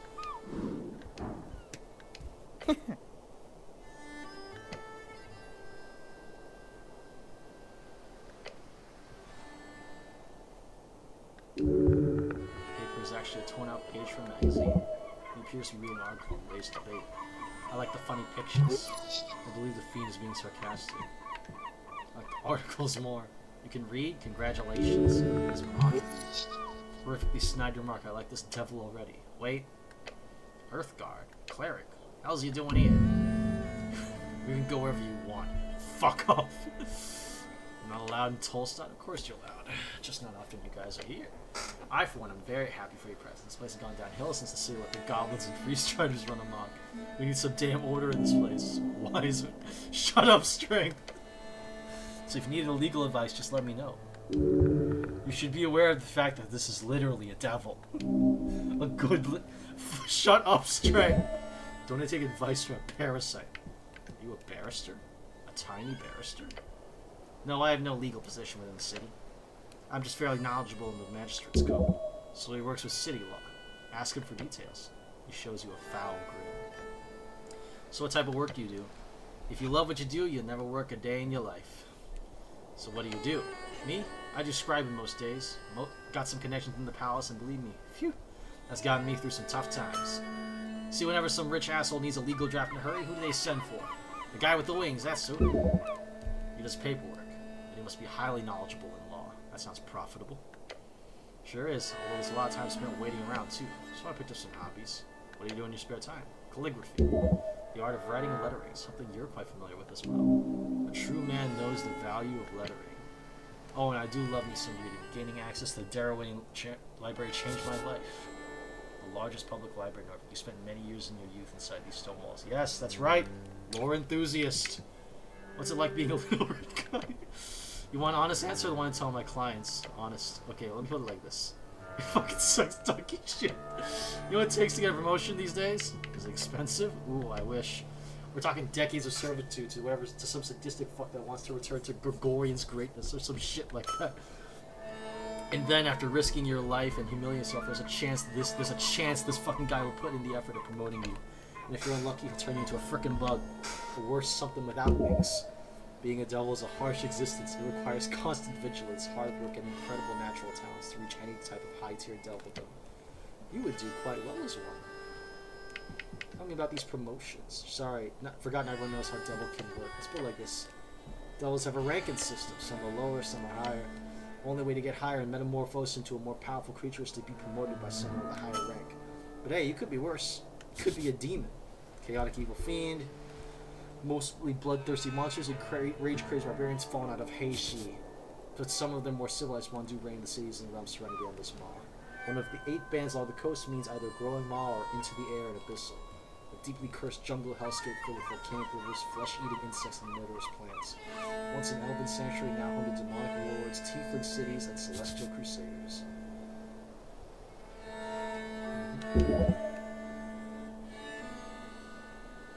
Demons are horrible, chaotic creatures that live by rule of complete meritocracy, which would be amazing if it weren't for their complete ineptitude at civilization building. What are you voting in the coming election? What am I voting for? Same as you. The good guys. And that means the city, duh. The elites are really quite feeding my trove at this point. You think I'd vote for someone to topple them? Voting is self-interest, and a reason would do. So you're being selfish and you're voting. Yeah, who wouldn't be? You think those dwarves would be voting for some hippie-ass gals if they were the ones with palaces? I don't think so, not for a second. Anyway, you wanted something? It's over by the gods. Can you give me free legal advice? Oh yes, I'll gladly assist a member of the Earth God any day. Just ask. Should I invest in stocks? Oh. I do not give, nor have ever given investment advice, but... I should ask, have you ever bought shares before, cleric? I don't think so. Okay, some basics then. Popularized by later Divine Era human adventurer companies, a share is essentially a percentage ownership of a certain venture. It could be a guild, could be a company, or a specific adventure, something that's supposed to grow over time, so you can increase the value of your securities in that share. It's a risky way to increase your capital without actually doing any real work. Why is it risky? Sounds like free money. Good question. Imagine you invest in a venture party. They headed to the Verdun Hills or dive into some Gate Era 2 or an Esoteric Ebb filled with talking cats. Something weird and dangerous, but with potential for a lot of cool treasure to be found and brought back. There's a major chance that those adventurers die on their journey. If they do, you lose all the money you invested. They could make it back, in which case you get a percentage of the treasure base your share. But how often do adventurers come back with a bunch of treasures these days? So, should I buy stocks? Look, there are rules in place. Norfolk has laws suggesting what one can and cannot suggest when it comes to financial agency. Your god made those laws to protect people of lower than average intelligence from being tricked by those of ill intent. Where can I buy stocks? You can buy shares directly from a venture trader. Basically, someone can give you a piece of paper that says, I owe you with some legal information on it. Or you can go to a trade hub. I don't think this wholesale exchange is open until after the election, though. Have you ever bought stocks? Sure. I spend about 40% of my income in risky ventures. Sometimes I even get paid securities, which is nice since I want to pay a middleman. People buy stocks in me. if you were to set yourself up as an adventurer, then maybe.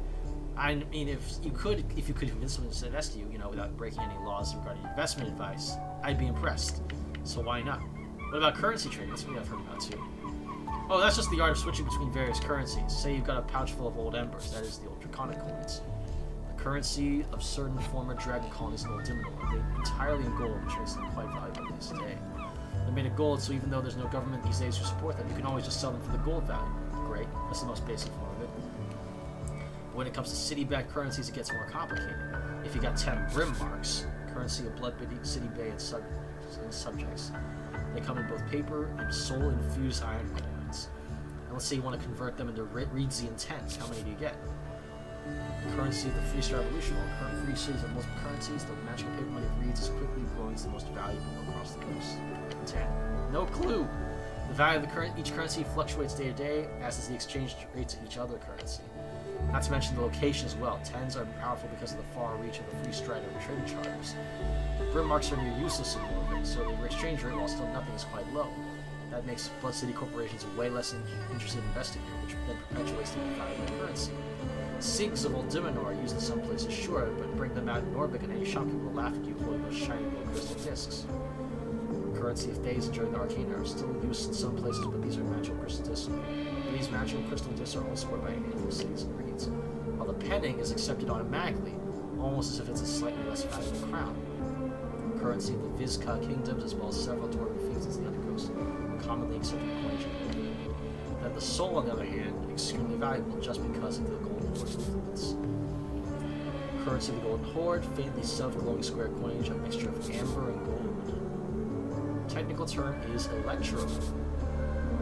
Only mined in 3 locations on the coast: the Planlands of Askin, the Toothy River of Heishi, the Rock Woods of the Another of the 8 bands along the coast, great homeland of the elusive and isolationist High Elves, a land of artificial forests, crags covered in eternal darkness, and roots burrowing to the very coast itself. The Yim have fought a losing battle against devils and celestials for millennia, but their authoritarian society still lives within those great walls.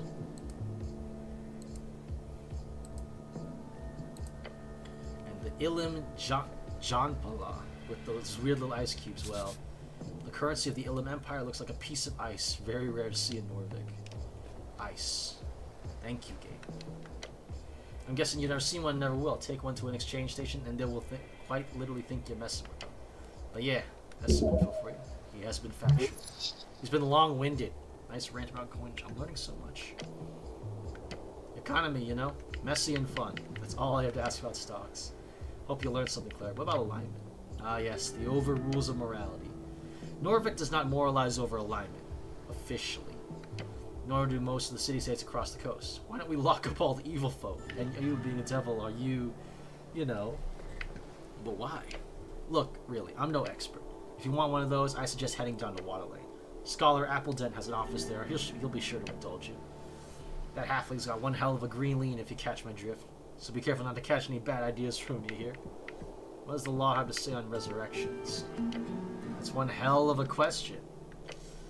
Higher tier resurrections aren't illegal, they're just not available anymore. There are a handful of known divine resurrection spells. Since the death of Earth, there have been no documented instances of successful resurrections above 3rd level. Not available. Figured a cleric would know better than me, but spells of a 4th or 5th are rarely seen these days. If you want to know why, go pray. Your god grants you magic. In his wisdom, he only grants you higher power when needed. In your lifetime, it has not been needed a lot. After Earth died, it's been a bit hard for even the top-ranking clerics to manage higher tier magic. At least if you believe in the rumors of the towers, which you should. What about low-level resurrections? That's Revivify. That's it. High-ranking officials love having clerics around for this one spell. Bunch of pussies. Does a murder still count if the visitor is resurrected? There's been cases. Heard of a man stabbed in a bar fight, bled out just in time for a drunk cleric to revive, cast Revivify, and the bloke lived. The stabber ended up being charged with a major transgression of personal well-being, and that's not murder per se, but I'd argue it had more to do with the fellow's barrister making it clear that the judiciary there was no killing intent. So not an accident, but not a murder. Just a brawl gone too far. But that'd be a hard sell if the victim wasn't breathing. A complex scenario. Something clerics often have to contend with. but in most cases I'd say yes. So don't go around murdering folk and revivifying them, cleric. Be a waste of a spell slot, yeah. And evil. Would be kind of funny, but you know, don't. Are you legally considered alive after a resurrection? Yes, for all intents and purposes, you are alive. Undeath, on the other hand, would be a very different affliction. Necromancy is not just undeath, but all undeath is necromancy. And how is that defined? As long as the necromancy is considered a divine origin, the soul's return to a healthy body, then it is considered as a normal resurrection. If the origin is more black magic shit, as they say, or some kind of corpse animation, then it would be considered as bodily sacrilege. And that's a top-tier criminal offense. How top is it? Oh, it's up there. Does death absolve your crimes? Now you're asking real questions. But no, it does not. There's been actual laws signed in old kingdoms over this shit. So, classic story, alright? A real bad guy is caught murdering his neighbor. Real sick shit. He's executed after a quick trial. Justice wins again. Everyone's happy. But surprise, some holy man raises him up a couple months later. Death and rebirth. Holy man or foul necromancer. Two sides of the same coin. In this situation, the bad guy did technically pay for his crimes. His life was taken by the state. Just because somebody gave it back to him doesn't change that fact, right? Well, people weren't too happy with that, as you can imagine. Thus, the common legal term for these days for capital punishment is DIP. Death in perpetuity. Stands for death in perpetuity. Kind of funny when you think about it. Makes total sense. One death is enough, I think. I follow the law. I mean,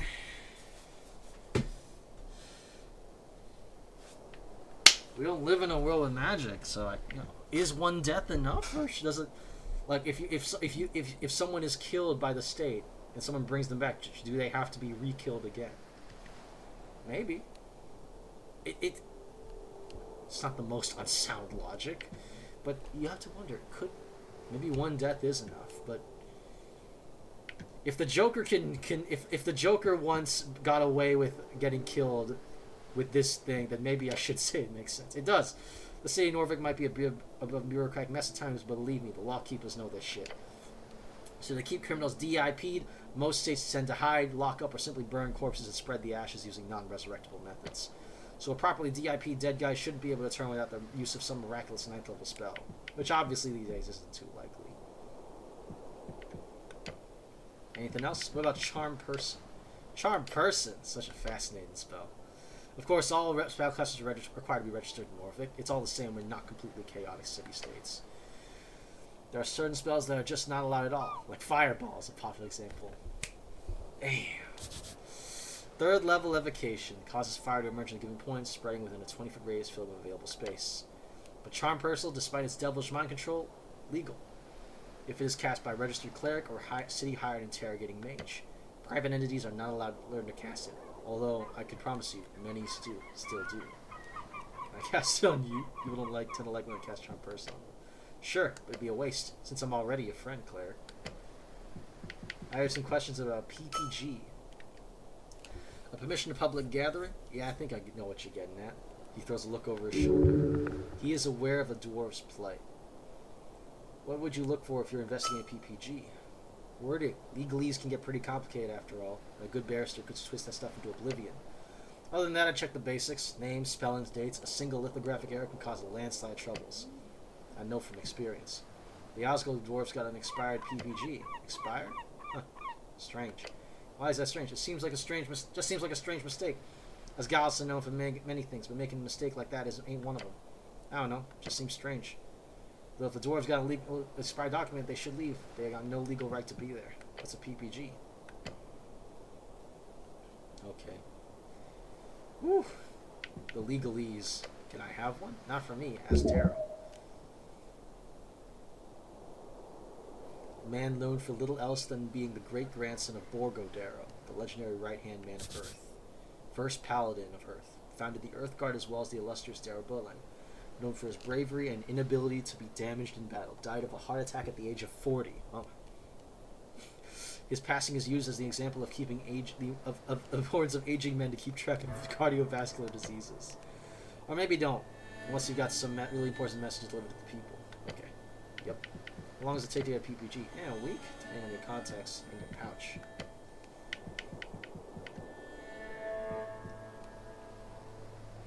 You hear about the tea shop? Yeah, of course. Pre-yards of mist when flying past Tolstoy. What's your take? It blew up. Not sure what else you want to hear. I mean, why do you think it blew up? Honestly, haven't seen a blast one like that since the Coast War. You didn't hear this from me, but... Strength. Fucking moron. The Scorch looked like kind of looked like those from a fireball, but not the kind you get from a trigger-happy pit fiend. We're talking high-level wizard stuff. Pit fiends are known to cast third-level fireballs at will. Be careful, cleric. Powerful forces are at work here. Thinking about it for a few more seconds makes me clearly know it's all a big cover-up. Wouldn't be the first time a city-trained spellcaster goes a little off the hinge. Slander. The city does not train people to explode. Other than that, not to be self-incriminating or anything, but could be a fiend or a fire elemental, or an elemental. I mean, Waterlane has shipments from Kagamesh every other month. Maybe a fire elemental slipped through. One of 8 bands along the coast, a land of vast xeric shrublands and deserts. Famous for its underground cities and oasis kingdoms, home of elementals, halflings, and many planes touched in between. Who knows? It can't be a covered city. At least where it's rugged. Evil lets its be loose. It's the simplest answer after all. But I suggest having a chat with you on the tea shop. Who knows if feathers are ruffled, eh?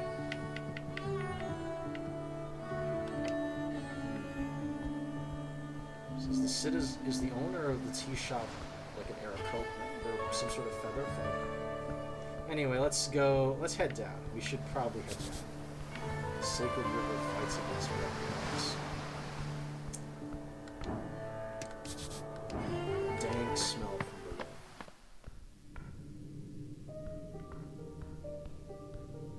Goblin Garden.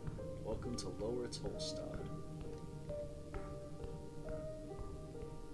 Oh, wow. There's a lot of you little guys.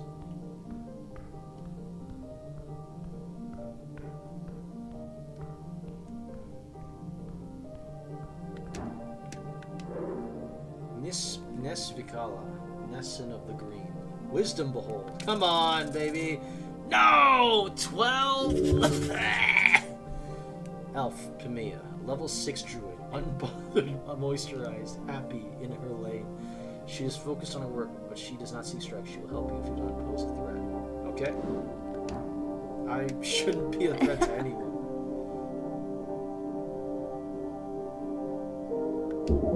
She's making potions.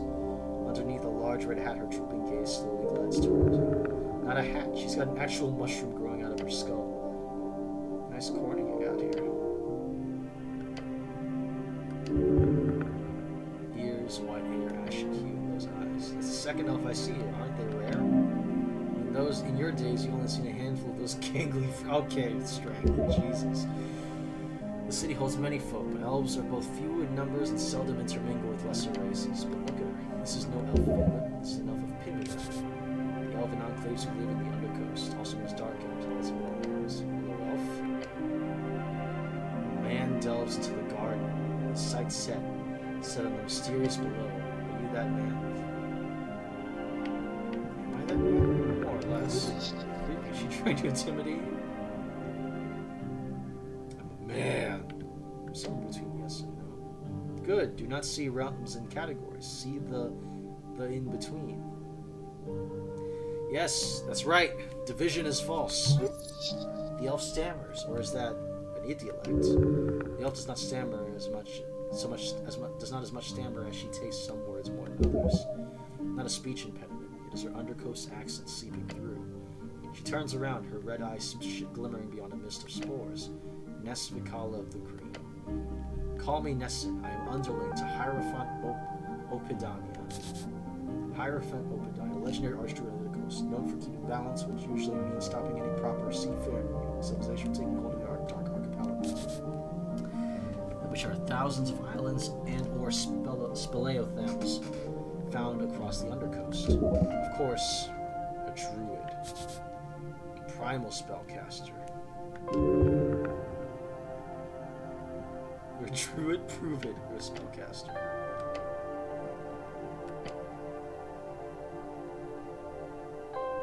Oh, the basin.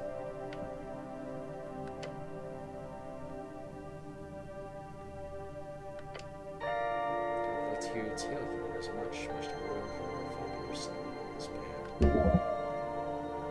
She speaks as though the Earth folks' 60-something years of civilization building is nothing but a footnote in their history book. How sustainable is your lifestyle? Sustainable? How do you replenish the resources you consume? And if you do not, how many years until depletion? You're supposed to know that. I do not mean an exact number of years or even years until you run out of natural resources, just an approximation. And perhaps a total of the impact on others in your vicinity. Do you mean me in particular or my people? Both? Or either? You want an answer now, if you have it, but there's no stress.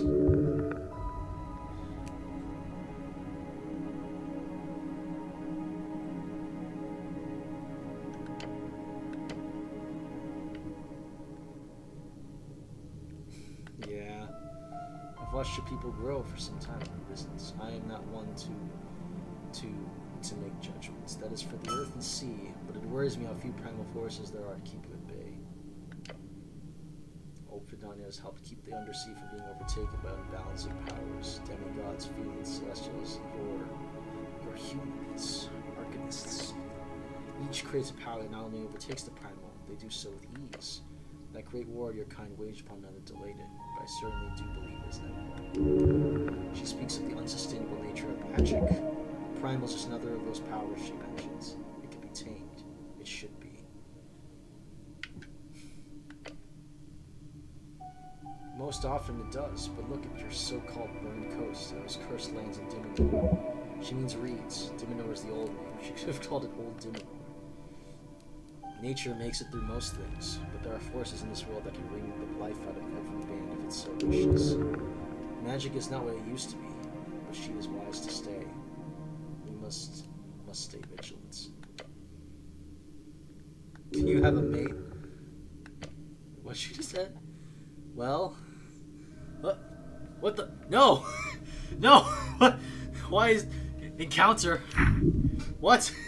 Your cheeks no, no, no. Calm down. This is not a hostile situation. Okay, thank goodness. Elaborate. I apologize if I was vague. Most humans in this cell in pairing groups. I wonder if those of your kind do the same, form such long-term committed partnerships. She did not have ill-intentioned original. Okay, nice. No, I am married to my work. I am the cleric. I go solo.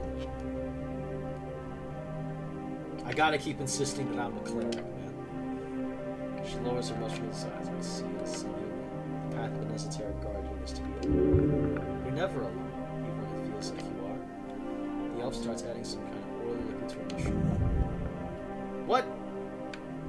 Idiot! Just olive oil and cheap bread.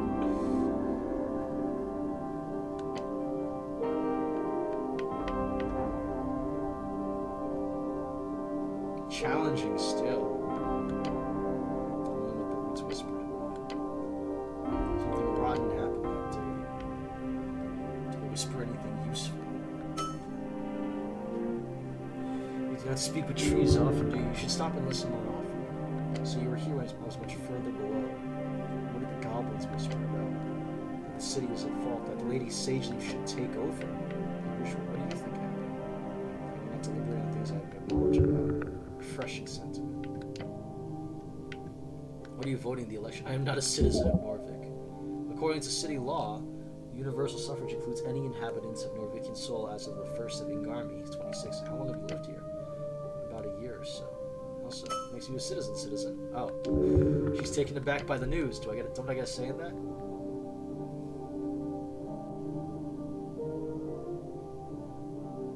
No, if you don't tell the government, you're probably... Okay. You might have just convinced her to go vote. We'll see. You don't look like an elf? Is that... What do elves look like? Ym elves are monsters. I suppose there are many kinds of elves. We do not call ourselves that, but to your people, yes, I am an elf. To me, oh my goodness, we are the elves of stars. If anticipating this.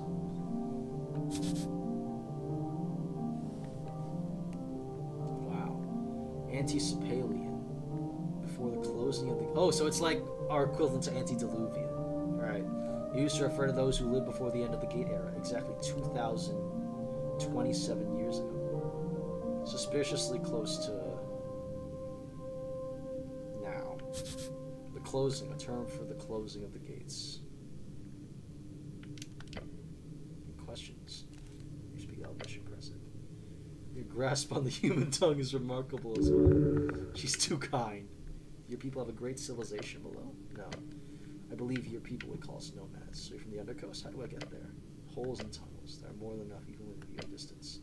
But I'd recommend gaining Lady Sage's approval first. I got some other questions.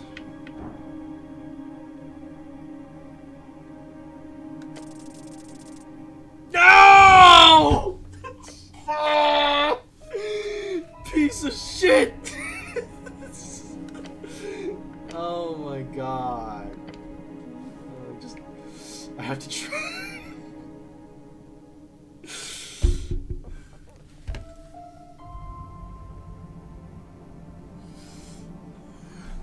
My only other proficiency, and I fucking suck at it.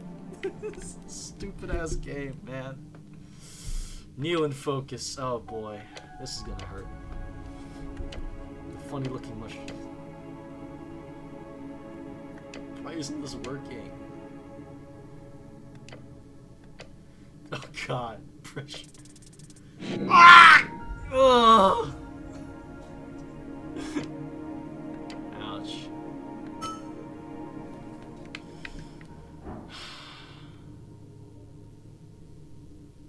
Wait. Hold on. I could do it. I could do it. I could do it. I just have to get a 6 or better. Come on. Please. Yes!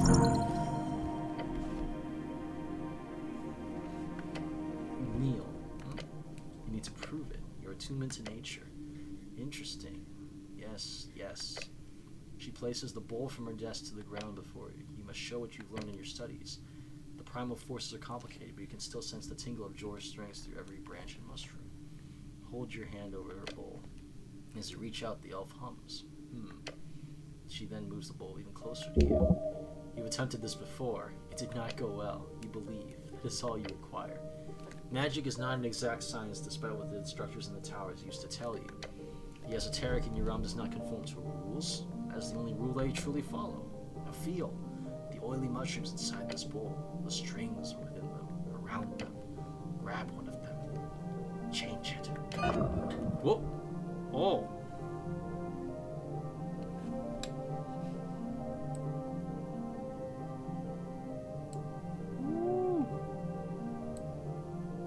Wow, wow. At first, nothing. And a twinge.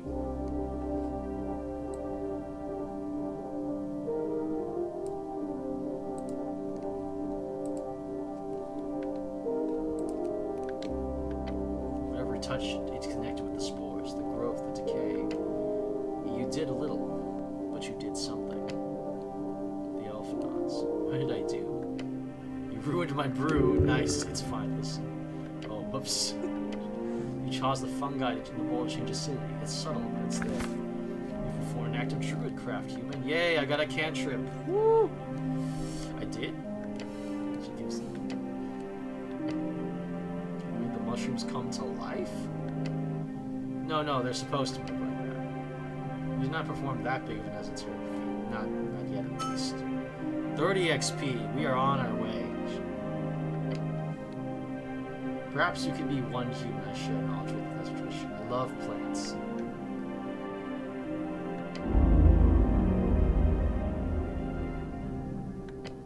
You want to know? I want to learn how to speak with animals. That shouldn't be too hard. Spell scroll, yes. First level divination.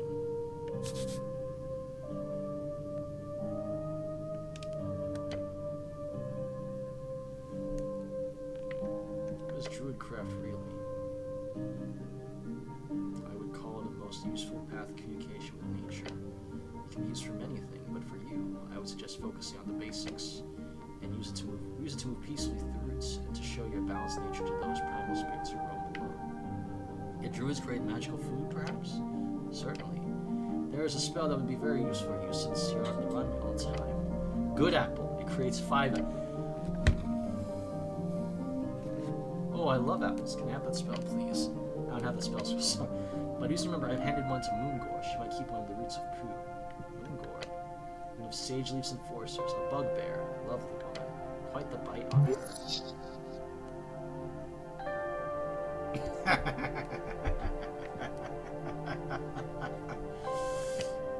Just tell her I sent you. Moongore and I are friends after all. Are they real or fake? They're real.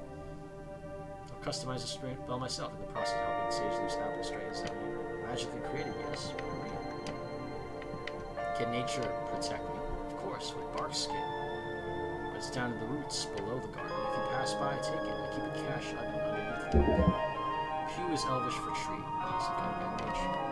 Something like that. For password, just say Minun Sexika Spoony, and he'll open right up. Oh, you can have the other type instead, so since Sage Leaf wants you to succeed. What does that mean? Flattery of the highest kind. Just give the password, and he will grant you access. It is primal forces, nature. So it is. That includes, but it is not limited to, elements, life, anything that grows, really. It is that which exists at the core of all. But even after alterations, it remains within. Generally speaking, a clump of ore will be more primal than a forged blade. In short, the primal emerges from natural energies. Decent explanation. What differs primal from arcane and divine? The answer to that could be many. I would lean towards saying that they differ in only origin, but that origin makes all difference in the world. How do you mean? I do not know. It is like forces that flow through Jor's strings. Some flow from divine sources, some flow from natural primal sources. While the arcane, it is more like plucking those strings themselves. Editing the rules, something like that. A slow nod. It's all the magic questions for now. No. Okay.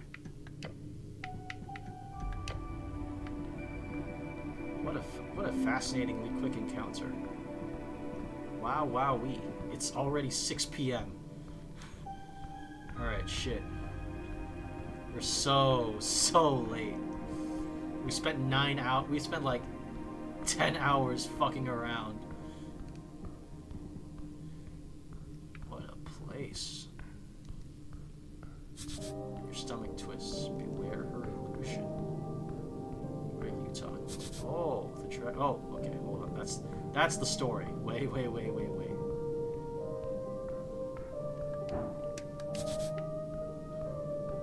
I will keep her waiting a little longer.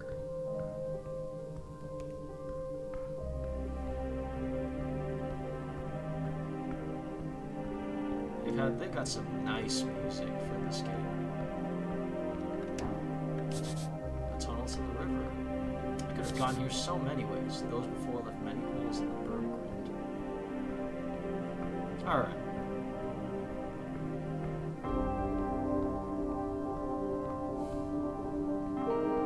It's been 10 fucking hours. Let's do some story.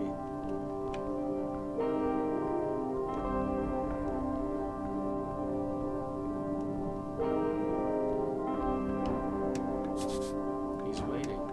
You approach him below a sprung tree. The well-dressed goblin stands proud beside his master. Go ahead, Claire. With a proud smirk, he motions towards the wooden throne. Much of his personhood hinges upon that throne and its owner. You should stand before the throne and address her court. Alright. Lady Sage Leaf. Wisdom Behold. Oh my goodness, there's a DC 30 on her? Ah! Forest goblins, something is very wrong. Well, that's great to hear. You've approached the throne. The sprites flutter, their glow illuminating the trunk of this great tree, its roots reaching far below, its branches holding up the dirt ceiling above. On the throne sits a tiny goblin, her smirk as bright as it is threatening. Her eyes follow you with an intensity. Reminds you of a certain pale man. So this is the dragon. Yes, I can see it. Her glare is magnificent. Okay, strength. Cleric of Norvik, of earth and river. Her shrill voice echoes out through the chamber.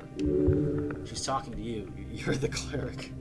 I was assured by your masters, the top brass of the palace itself. Her words are tainted with disdain.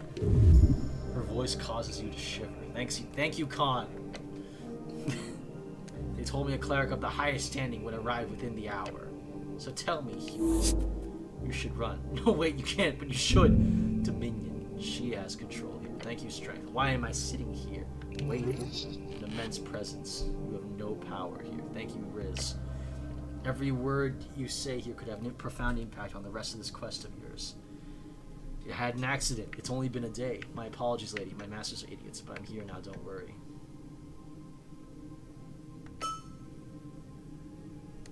Yes, I know about your little trip down the river. That is no excuse.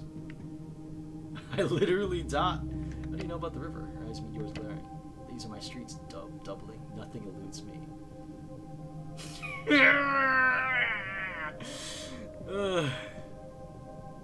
Except an exploded tea shop.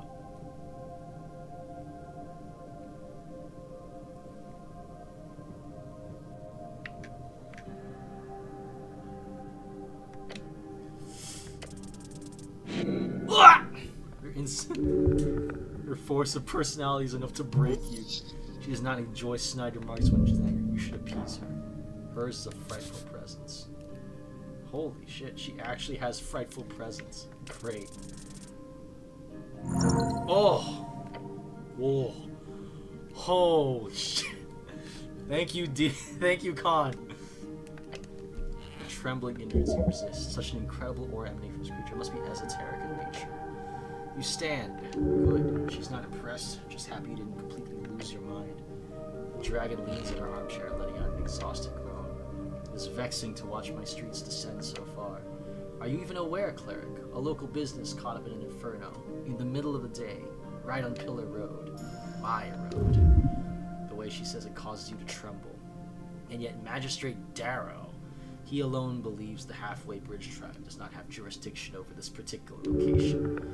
She appears to have been stewing over this annoyance for some time. Her anger is pure and intense. She's trying to reel it in. The magistrate speaks for the city. Why does Darrow say that? She claps her hands together. See? This is what I've been dealing with. Blind faith in a failing system. She lets out a frustrated groan. It feels like the roar of a lion. Why does Darrow say that? Because he is a fool born out of nepotism and alcohol. Horrific slander, but it's true, Strength, you dump. And where is her usual jurisdiction? She leans back and picks something between her fingers. I have official recognition of law in Lower Tolstoy. The definition of that has always been vague. Some see it as anything below ground, some below water level. And where exactly is the tea shop located? It is, or was, rented out of a corner of the central fort, just above the holes next to the pillar. She snaps her fingers towards the goblin to her right. That means it's part of the core foundation of this island fortress. Therefore, that property is legally an underground rental unit. Lady. My people has been handling that damn crow's contract for years. But no, suddenly when the entire unit goes up in flames, that's when my people no longer have the right to enter the premises, to deal with it, to clean up even. No, suddenly it is the city's business, and we should keep our noses out of it. Corruption, plain and simple. That's one hell of an accusation. Oh, you haven't heard half of it. Don't get me started on the actual effect this has on my people. Snal. Lady Sageleaf. The magistrate says it was an accident involving a fireplace failure. They've yet to send anyone in to actually investigate the scene. How can you know that? What? Something wrong.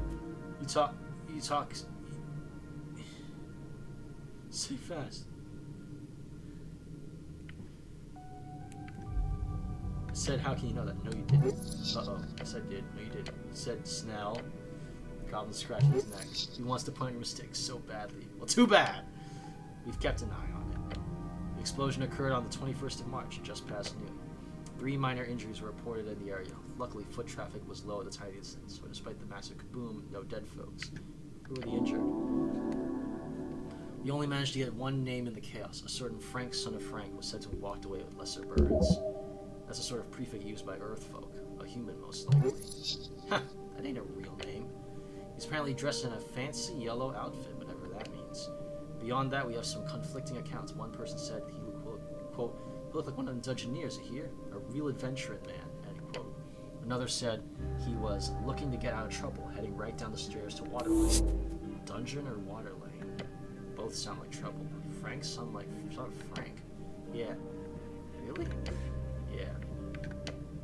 That's a fake name, uh-huh. Cool name, sure. A Dungeoneer, if you believe it. That comment was from one of the militia members. Could be smart to check the city below just in case, despite the dangers. Down to Water Lane. Yeah, seems like he was heading in that direction. No doubt could mean a number of things, Water Lane included. Fancy yellow outfit. I'm assuming some type of Reedsian fashion.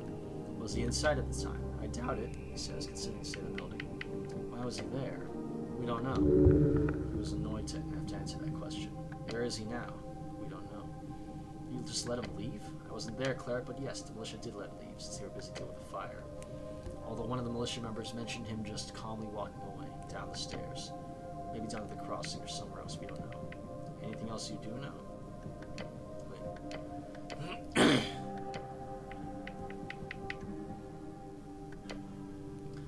We have theories, but we need proof. The unveiling has begun, Cleric. Secrets in the ashes. Corruption, madness, politics. A rambling of fools. Bureaucracy wears her down. Is this clearly the work of a rogue spellcaster? Someone who cannot go unpunished. A spell would indeed be the only logical answer for such destruction. I would bring justice to Norvig. A rogue spellcaster? Isn't there an anti-magic task force we can call for? Can't you deal with it? Why, yes there is. You. The Arcana Clerics of Earthguard, one of the few authorized spellcaster groups in the city. Often uses task force esoteric events, incident accidents, and magical assaults. The lady clears her throat aggressively. I declare a joint venture. The Halfway Bridge tribe shall investigate the tea shop on Pillar Road and bring justice to those who seek to harm the peace.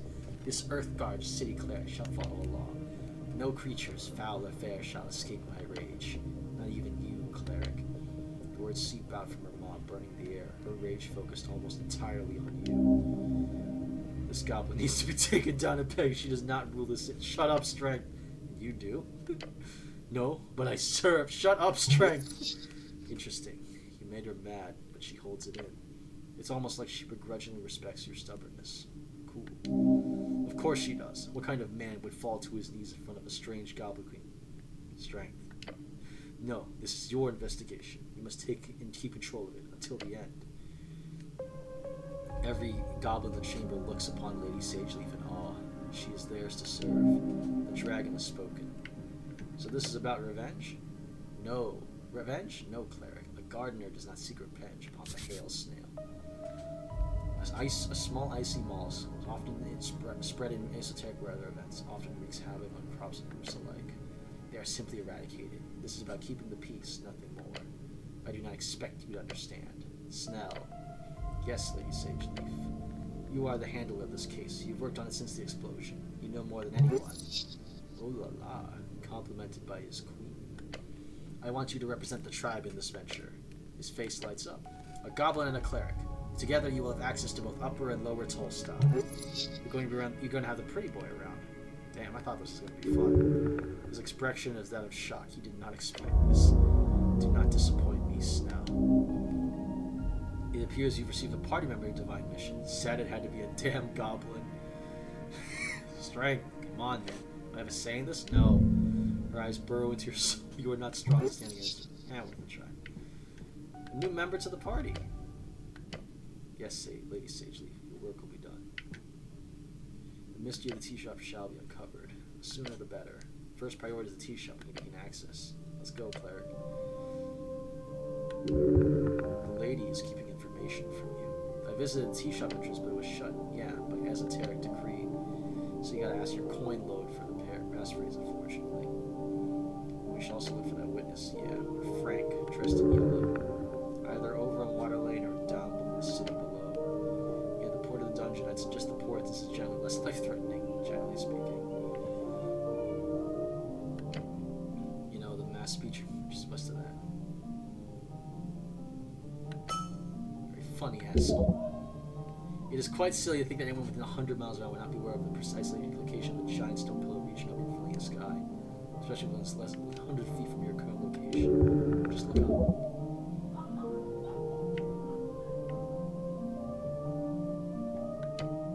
That's good. Neat.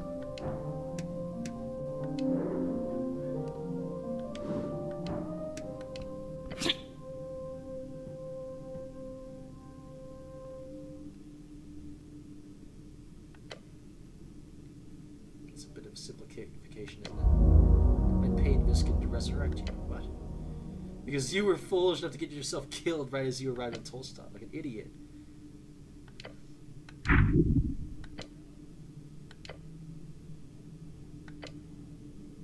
You died in the river you fell in. I not want to wait for another damn cleric to wallow their way here in a week or so. You're welcome. Did Snell know about this? No, cleric. I didn't actually. He sounds hurt. Perhaps she did not believe it to be relevant for him. She scoffs. You were busy, Snell, and I assumed it was better to leave you in the dark for now. I hope you are not cross with me. No, Lady Sageleaf. I'm just a bit shocked, I guess. Do you have some sort of shady deal with Viskin or something? That's not how I would describe it, but sure. We share information, have a mutually beneficial relationship. Like adults, we speak with one another, and sometimes I pay him to perform services. It's called business. Nothing shady about it. Interesting. She hired the Pale Man for his power. Why would he work for her? Well, I'm happy to be alive, I guess. I'm happy you're alive too, cleric, as long as it means you'll be performing your services here on Tolstad. So do that then. Make me proud. Bows his head. When are you voting the upcoming election?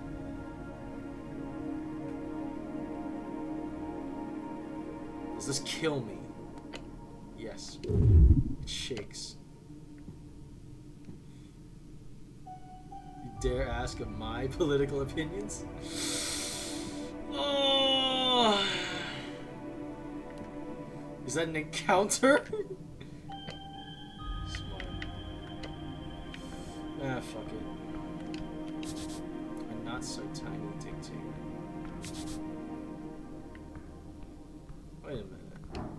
This is the way to Viskin's?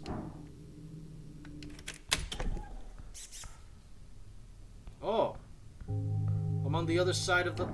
Woo-hoo-hoo! Give me that. Yes, yes. Oh no. Minus one was... Oh no, no, no, no, no, no, no, it can't be.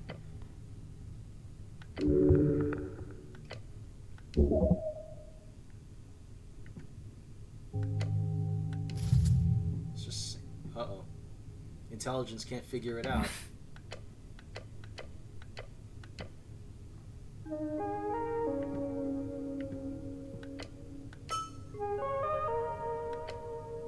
Mosquito sand.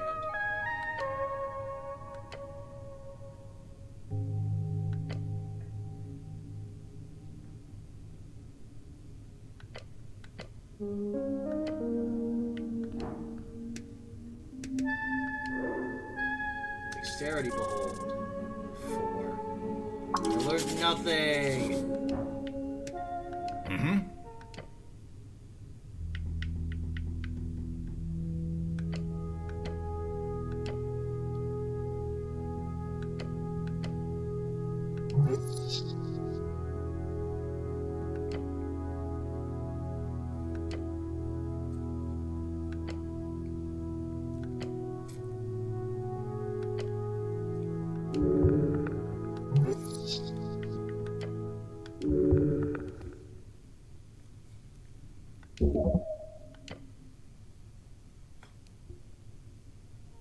What the fuck is wrong with you, intelligence?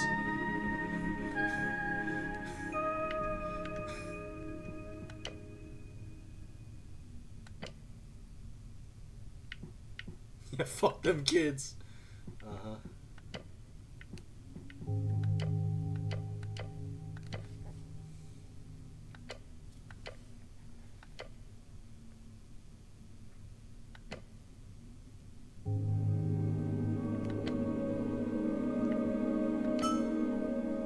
Don't fret.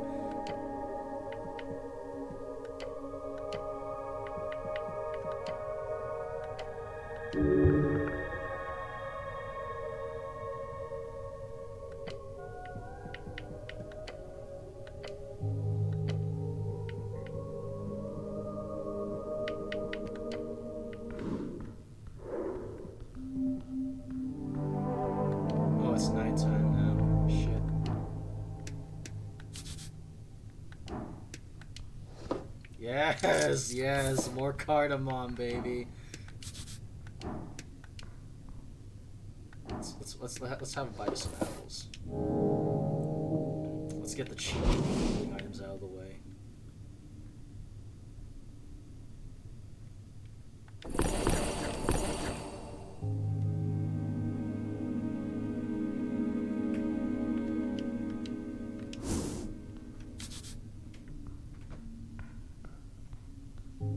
Oh, the zombie is gone.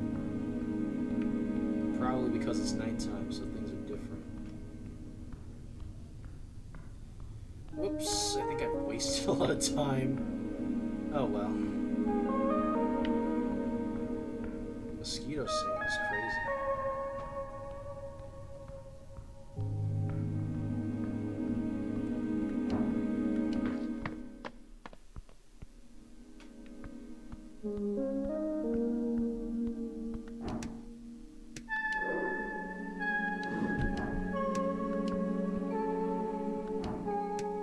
Oh my goodness. Huh?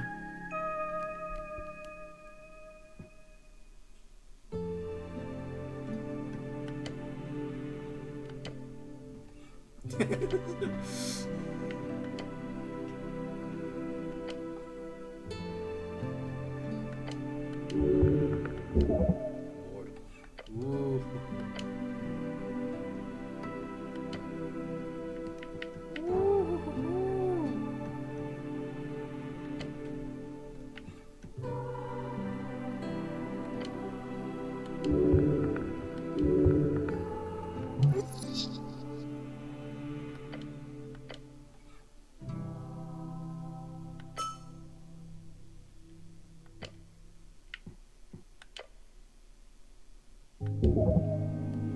The explosion happened at noon. Damn, why were you working on Toll's new thing?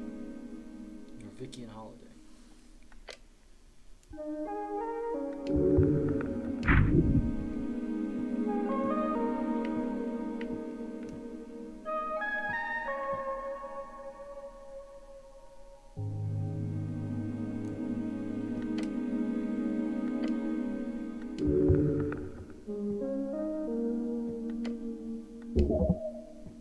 working on city holidays, not a lot of things.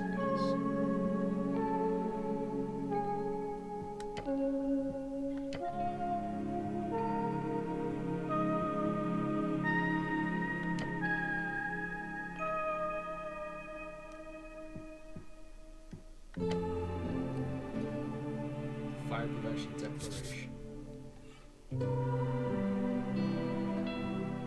The response times have been pushed down to less than 10 minutes. That's not bad. That's not bad. Nothing else.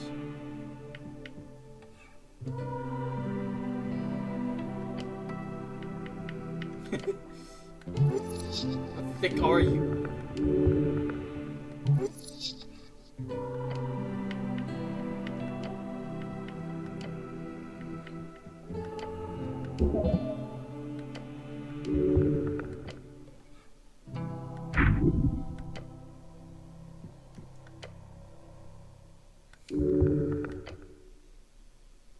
Really? He's voting for Norvik? The people's next, self-proclaimed protectors of Earth's legacy. The party of Norvik wants to uphold the divine right of a dead divine dictator. Not unusual for well-off human men to vote for the Earthfolk Party. Although this fellow doesn't strike me as a religious kind. The vote is cast for self-interest. It takes a special man to vote for any other reason.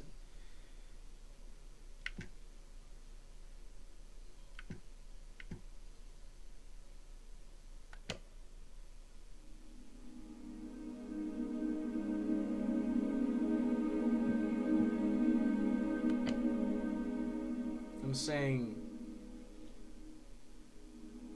every day would be better. No, you fucking idiot. Rogan, you fucking idiot. Yes, that I can stand behind.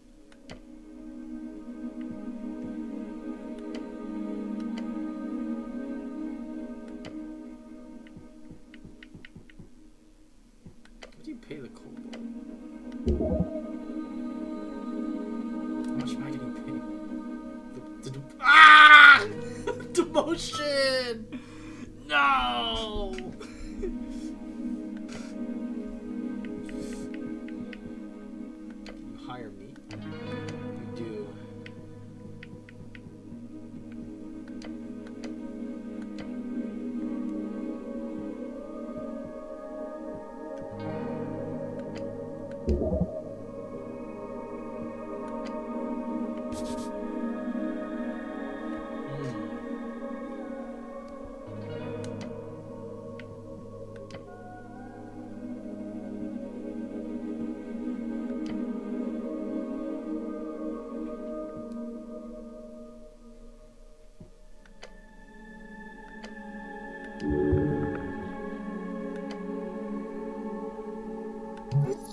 He's not annoyed. In fact, he cares so little it's alarming. Self-made man. Fellow solo artist. War orphan. The coaster. How old is this guy? How old are you? I'll be 38 this year. Youthful and fake. Me neither, brother. It's never too late. Me neither, brother. you don't have to do that. I know. Are you asleep? I'm sorry. Are you asleep at night? Other less invasive questions. Daunting still. Dear Lord, I have to roll a 17 or better. And that is...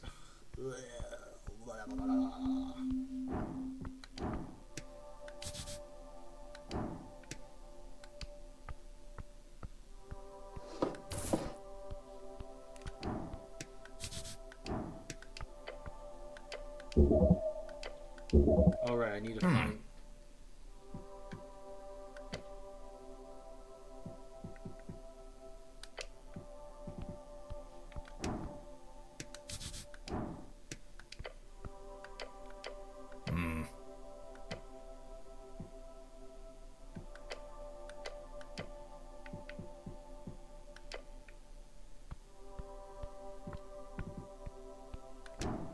More dialogue options now that I've got Snell with me. What?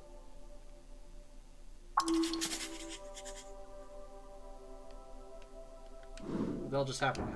How did I get another behold option with him?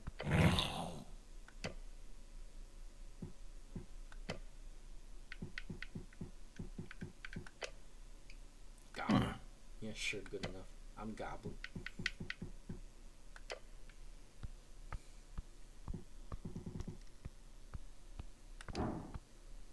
Oh god, did I miss the assembly?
Yes! My wisdom actually pulling in. Dwarf is clearly sense of situation. He's a strong leader, one standing against tyranny. I'm sure that you are a sign of it. The cause will be better off with you, a free man. As the dwarf listening where someone's coughing, Snell steps in. Look, he's a city schemer like any other, but right now he's talking sense. Surprisingly enough. You see the dark thoughts starting to swirl behind the dwarf's dark eyes. Boys, we're leaving. Alright. Sweet. Of course, not all falls get used to her. You're a strange lad, but I see it nothing like her. You want to do some real good on Toolstad? Then join us. Find us down at the crossing. Okay, I guess we resolve. Oh! They left behind a hammer. Woo, woo, woo. Give me the fucking hammer. Not good in a fight though. Whatever. Whatever. Weapon. Oh, it is a weapon though. Okay. Okay.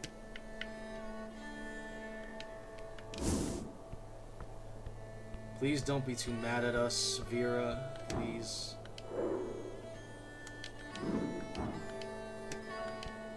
Well, alright, the doors.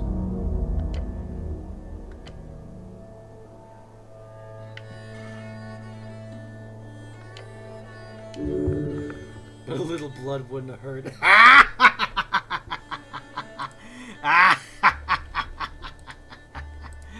Yeah, that's Vera, folks. She's great, isn't she? We've done a great service to the Ascani Reeds Trading Company today. And on topic of payments... Ah, that hit the spot. Give me another job now. That's position. I'd love to see you there. She would love to make use of you there for good luck with your business. Well met, Asian. I love you. Well met, Asian. Mm-hmm. But you know, quest complete. We're almost level 3. Huh? Alright, what are we doing? Oh yeah, we need to... Hold on. I think something is open now. There's a building here that should be open around this time of the day. Yes! Yes! The landlord isn't here anymore. Yeah, some people have disappeared because Drunk Sphinx, lower Tolstoy. Raz, bow for hire. Charisma behold. DC 12. This is a racist. He wants to kill you. This is a massive, unregulated, confident, and highly problematic goblin supremacist. He will not debate you on it. He doesn't even see you as worthy of being alive. Hill Goblin, level 8 rogue, so slightly less dangerous than Ost. A jukebox. Your eyes take in the enticing green glow of the disquettes. Diskette, an esoterically infused stone disc, which has been engraved by a spoken word spell. These have been mass-produced since the mid-arcane era. A second-level transmutation. It allows the caster to engrave a spoken message onto a surface. Whoever touches it will telepathically hear the message in their mind. However, this spell has mostly been used for the last 2 centuries as a way of mass-producing musical records. That's one way to do it. The presence lights up the night with glorious rhythm. Play the disc called Highland Flame. Play the Act 1, Scene 7, Interlude Let the Chains Be Dust. Play the disc called Hill Waltz. Check the other buttons. You press one of the mechanisms. The jagged indicates the deeper sprung was broken off. Unfortunately, that means only the first 3 diskettes are playable. Whatever.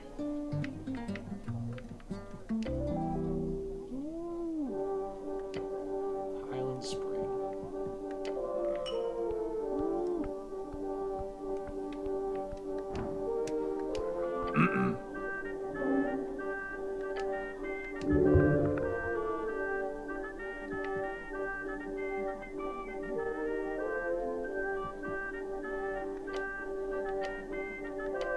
See, we're getting more cron by the day. The goblin who signed the goblin tree served Earth for many years as a warrior. Huh? Fuck. Fuck you. Alright, we're gonna have one of those conversations. I suggest selling to someone else. You know this guy Snell? Sure, that's Raz. Ignore him, he's not interested. Listen to your pet cleric. What was that? I feel like there's some tension here. Let's go, Snell. Ooh, I don't want to get in a fight with that guy just yet. That seems like a bad idea, because Snell... I don't even know what class he is, man. My Dex Behold was ass. The main exit. A donation plate.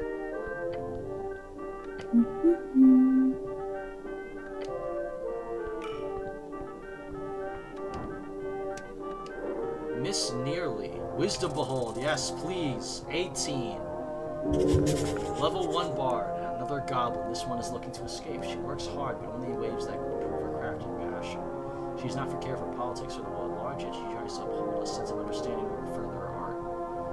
Okay. Decent stats for a level 1 cleric. Not bad, not great, but not terrible. Behold, it's Vera! Yeah. Oh, is that a... Whoa, that is a sphinx. Rick Spider, local taverner. Obviously.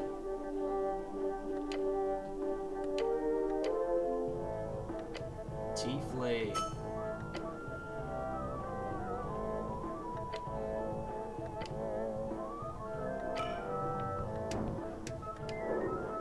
Ugh, another dexterity ball. Fuck! Ah! I don't know anything! I don't know anything. I'm stupid. I'm stupid. Engage. Hey. I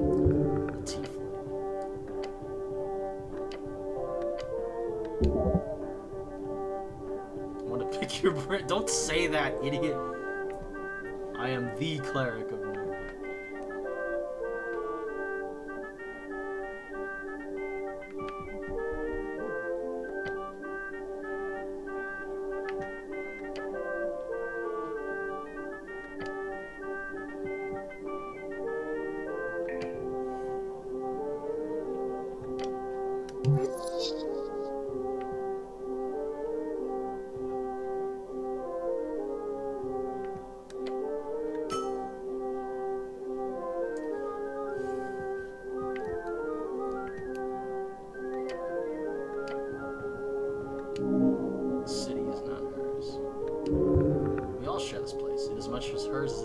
Strength, come on, man. You gotta stop talking like that about non-humans, dude. Well, Snell, aren't you a sight for sore eyes? Want something to drink? I'm on the clock. The escort. Hey, that's not how I'd phrase it, but sure. He gets into much trouble. You hear he's already grumpy enough as it is. Only without the lovers part. What's up with the that's Ulz's great gal. She's a Gynosphinx. She's been here since like early game era. Monstrous being often found undertaking missions for the gods. A feminine force capable of seeing through time and space. Collector of ancient lore and dispenser of riddles. Known to test mortals to uncover their true worth. But look, good luck making one out of her. She always drinks as much. Yeah, that's the only reason this place stays open. She lets us all hang around a sacred shaver and in return I get her pumped on some river wine. Cost-wise, it's not much worse than a regular city rent. Two friends, Snell? No. Don't say that. You're hurting my feelings.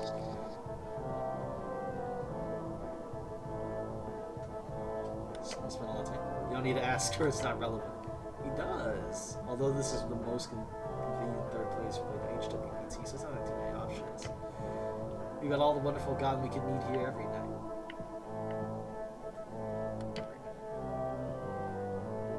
You know, tea shop blew up. Shock.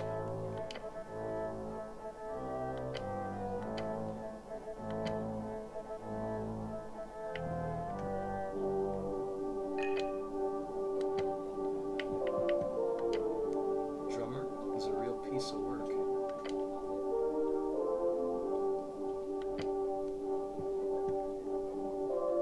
Just Drummer kept the tea shop full of Osculus, mostly young ones, but supposedly working with the free striders on the side, like some kind of spy. Is he coming often? Or well, yes or no? Look, I see him around. He's not regular. When he just show up, he's loud, much more. You know, not the greatest patron. No, the bird couldn't have made a balls of him like that. I'll run away from him. Sure, that's what I expect. Where do you think he's at? That sounds very relevant. Sneak into a crate and ship himself to Reeds. Idiotic, he'll just survive weeks in the time space. Some bird folk can survive with months in existence if you get Fresno.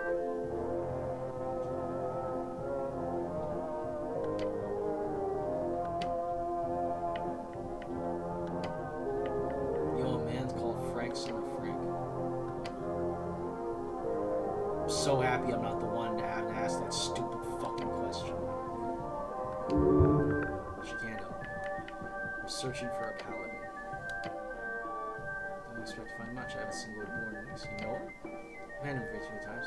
Sure I know. What does he look like? Big guy, earth guard like out with more gold. That is, I believe, an arm wrestling. Green eyes, blonde, long hair. Does he wear a helmet? No. He always showed up as gold. A clear sign of corruption. A sort of man would choose to show skin instead of iron. You ever hear him say anything suspicious? What did you hear? Nice! Nice! Yep. So Lord Gorm is a fascist. If he told him to shut his mouth. Might be something like this, for sure. Where I could find it.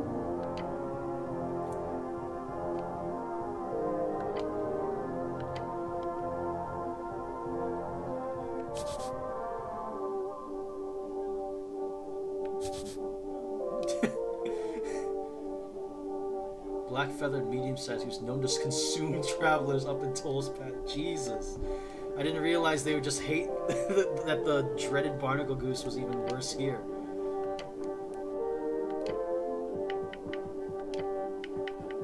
What are you voting for in the election? Yes!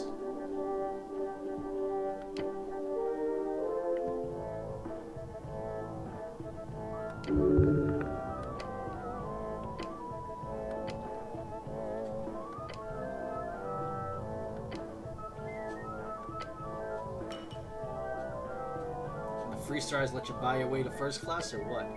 Something like that. Light.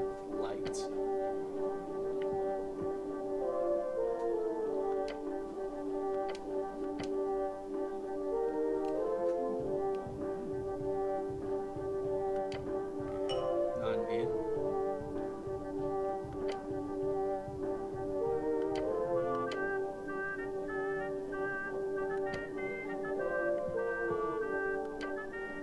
Here all day.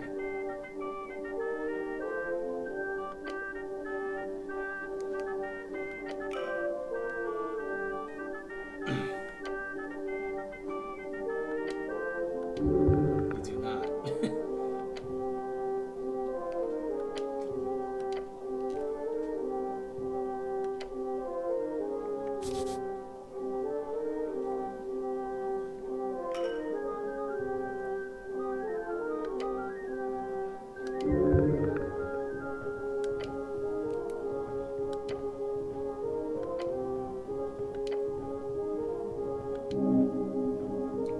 Saw this divine being allowed her to continue her sacred mission. To convince a sphinx, a creature sent by the very high gods, to alter her life's mission, this woman must be highly persuasive.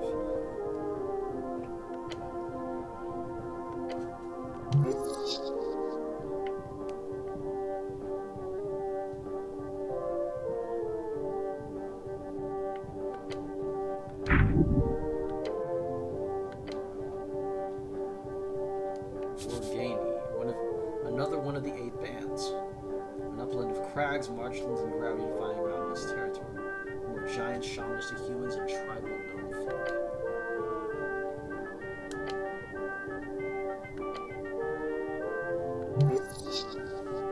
Butcher? I do not answer. I flip. Yes! It's possible he did. Boo! Oh, what is my time?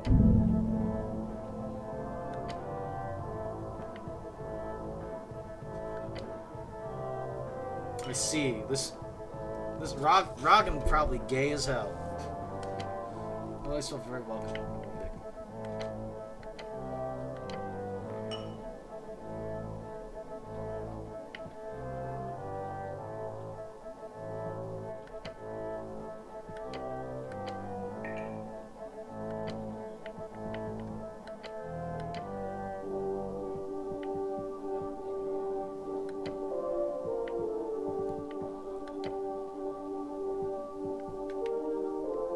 Demon or devil fiend? That sounds really, really fucking discriminatory. That There are other ways to ask this question, Rogan. Come on, man. What is wrong with you?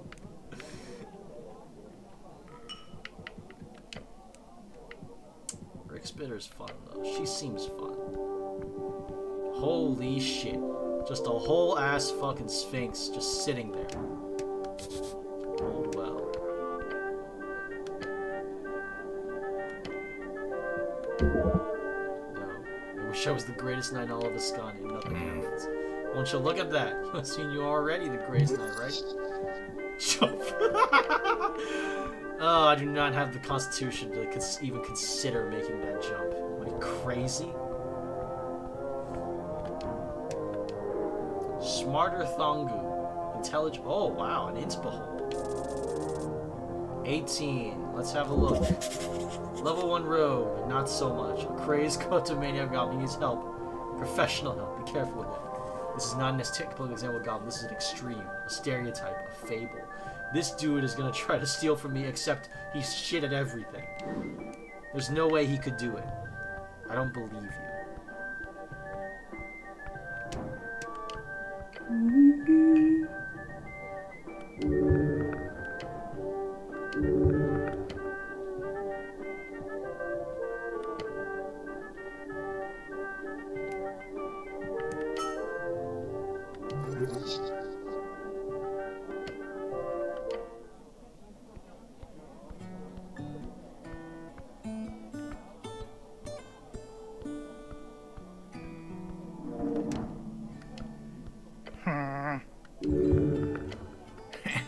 Smarter. Snout. Don't cause any trouble. Okay. One of your cousins?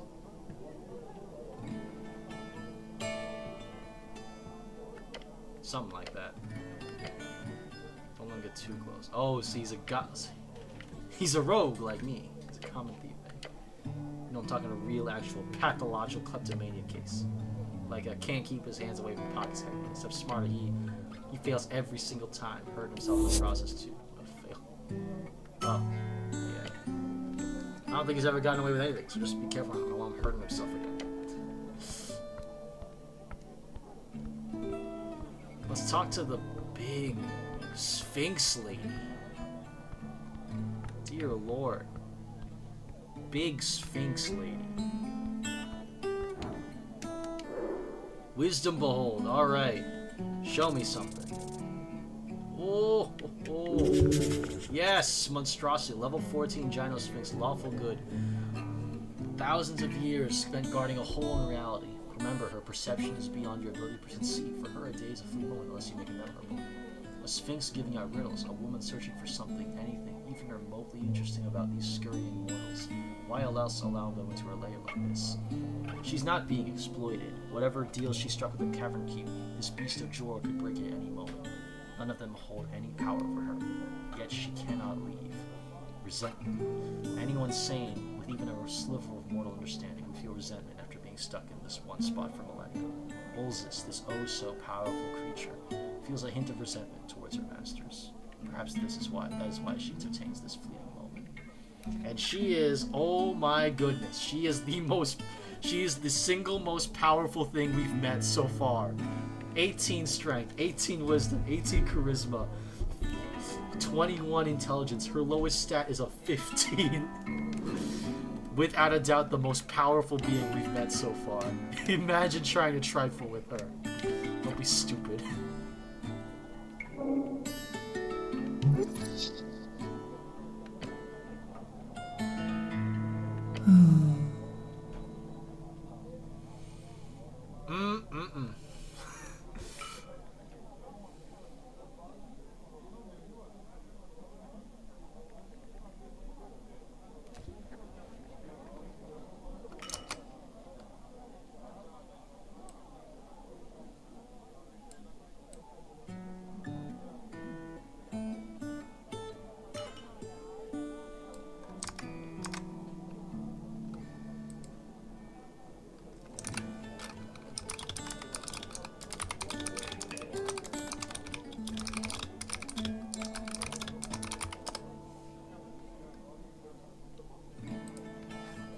Yeah, that's right. That's right! Dear God!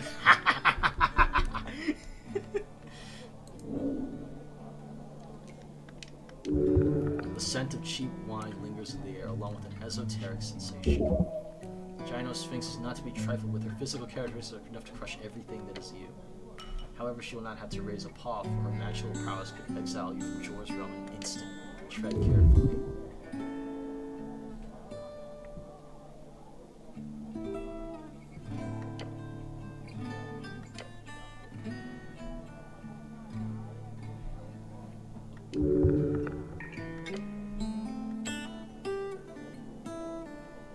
Dark tidings bring you to the heart. She speaks low and rolling. Okay. You see a hint of chaos in her movements, unfocused. A helmed dog dragging its leash around the vestiges of Jor. She extends a claw thick as your whole arm and pokes you in the stomach. Yeah. Yep. that would be about the size difference. Woof. That's ridiculous. Dogs don't wear helmets. Nor do free men. What? That does not make any sense. She is drunk. Could be a riddle. Watch yourself, Claire. Oldest isn't one for idle chit-chat. You know this, Sphinx? Every night there's a drunk jackass that asks for riddles. She usually doesn't hurt them. Ooh, a riddle. That would be fun.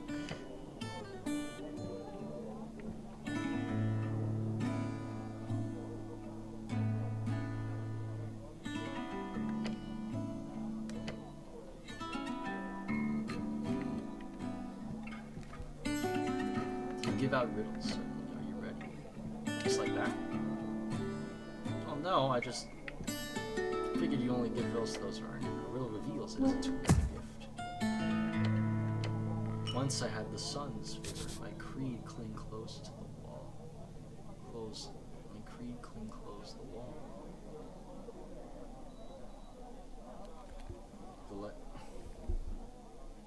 It followed differently.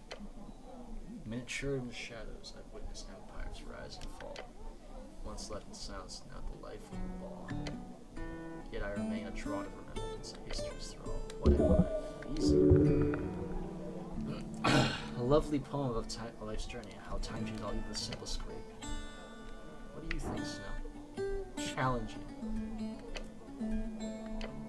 Oh, you know, for you, I'm just gonna watch, alright? How many guesses do I get? Hopefully none, but you're allotted one answer. What do I get if I get it right? Satisfaction. Is a trick question sort of deal? Okay, think about this for a bit. No, answer now or never. What happens if I get it wrong? Same as those? Lose everything. Eventually, there's no threat here. She means your only pain will be upon failure will be existence itself, a mortal life. Fuck it! Oh! Your mind settles on a singular possibility of the simple riddle. Matured in shadows, with no doubt in your mind the answer is, obviously, it is wine. Obviously. Once in the sun, matured in shadows. Been around for a long time, life of the ball, a draught. It is clearly, obviously, even wine. Good, now tell the Sphinx. We're so fucking wrong. We're beyond wrong. Wine. Strength, shut up! We're gonna die!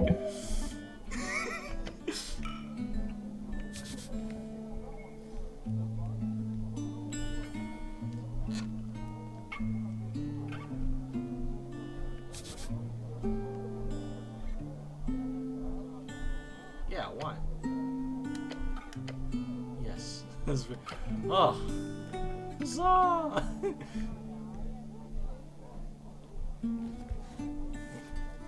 Whoa.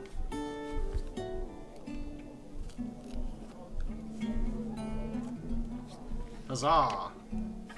Since you're so amazing, would you be interested in a quest? Yes, absolutely, 100%. I do not have the ability to decline, no thank you. I do not want to go do quests, I'm not a quest decliner. No, yes. Accepting a divine quest from the Sphinx is no trifling matter, mortal. In fact, few respect a quest? Behind me stands a vault. It opens only to those worthy. This lady breathing in our face, but just smelling of wine all the time. To prove worthy, you must solve my most ancient of riddles. So old, it was handed me when I first stepped inside this chamber millennia past. I am pretty great at questing. I'm sure you are, little one. You're going on an epic Sphinx quest now? Why not? How am I gonna jump? This is important now. Maybe to you. No, really, it's a very important job. It could grant me esoteric knowledge, or like the tea shop. If I solve a riddle, I'll get to go inside the mystery vault. Fair enough. Look, I won't stand over. Just like, don't waste my time, okay? A hero must face much adversity during his quest. She laughs quietly. So what exactly is this Sphinx quest? This is a riddle, the answer of which is not uttered in words, but revealed by action. Found within the arcane flare, twin tongues of flame that scorch the air. Burrow deep within the earth, a primal stream to show your worth. Folks and gods in thronging herds, a man divine alone houses words. This is intensely vague and cryptic.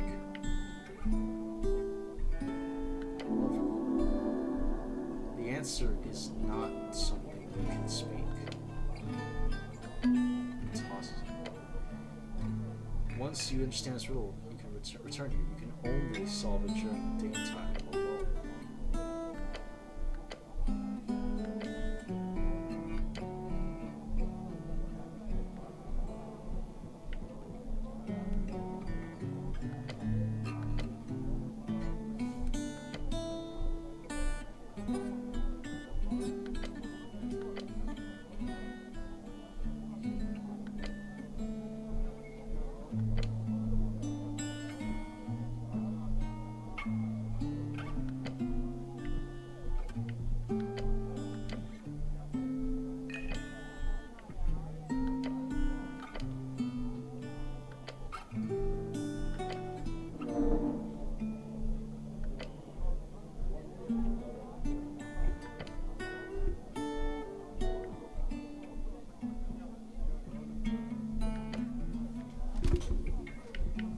So there's no dude speaks in your life.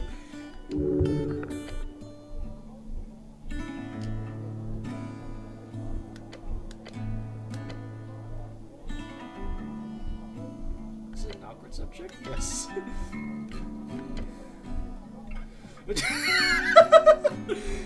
Does just hearing about this fucking kill me?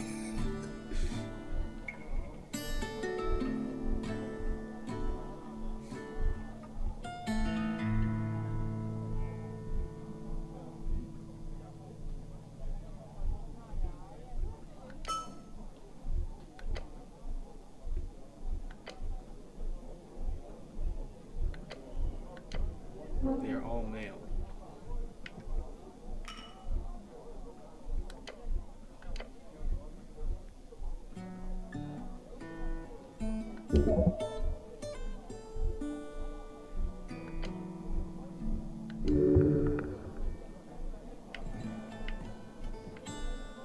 Then how?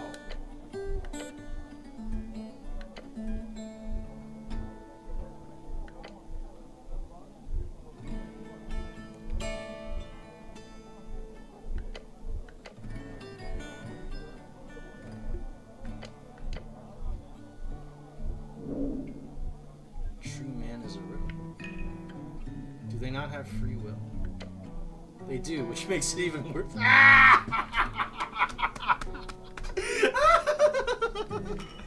Welcome to Feminism 101, baby. Ladies, stop fucking these trash men. The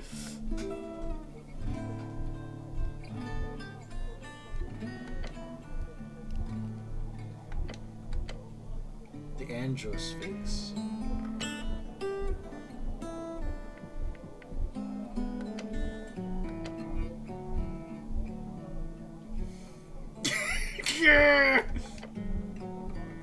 Every bias is brought from perspectives, after all. Here, right.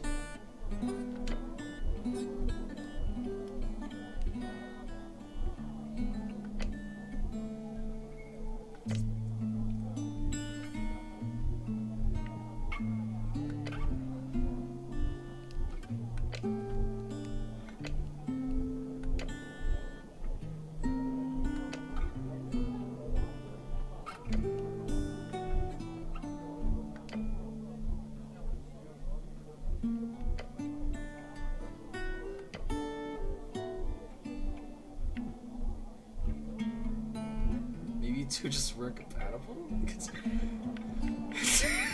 God. Easiest riddle yet, little one.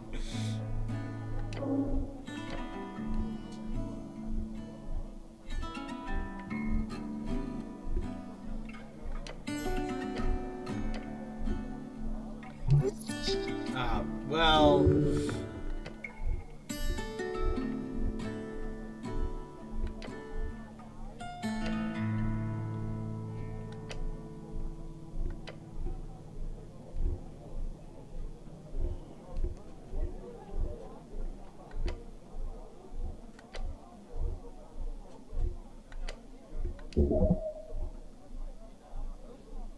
Intelligent, int, come on, man.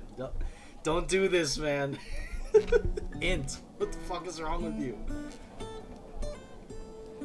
Are you in strength just like the same guy, but one uses their muscles and the other uses their brain?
Yes.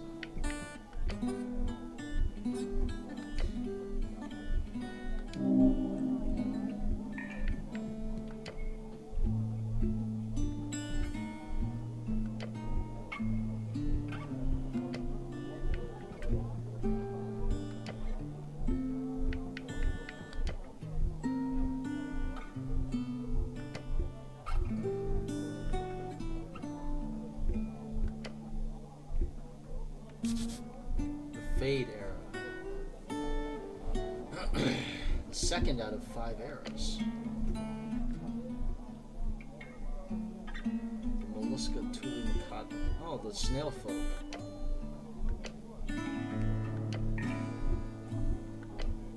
Flames of many colors. Old magic.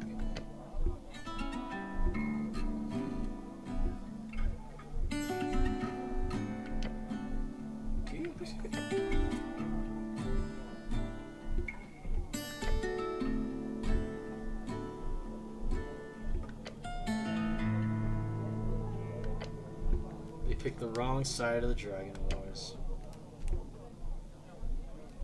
Caught up to them in the end.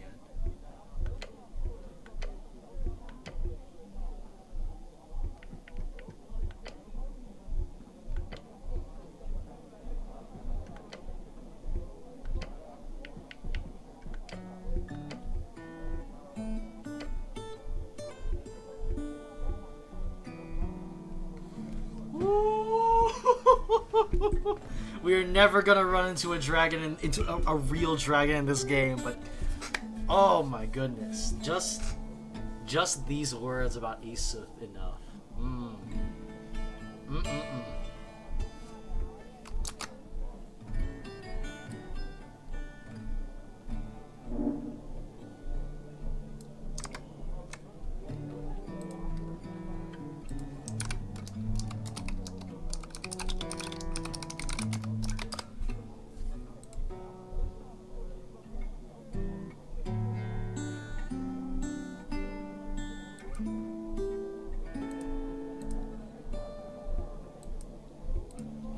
This is such a great conversation. I love this shit.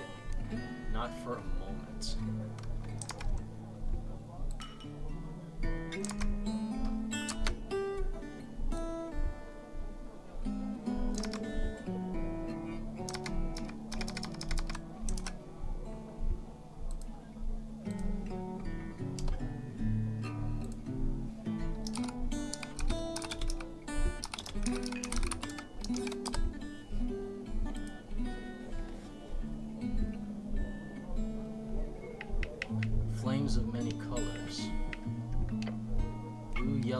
purple. It is said if you can see the purple will be the last thing you can do, either for blinding or merciful death.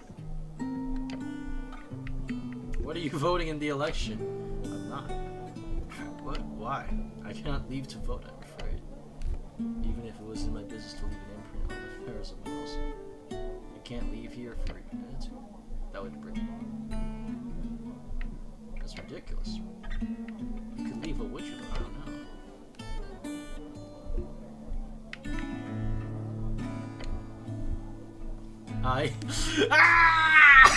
Socialism. Oh man, it really sucks that socialism has done a lot. Hasn't done much more than inevitably fail. What can you do?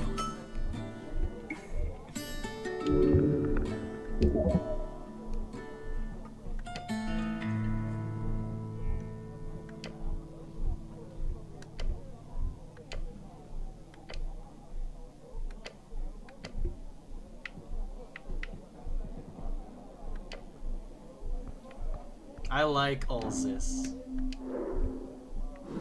I really like Ulzis. She's cool. She's so cool. Gotta love them. Gotta love them non-human characters who strain under the weight of countless millennia. We love that shit around here, folks. How much money do I have? I've got 136 crowns. I should probably examine this resistance note.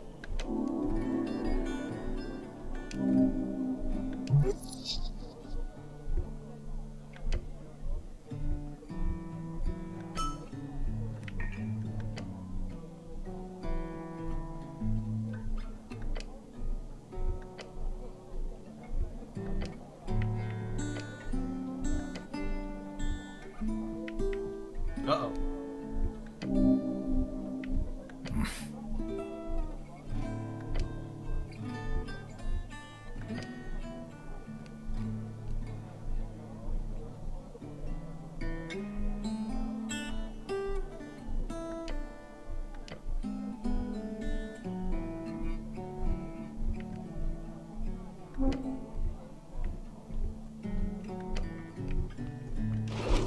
That's something. Where is that?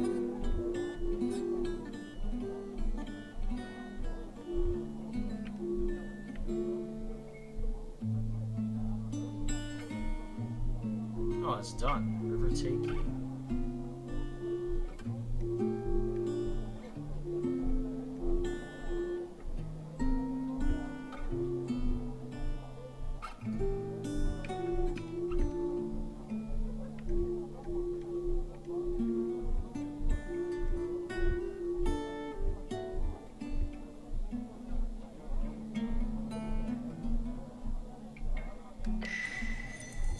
Oh, what is this? Take root.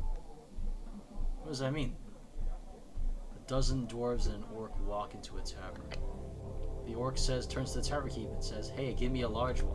The tavern keep says, "Please don't turn this into a joke. These are real people you're talking about. What's going on here?" So let me continue. So the dwarves go. Dwarves have struggled as a minority for decades. They reserve respect, nothing less. Political struggle is never a joke. No, really, what's going on?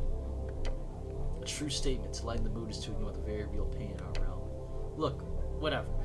The gist of the story is the orc is hard at work improving this shitty little city. The dwarves are annoying and stupid. Got it? You believe for a second the orc wants this city to improve? No, you've seen too much to ever believe in such a lie. This is some kind of debate, eh? Kind way to put it. The revolutionary freestyle will bring freedom, democracy, and riches to Norvik. The last part being the most poignant. Let us focus on each of those points, one at a time. Oh, come on. Freedom. Free Strider rule would entail joining the Free City Alliance. Local politics will be focused entirely upon serving the core cities in the Reeds and the interests of the trade company. Democracy. While it is true that they initiated the move towards universal suffrage, the Free Striders are known for both ruthlessly pushing propaganda to vulnerable folk, as well as just simply buying votes. This is fact. Ridiculous. Riches. The claim that free striderism would somehow enrich the folk of Norvik is actually ridiculous. What kind of riches are being distributed to the lower class of the city with the already free strider-owned factories? This is silly. Without free striders, you'd probably be a farmer. Who the fuck wants to be a farmer? Farming is good, healthy work. Don't change the subject. Do you two never shut up? Not really. I feel like I should make a decision here. Yes, you must retain the spirit of the Asgalian Revolution. After complete questions, you can allow to take root in mind. When doing this, you must make a choice between available feats. Take a deep breath and stand up against the ever-growing wave of capitalism. You should choose Asgalian spirited speech. With this feat, you restore 1 hit point for every hour that passes. Greed ain't so bad. To be able to lock up better life for yourself, who wouldn't want that? You should choose Money Talks. With this feat, you get 50% more money when you pick it up. I keep hurting myself, and also, chosen well. True harmony comes from being in tune with your fellow folk.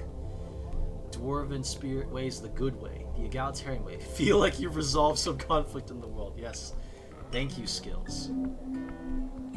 Alright, we need to head to... Something's gonna happen in Waterland. We need to get over there and make sure no one gets hurt, evidently.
No.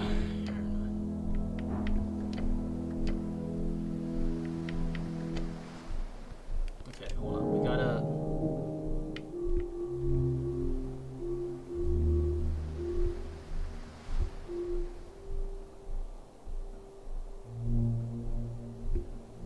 Water lane. We need to get to Water lane. Something's going on over there, and that kid didn't want his brother to get hurt.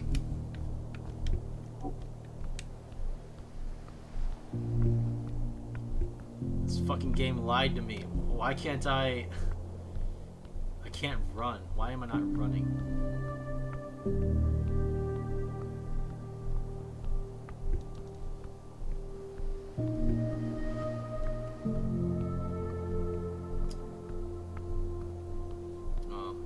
Yeah.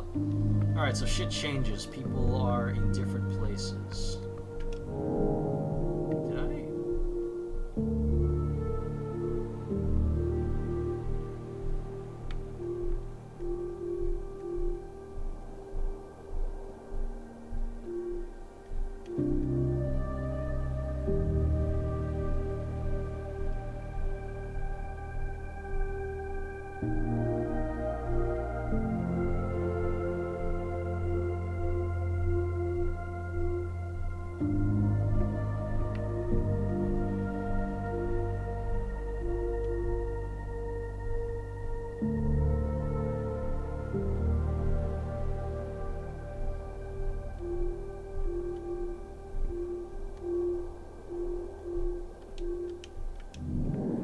get down to water lane. Something's going on, and it seems like a bunch of kids are gonna get themselves hurt.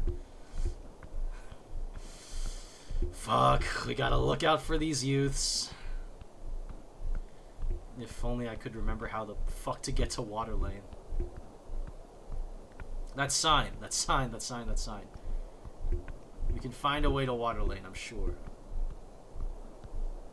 Dallin, are you there?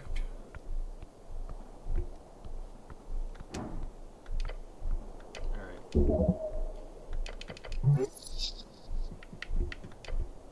Down the temple steps, across the circle square. Across the circle square, through the garden tunnel, over the pillar crossing. Fuck.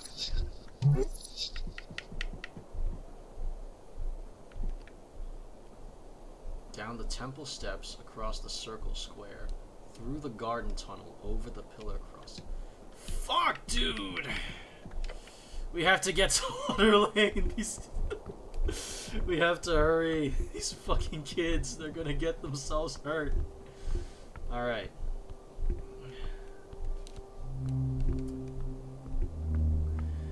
Oh my goodness. Yeah, the kiosk is closed. Big surprise. Alright, curse you, primal spirit. Alright, we're crossing the circle square. Really funny name.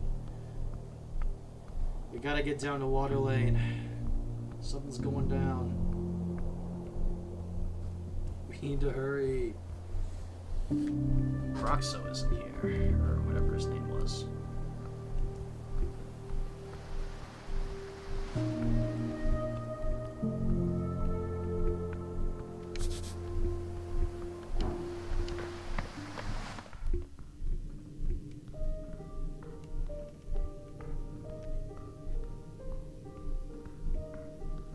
It's nighttime.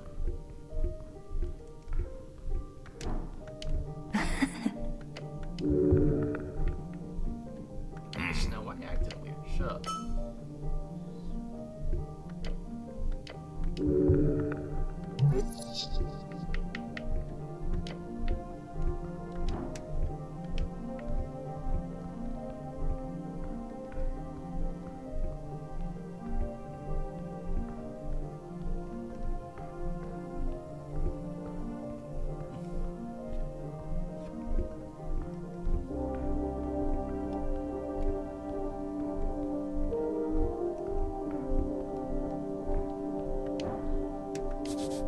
Tunnel to the river.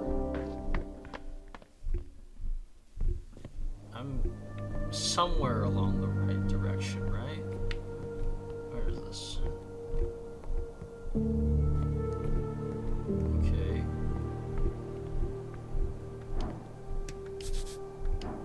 The holes.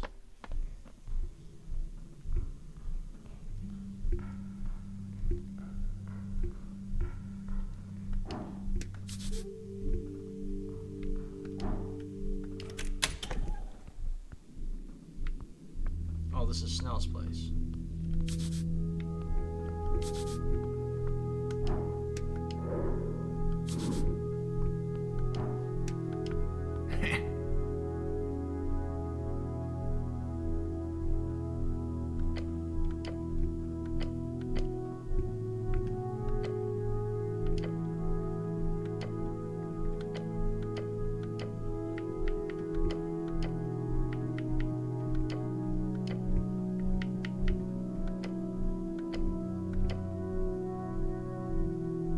I live with my mom.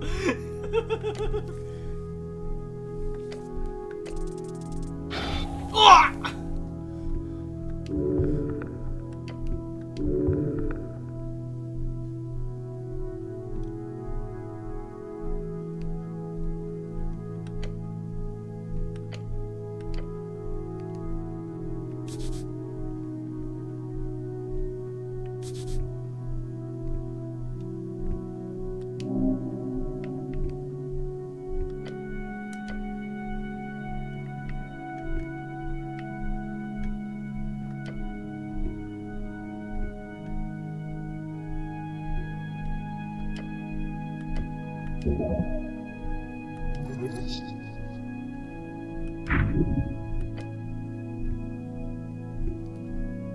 Wow, holy shit.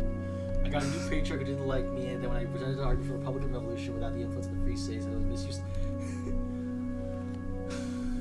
and yeah. And yeah.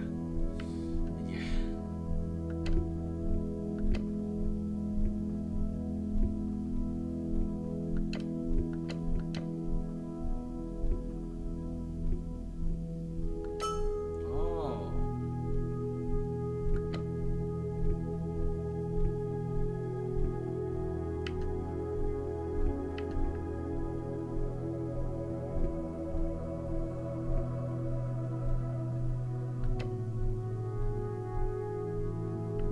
Feel too good. God.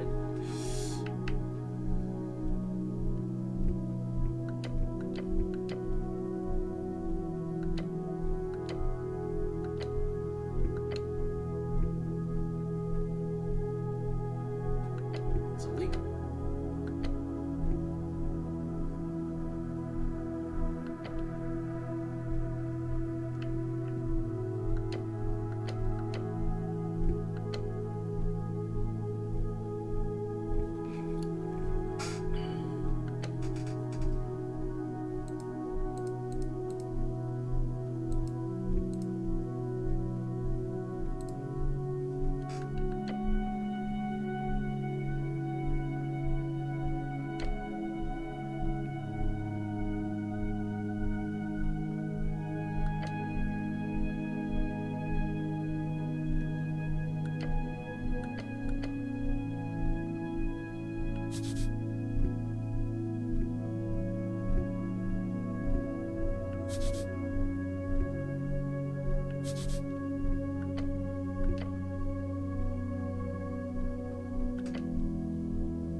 No! No, no, no! Why did I...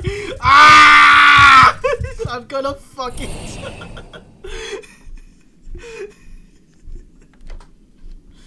I'm exhausted.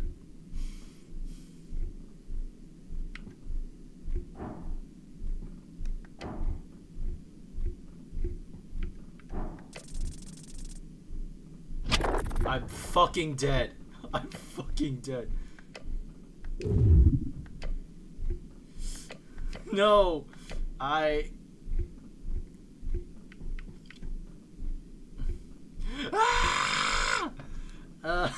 The enormous. I understand. Don't say that out loud. What's wrong with you?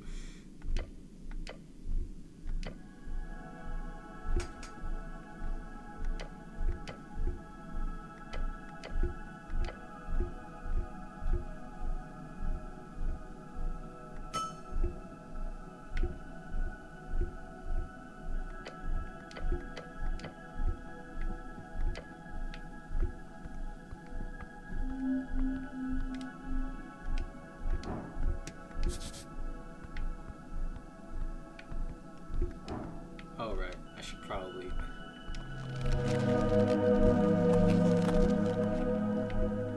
Alright, let's get this up there. Boom.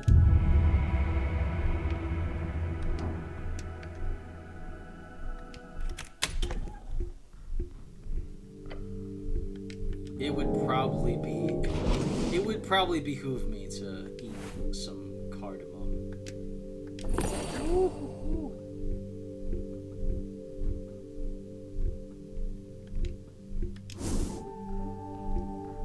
How do I get to Water Lane from here?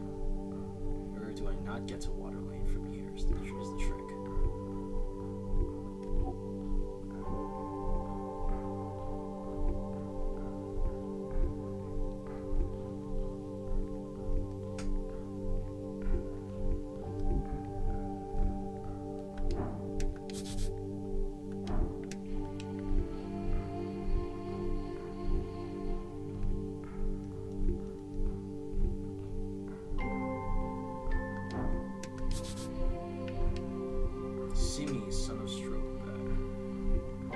That sounds important, but we need a dormitory out of commission. Where do I? How the fuck do I get to Water Lane? Oh no. What the? Oh my god.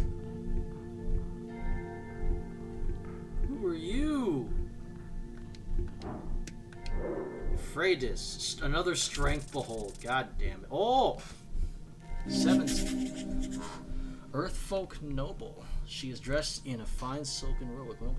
Her hair is short and coarse, the rebellious kind, but Earthfolk nobility nonetheless. Why is she down here? Not many of her kind see the company of water lane workers and goblins. Very dexterous. First strength behold.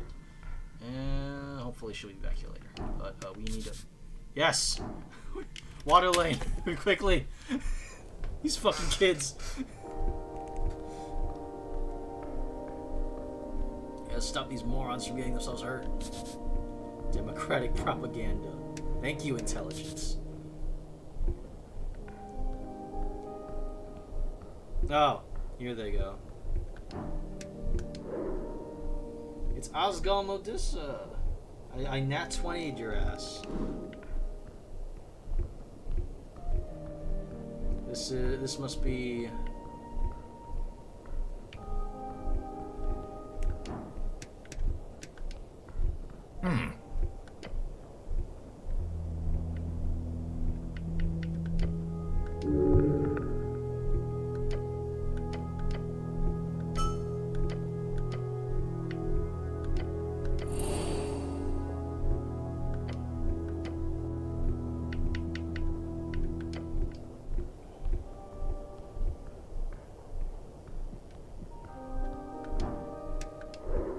Rollo Malak. 8. Wow. The next generation, late stage teenager representing all young men among the earth. Oh boy. I bet he's got some very fun things to say. A tense scene. Oh, a cleric, just in time. 4 young guys, each looking a bit nervous, except the angry looking blonde kid. We've confiscated the illegal goods, he says and bows his head. For the city! He turns his head to one kid. How's it going, Earthness? I'm trying, hold on. Militia? I'm Rollo Malik, sir. Remind him of your Earthness, Senbuskin, and Toli. The members of the Norvikian resistance, a movement to you're thieves and ignorant book burners. With all due respect to the clerics, don't believe a word from these thugs. Assholes.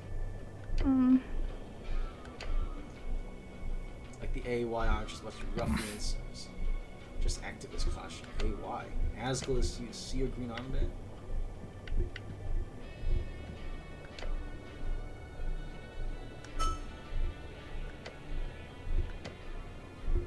Take that back, just a bunch of LARPers.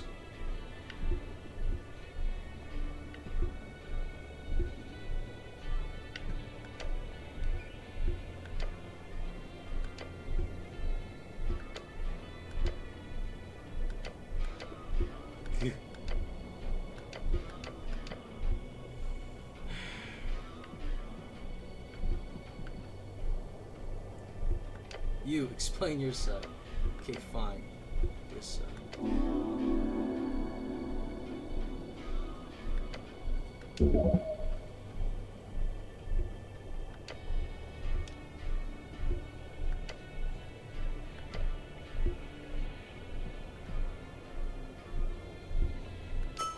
Of course it's illegal.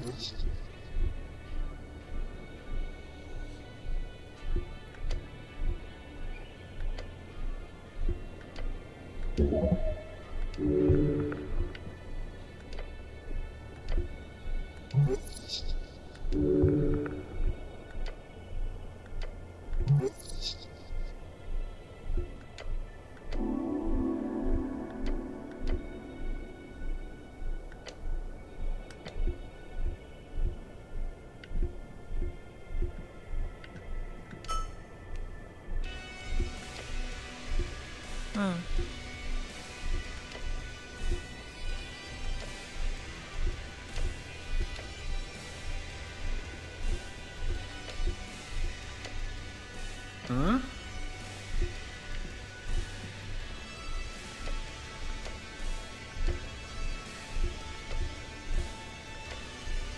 so fuck you. The Asgard chant is not licensed for distribution in Tulsa. Requiring licenses for publishing is typically a method to repress journalists to content morbid. At the same time, it is also illegal to steal political newspaper products. Even if both of them are wrong? In different ways, yes. Though it's clear that the boys are the boys. What are you guys voting? I could just chum them.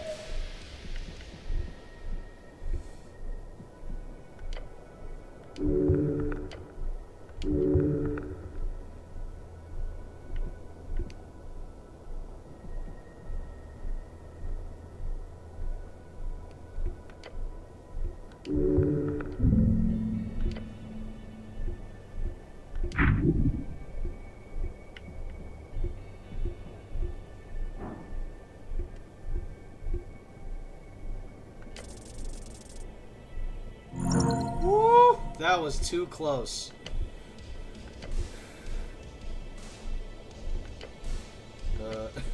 No, stay quiet. Give back the papers.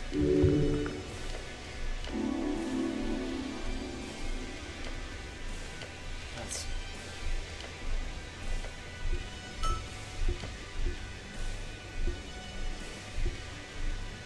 The cause is good. Keep at it. Yeah! Come by Sydney's apartment. Okay, so yeah. Alright. Even this girl seems shady as well. Alright, we stopped people from getting hurt.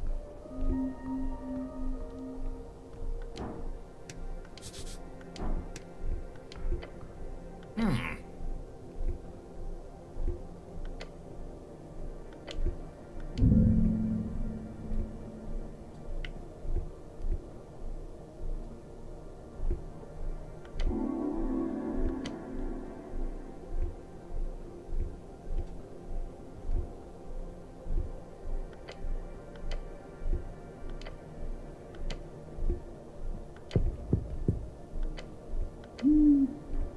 Shen Yelan, bookbinder.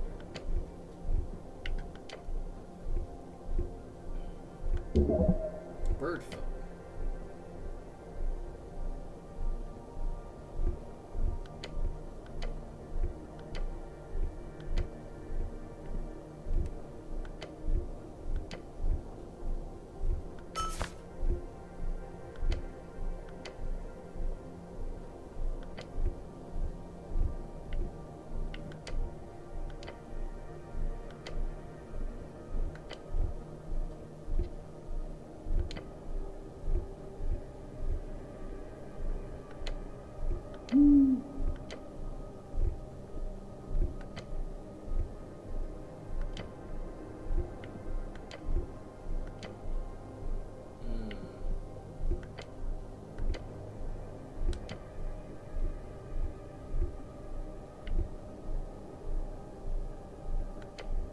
I do not care, I am not your friend. Now make a choice. Intelligence, wisdom, charisma. Oh my god.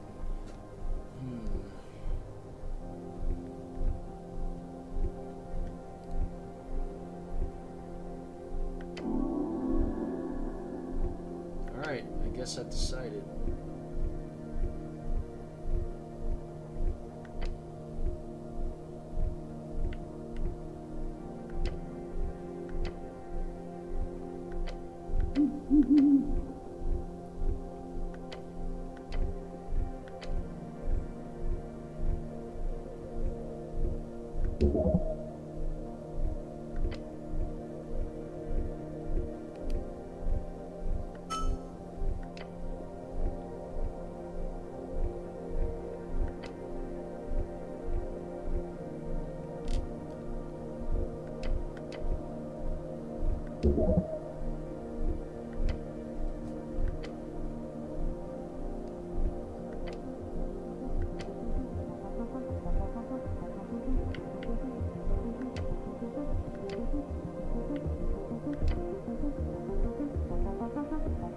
Valerian Windrider. That's a Norwegian.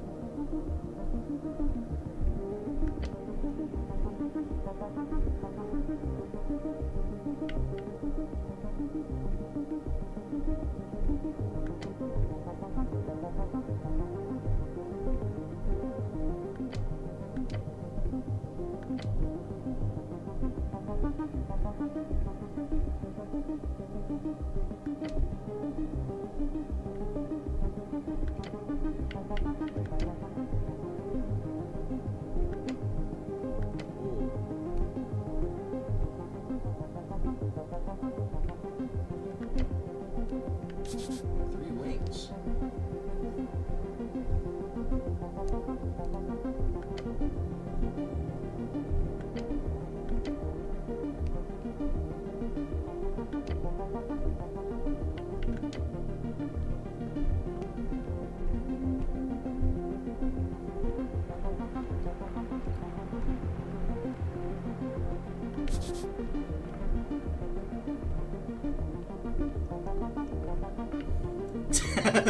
No to magic. Snore Appleton to PA. I have not explored Waterland. Oh! Dwarf gazes across the desert. Who are you? Cleric, sir?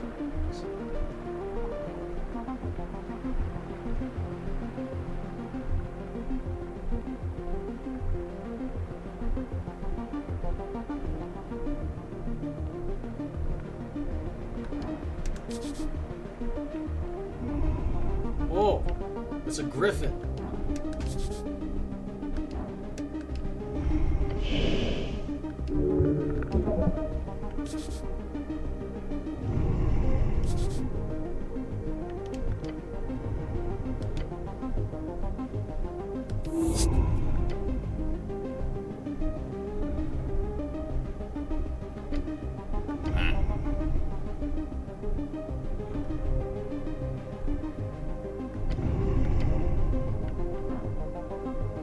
Exhausted.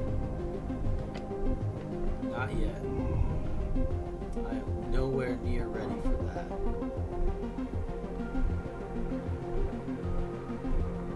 Alright, in a few more minutes I should be able to talk to Lord Darrow.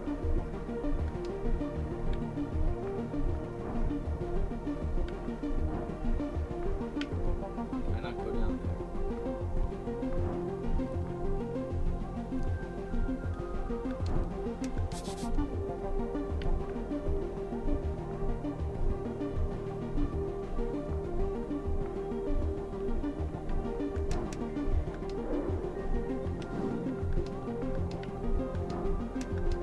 Huh?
Warlock was a possibility.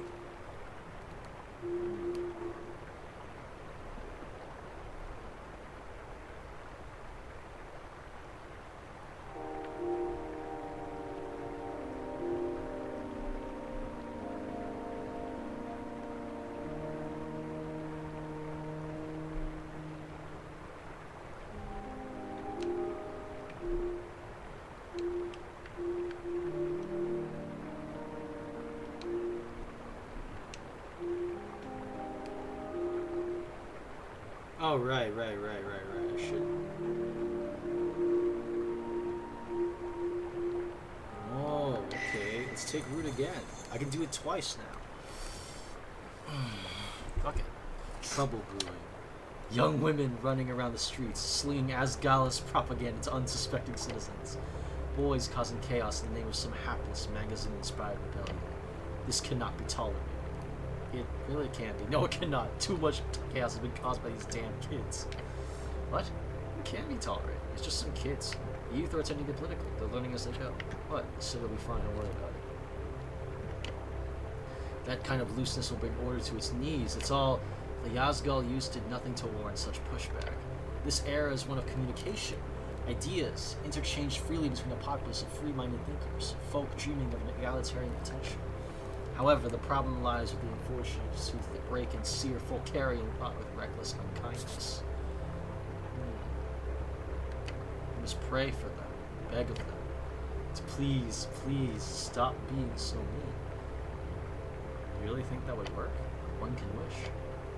Those boys can be rough and can be unkempt and roughed, but they are proud citizens of a great city.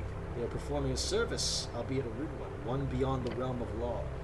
But the youth as Gauls, they are even more unlawful, to a much steeper degree. Steeper? How can you calculate that degree of unlawfulness? That's true. In a battle between lawfulness and disorder, those book-burning boys clearly come out on top. The Asgal girls were just doing a technically criminal crime.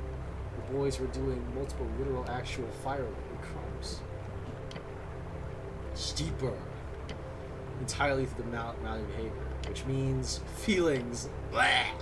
Feelings. Yes, you are feeling like the boys are in the right. What has happened here is a complication upon society, a representation of the wider culture. Young men are drawn towards the rough, downtrodden world of dreamers, the hope of national unity through an earthly story, one of leadership and honor. But without that guiding star, there is no such singularity, no control, no wise king to bend the knee to. Instead, those boys are simply expressing pain through violence, enacted onto those who are attempting to craft a more caring future. That is, young women. They, as opposed to young men, are drawn towards a more social type of unity, with welfare and Asgalian flattened hierarchical structures. Beyond Asgal himself, who is by his function also a male figure, it is to womanly people we shall look towards. Lady Fair is one. The halfling god? Yes, Lady Fair and those nine. The walking god who gave everything to serve her people. A young halfling leads her clan through the mountain pass and defends it for 3 days and 3 nights. She is known to be responsible for the founding of the Fordnib Commonwealth. Her words are few but spread far across the coast. Her church is quite active amongst Norvikian society as an organization of charity, one open to all folk no matter their origin. An egalitarian dream. This is why women, as harsh as this is to say, are simply more suited for Norvikian leadership. Lady Fair makes it clear. A house held by women stands by any season. I agree. Women clearly build a more thoughtful and caring world for us all. Feel like a good man for thinking such egalitarian things. But I want to lead in the future, and I'm not a woman. Does that mean good? I have no interest in the future and or any type of leadership. I want to stay in the darkness and wither away. I feel like there should be some middle ground here. What about a house held by a person never falls? That's catchy, right? Right? Feel like a good... There's something powerful, so powerful about dreams. Ideas spreading from man to woman, woman to man. The Asgalian dream is not a blessing, it is a smile wrought in pain. It is a vision of 1,000 layers of intersected nets and layers, tangling every person, ensnaring them into oppressor and oppressed. And there is oppression. There are unfair hierarchies. The world is corrupt, but not fundamentally. If these boys are pushing back against Asgalism, that is only natural. It is an ideology that pushes a foundation belief that they are naturally oppressive and superior. If a young man grows up in squalor, finding zero advantages from him being a man in patriarchs, nor any power from being a human, especially if he grows up in non-human clusters, something many of the poorest humans do. When he is unable to find a job at age 19 and has almost no political, societal, or economic power in his life, what dream do you think he would believe in? The one calling to him to fight, to proclaim what is his by right, a good life as a future patriarch, or the one calling him an oppressor. It is not to call him an oppressor, that is an unfair reading. Asgalism is about systemic change. That young man is trapped in the same cycle of violence that all men find themselves since the dawn of time. That he must fight, that he must be a patriarch to have that good life. Asgalia would lay the foundation that allows him to be free from those burdens. He would be free to find that good job, that good life, with the same prospects as everyone else. That foundation is laid by raising women to the forefront, by allowing them to flatten our hierarchies and bring about new law. I suppose if a man already has it pretty terrible in the world where he's supposed to be on top, then a world where his advantages are gone will seem worse. I'm sure there's a female perspective here somewhere as well, but I've only really read that in Mom's books. It seems to me like it's more of a branding issue. This gallows need to be more in tune with the economic aspect of the section. They're clearly losing out on a ton of angry burning book burners. Look, I just want what's best for women. No, I don't care about men or women. I am an equal hater. We all suck. That is, again, the unfair reading, yes. You can think of it as unfair, or you can think of it as a clear message. You need to come to that realization. The one that every boy reaches towards the late stage of the capitalistic, pubertistic, and socialistic awakening is that, no, not at all. It is only your placement you must understand. Figure out where you planted these 2 feet of yours, and accept where your bones will begin their incessantly slowish grind into the pavement. Learn more. Steel yourself. Seek love. Be more. Realize your place in the world. Suddenly understand gender. Oh! I'm a gender genius, baby! It is such a simple answer, huh? As you compare and contrast, as you break away the many specifics and biases and intricacies that make each man a man and each woman a woman, what is left but the souls of these folks, these creatures of biological realities and spiritual happenstances? Each of them is loving and holding and hating and screaming within Jor's arbitrary spectrum, within some neatly organized checkboxes on a government form, within the heart and genitalia of each young, virile, beastly person who struts across this artificial landscape. They think so much. They feel so much. Both as one. They are... Men and women are innumerably more similar than they have ever been different. Oh. Any kind of statistical calculation divinely attributed science will always point in this exact direction. There are extremely minor divergences in the averages. These are negligible. The default man and the default woman are going to be in every single way that matters on the broader scale equal. That doesn't make sense. They look real different. But like, only on the inside? I know this. Huh. I never thought of it that way. Yeah, I figured that'd be the case. You know it because you feel it. Esoterically, however.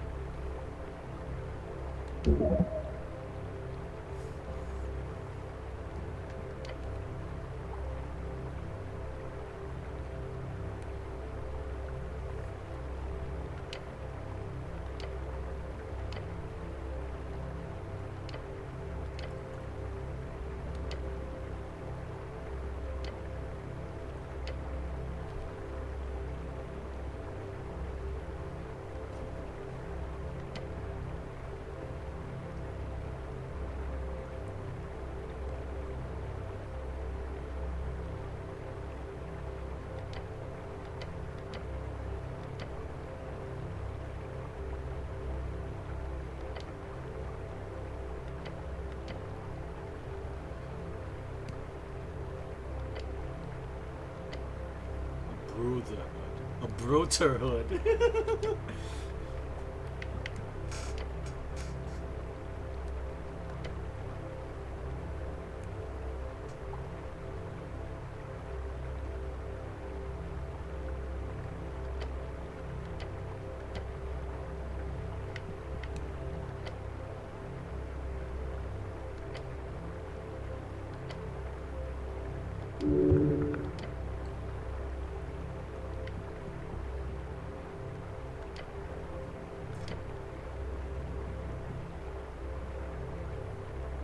I guess we're a feminist. Ladies and gentlemen. Be slightly less confused about gender. Leave. Where the fuck am I?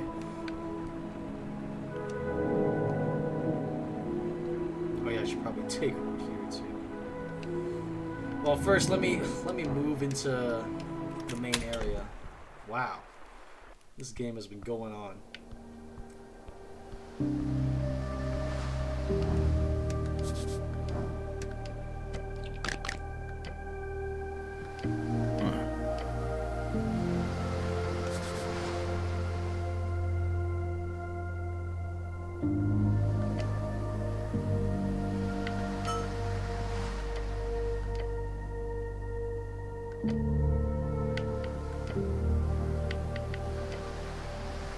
No, we missed our chance to pet the crab. Oh well.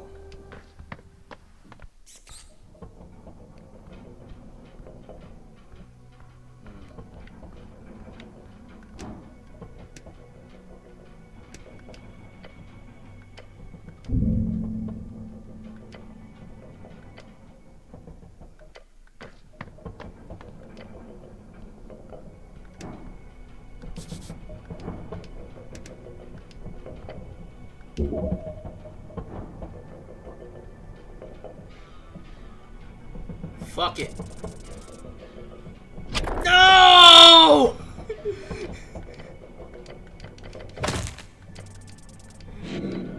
Oh my god.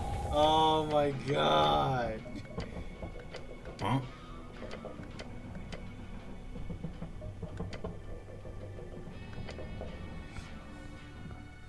Fuck this fucking game, man.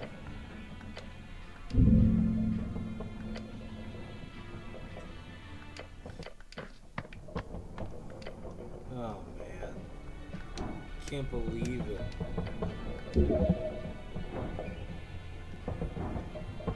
We'll get back. I'm getting that fucking thing, man. I am getting that goddamn thing.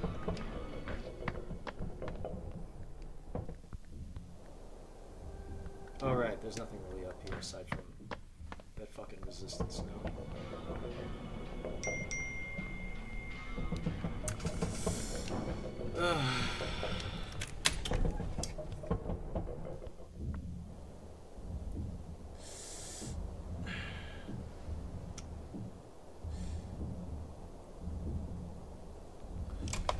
Okay, alright.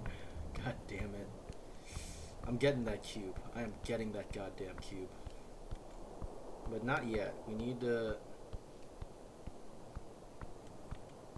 Let's be as close as possible to...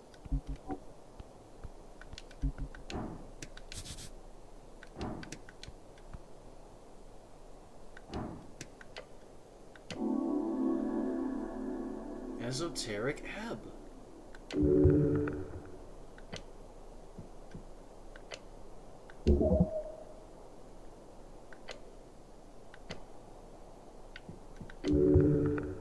Gods.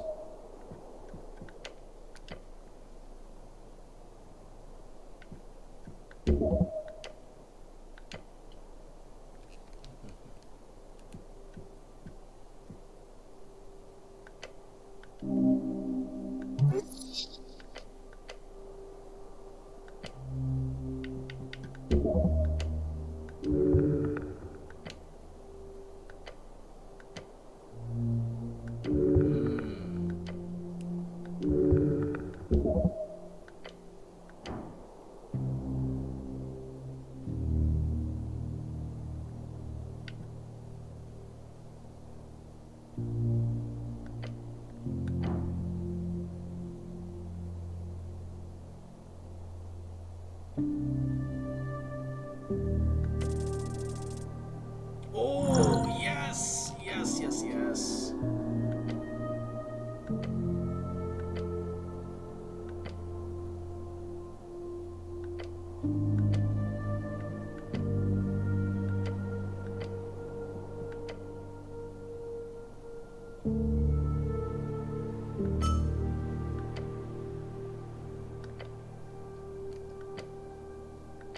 Alright. Whoa. Who is that? Who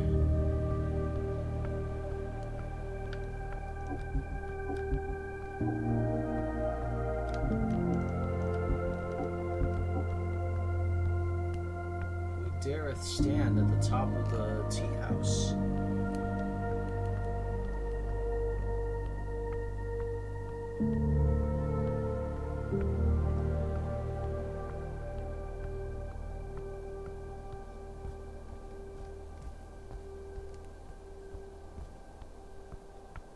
What?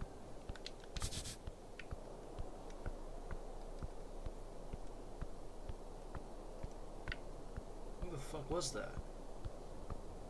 I know I saw someone, but who and where?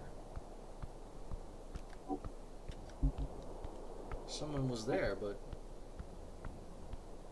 what the hell?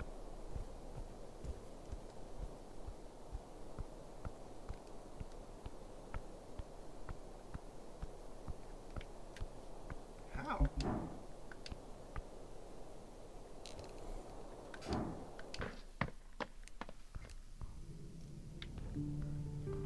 Alright, is the duck still here? No, the duck is not here. Where? Jahan, clanless. Behold. Not bad. Factory worker, a halfling, one of many who lives in Norvik, especially after the Golden Line. She is a hard-working with a few talents but much hardness, struck order in a struggle against capital.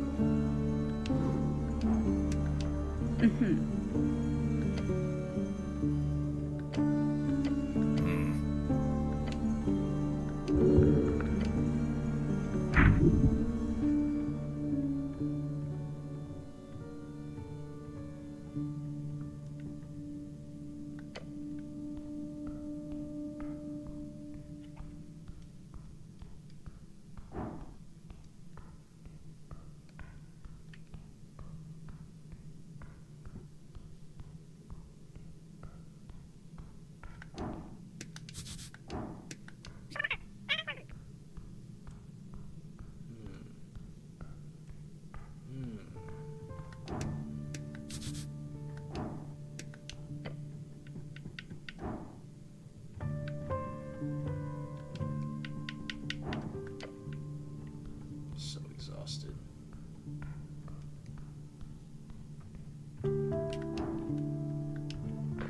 Alright, so the duck is not here, which means he's somewhere else.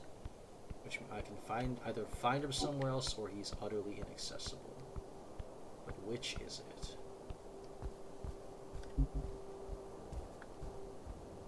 Which is it indeed? Well, let's Ooh, this is nice. A wide survey of the area. Well, the angel's out. Oh, what's that?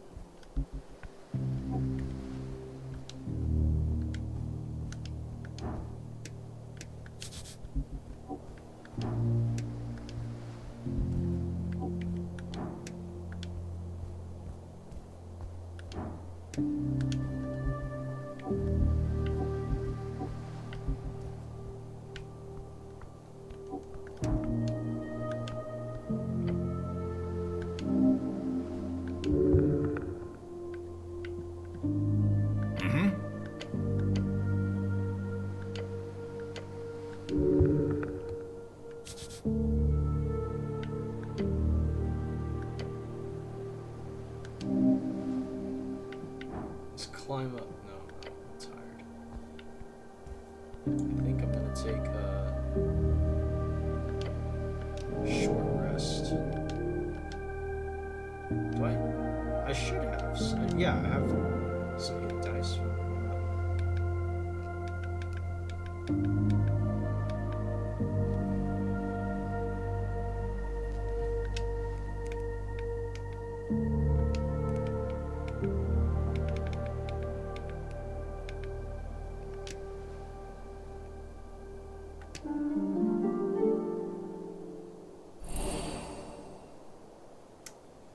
Okay.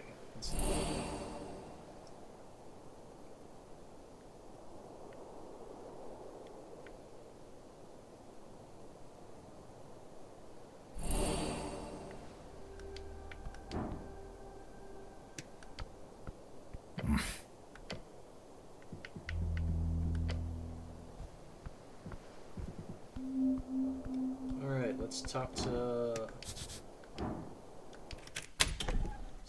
Mr. Darrow.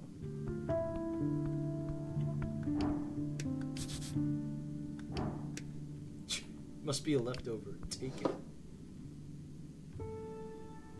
+2 charisma, but -2 dexterity. It's a bit difficult to move in this thing.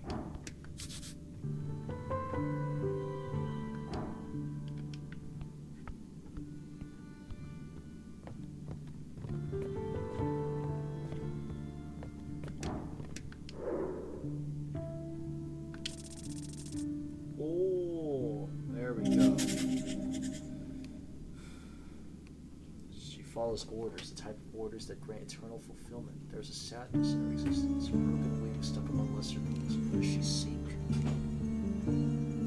Okay, so she's strong, but not... She could be a lot stronger for an angel. So why isn't she?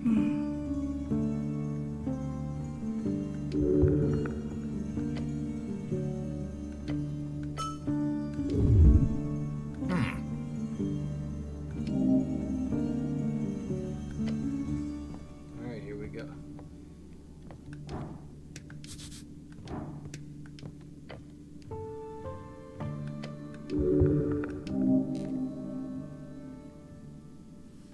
This is some kind of way, a mural of some ancient civilization.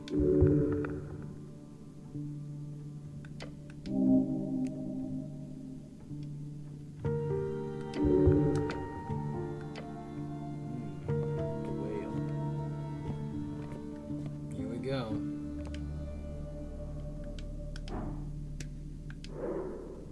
Magister Nicholas Darrow. Charisma behold. 11. Level 3 Coin Lord. Here he is, the Coin Lord of Norvik and Magistrate Tolstoy. That smile of his is a facade, of course, an expression simulacra, heavily trained over the course of 20 years on the job. He's an expert in his field, and his field is politics. Alright, here we go. This ought to be pretty.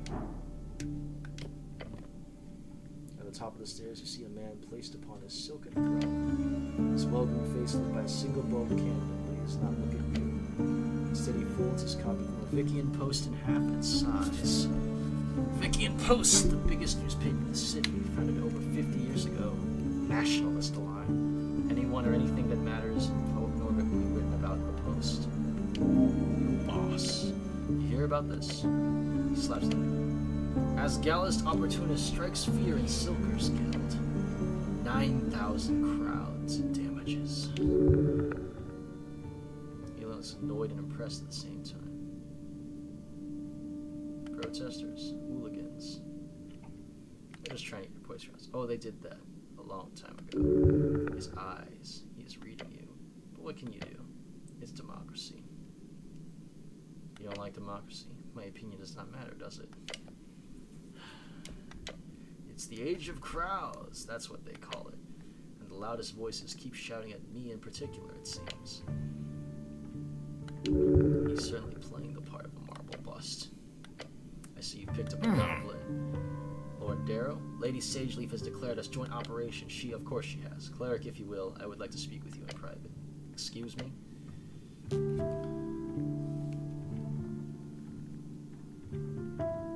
He's with me. See now, if you please. Your servants is...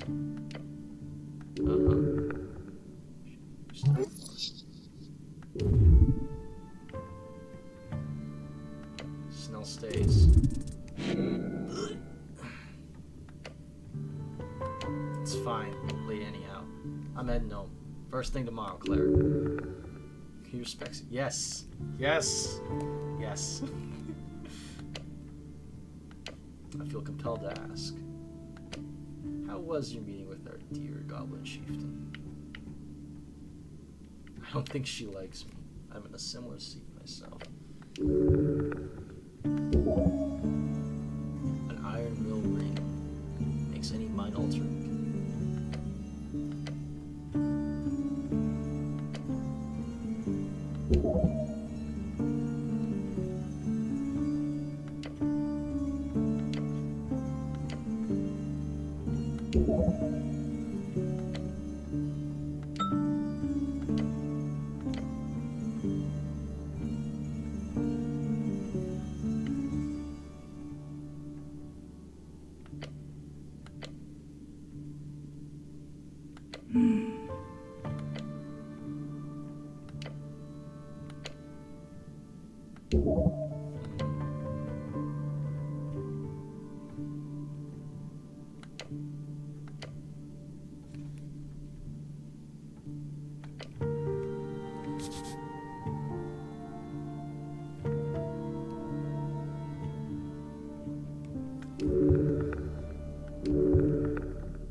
Require information.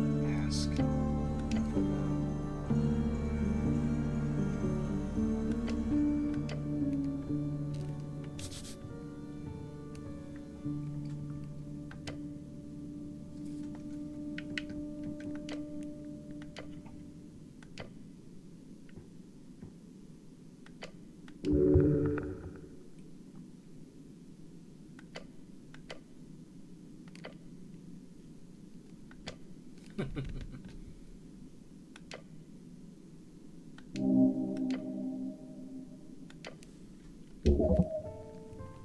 An attempt to make the masses worship the state instead of their dead god. Oh, so yeah, these guys are fascists. You've read Alexandros. Of course.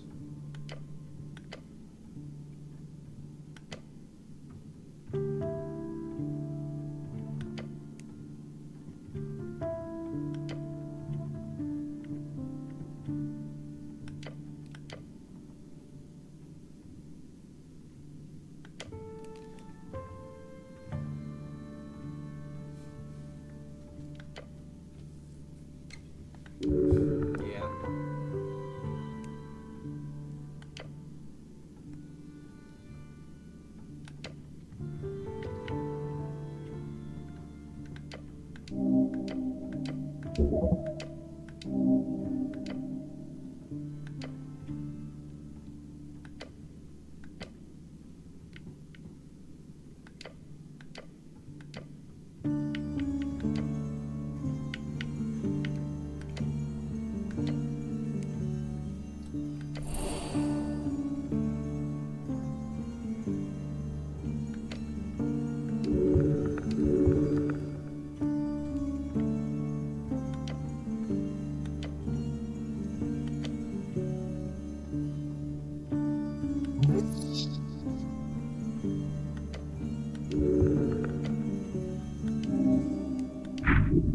Truth will set you free.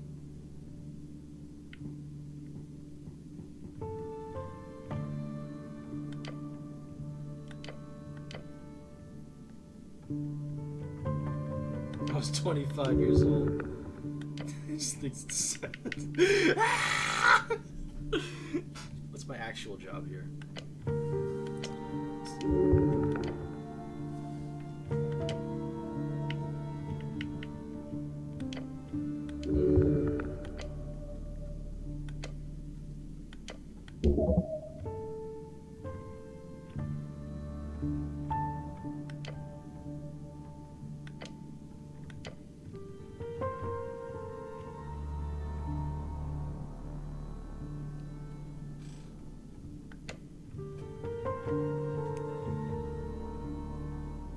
I want to be able to trust you.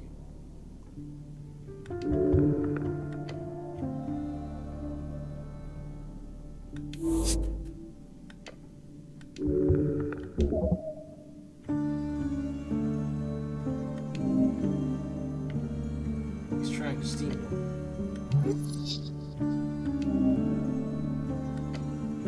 Jesus strength. No! Oh well.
guy.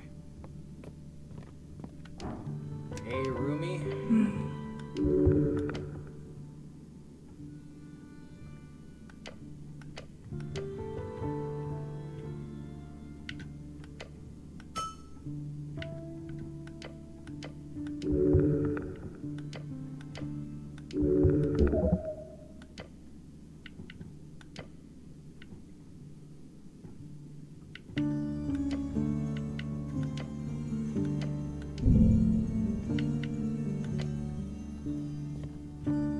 Okay.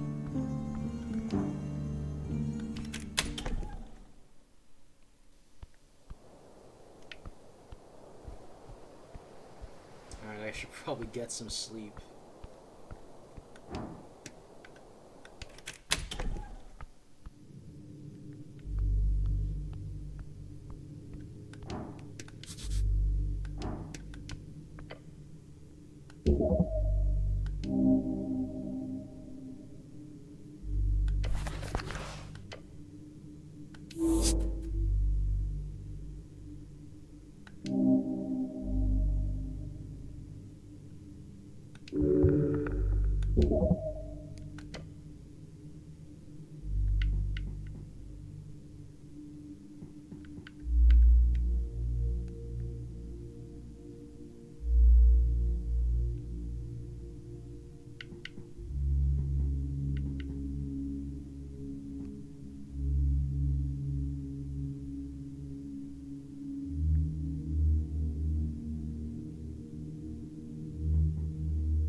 It's still nighttime.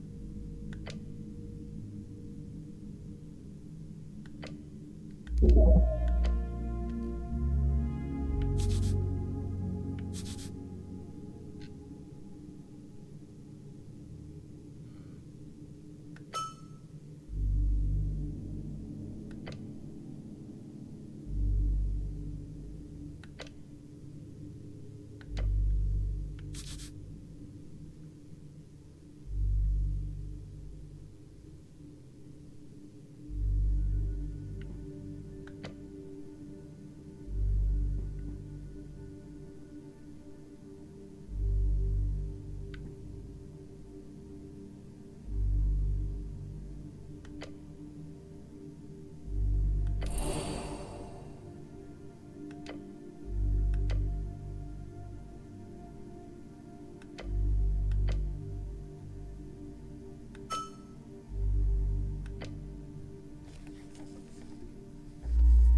We should get some sleep.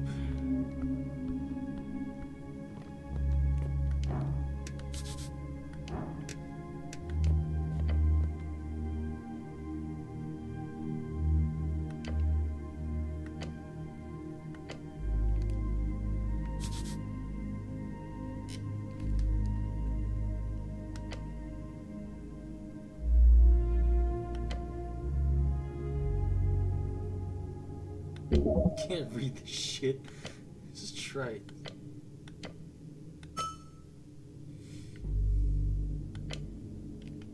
Alemicon.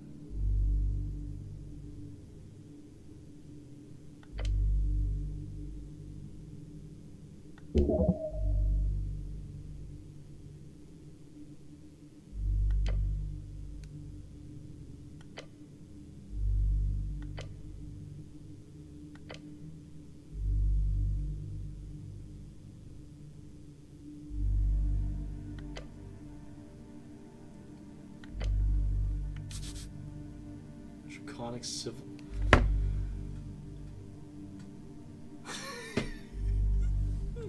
Damn it! No!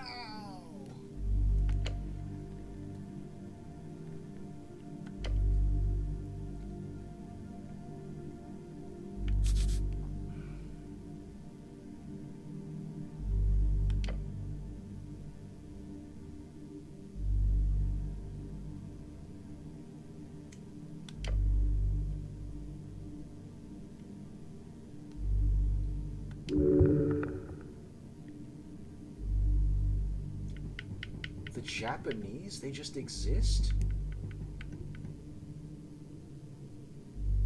What?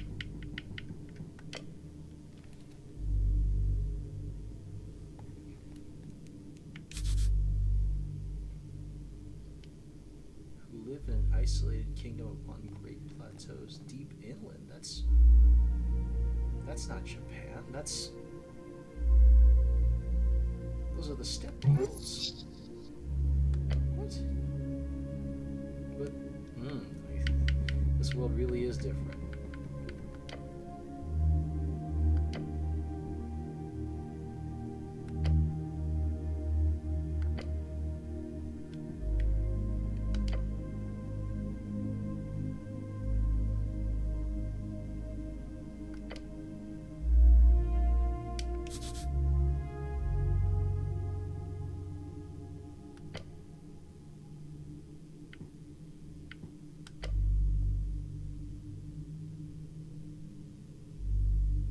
Balam.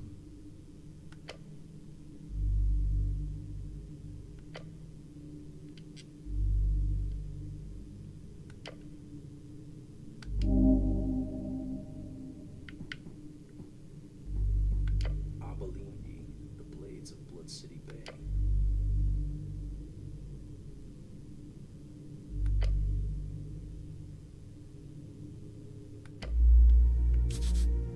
Powder Curse.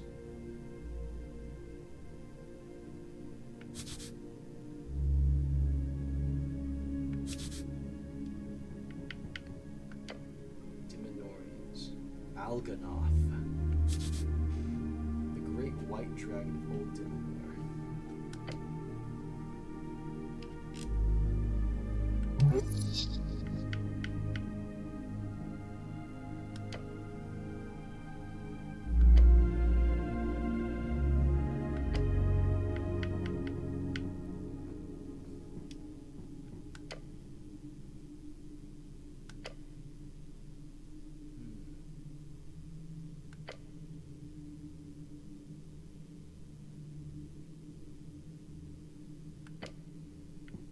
Just like that charm, really.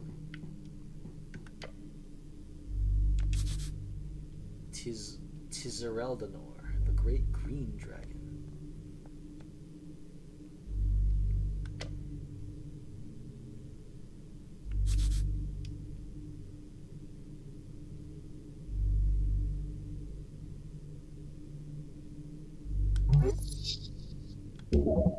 You are approximately 1/10, sir. See? See? See?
Goes.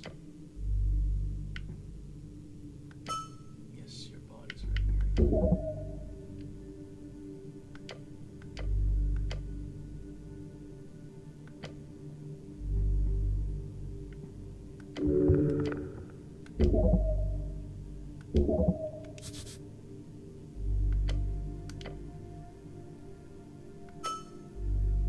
A real man can sleep anywhere.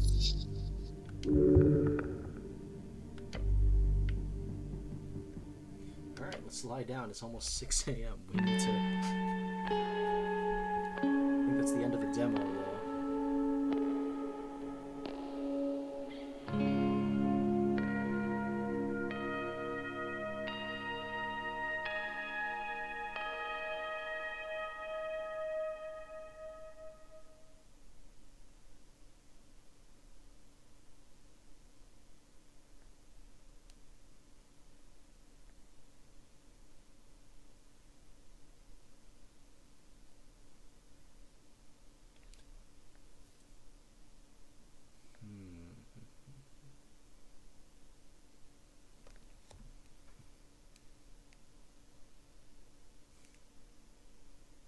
Seems like it might be some running gag that they'll cause some more trouble.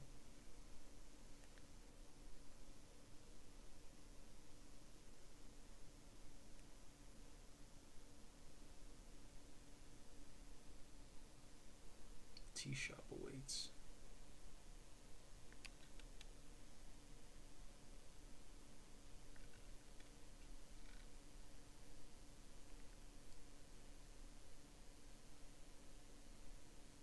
Wait. What's going on here, Mike? Can I get up?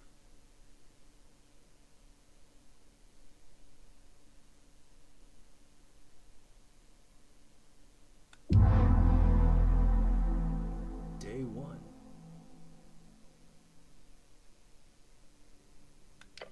Your muscle strains, the second day begins.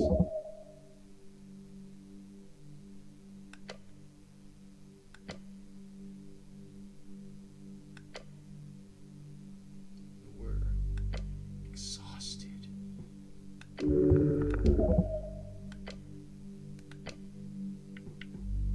It is what it is.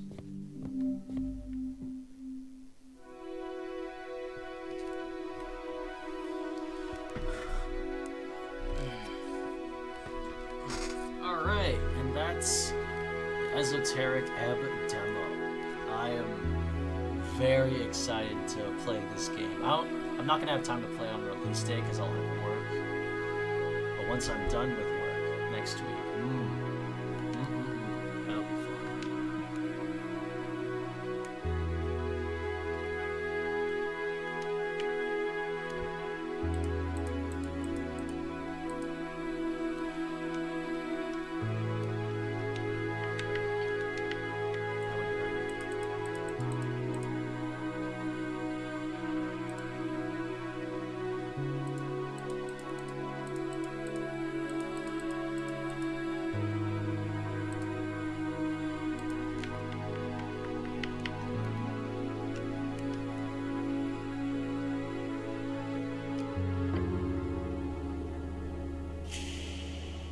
Alright. Well, that's it. We're gonna see what the next day brings us once we get the real game. Anyway, good night, folks. See ya in a week.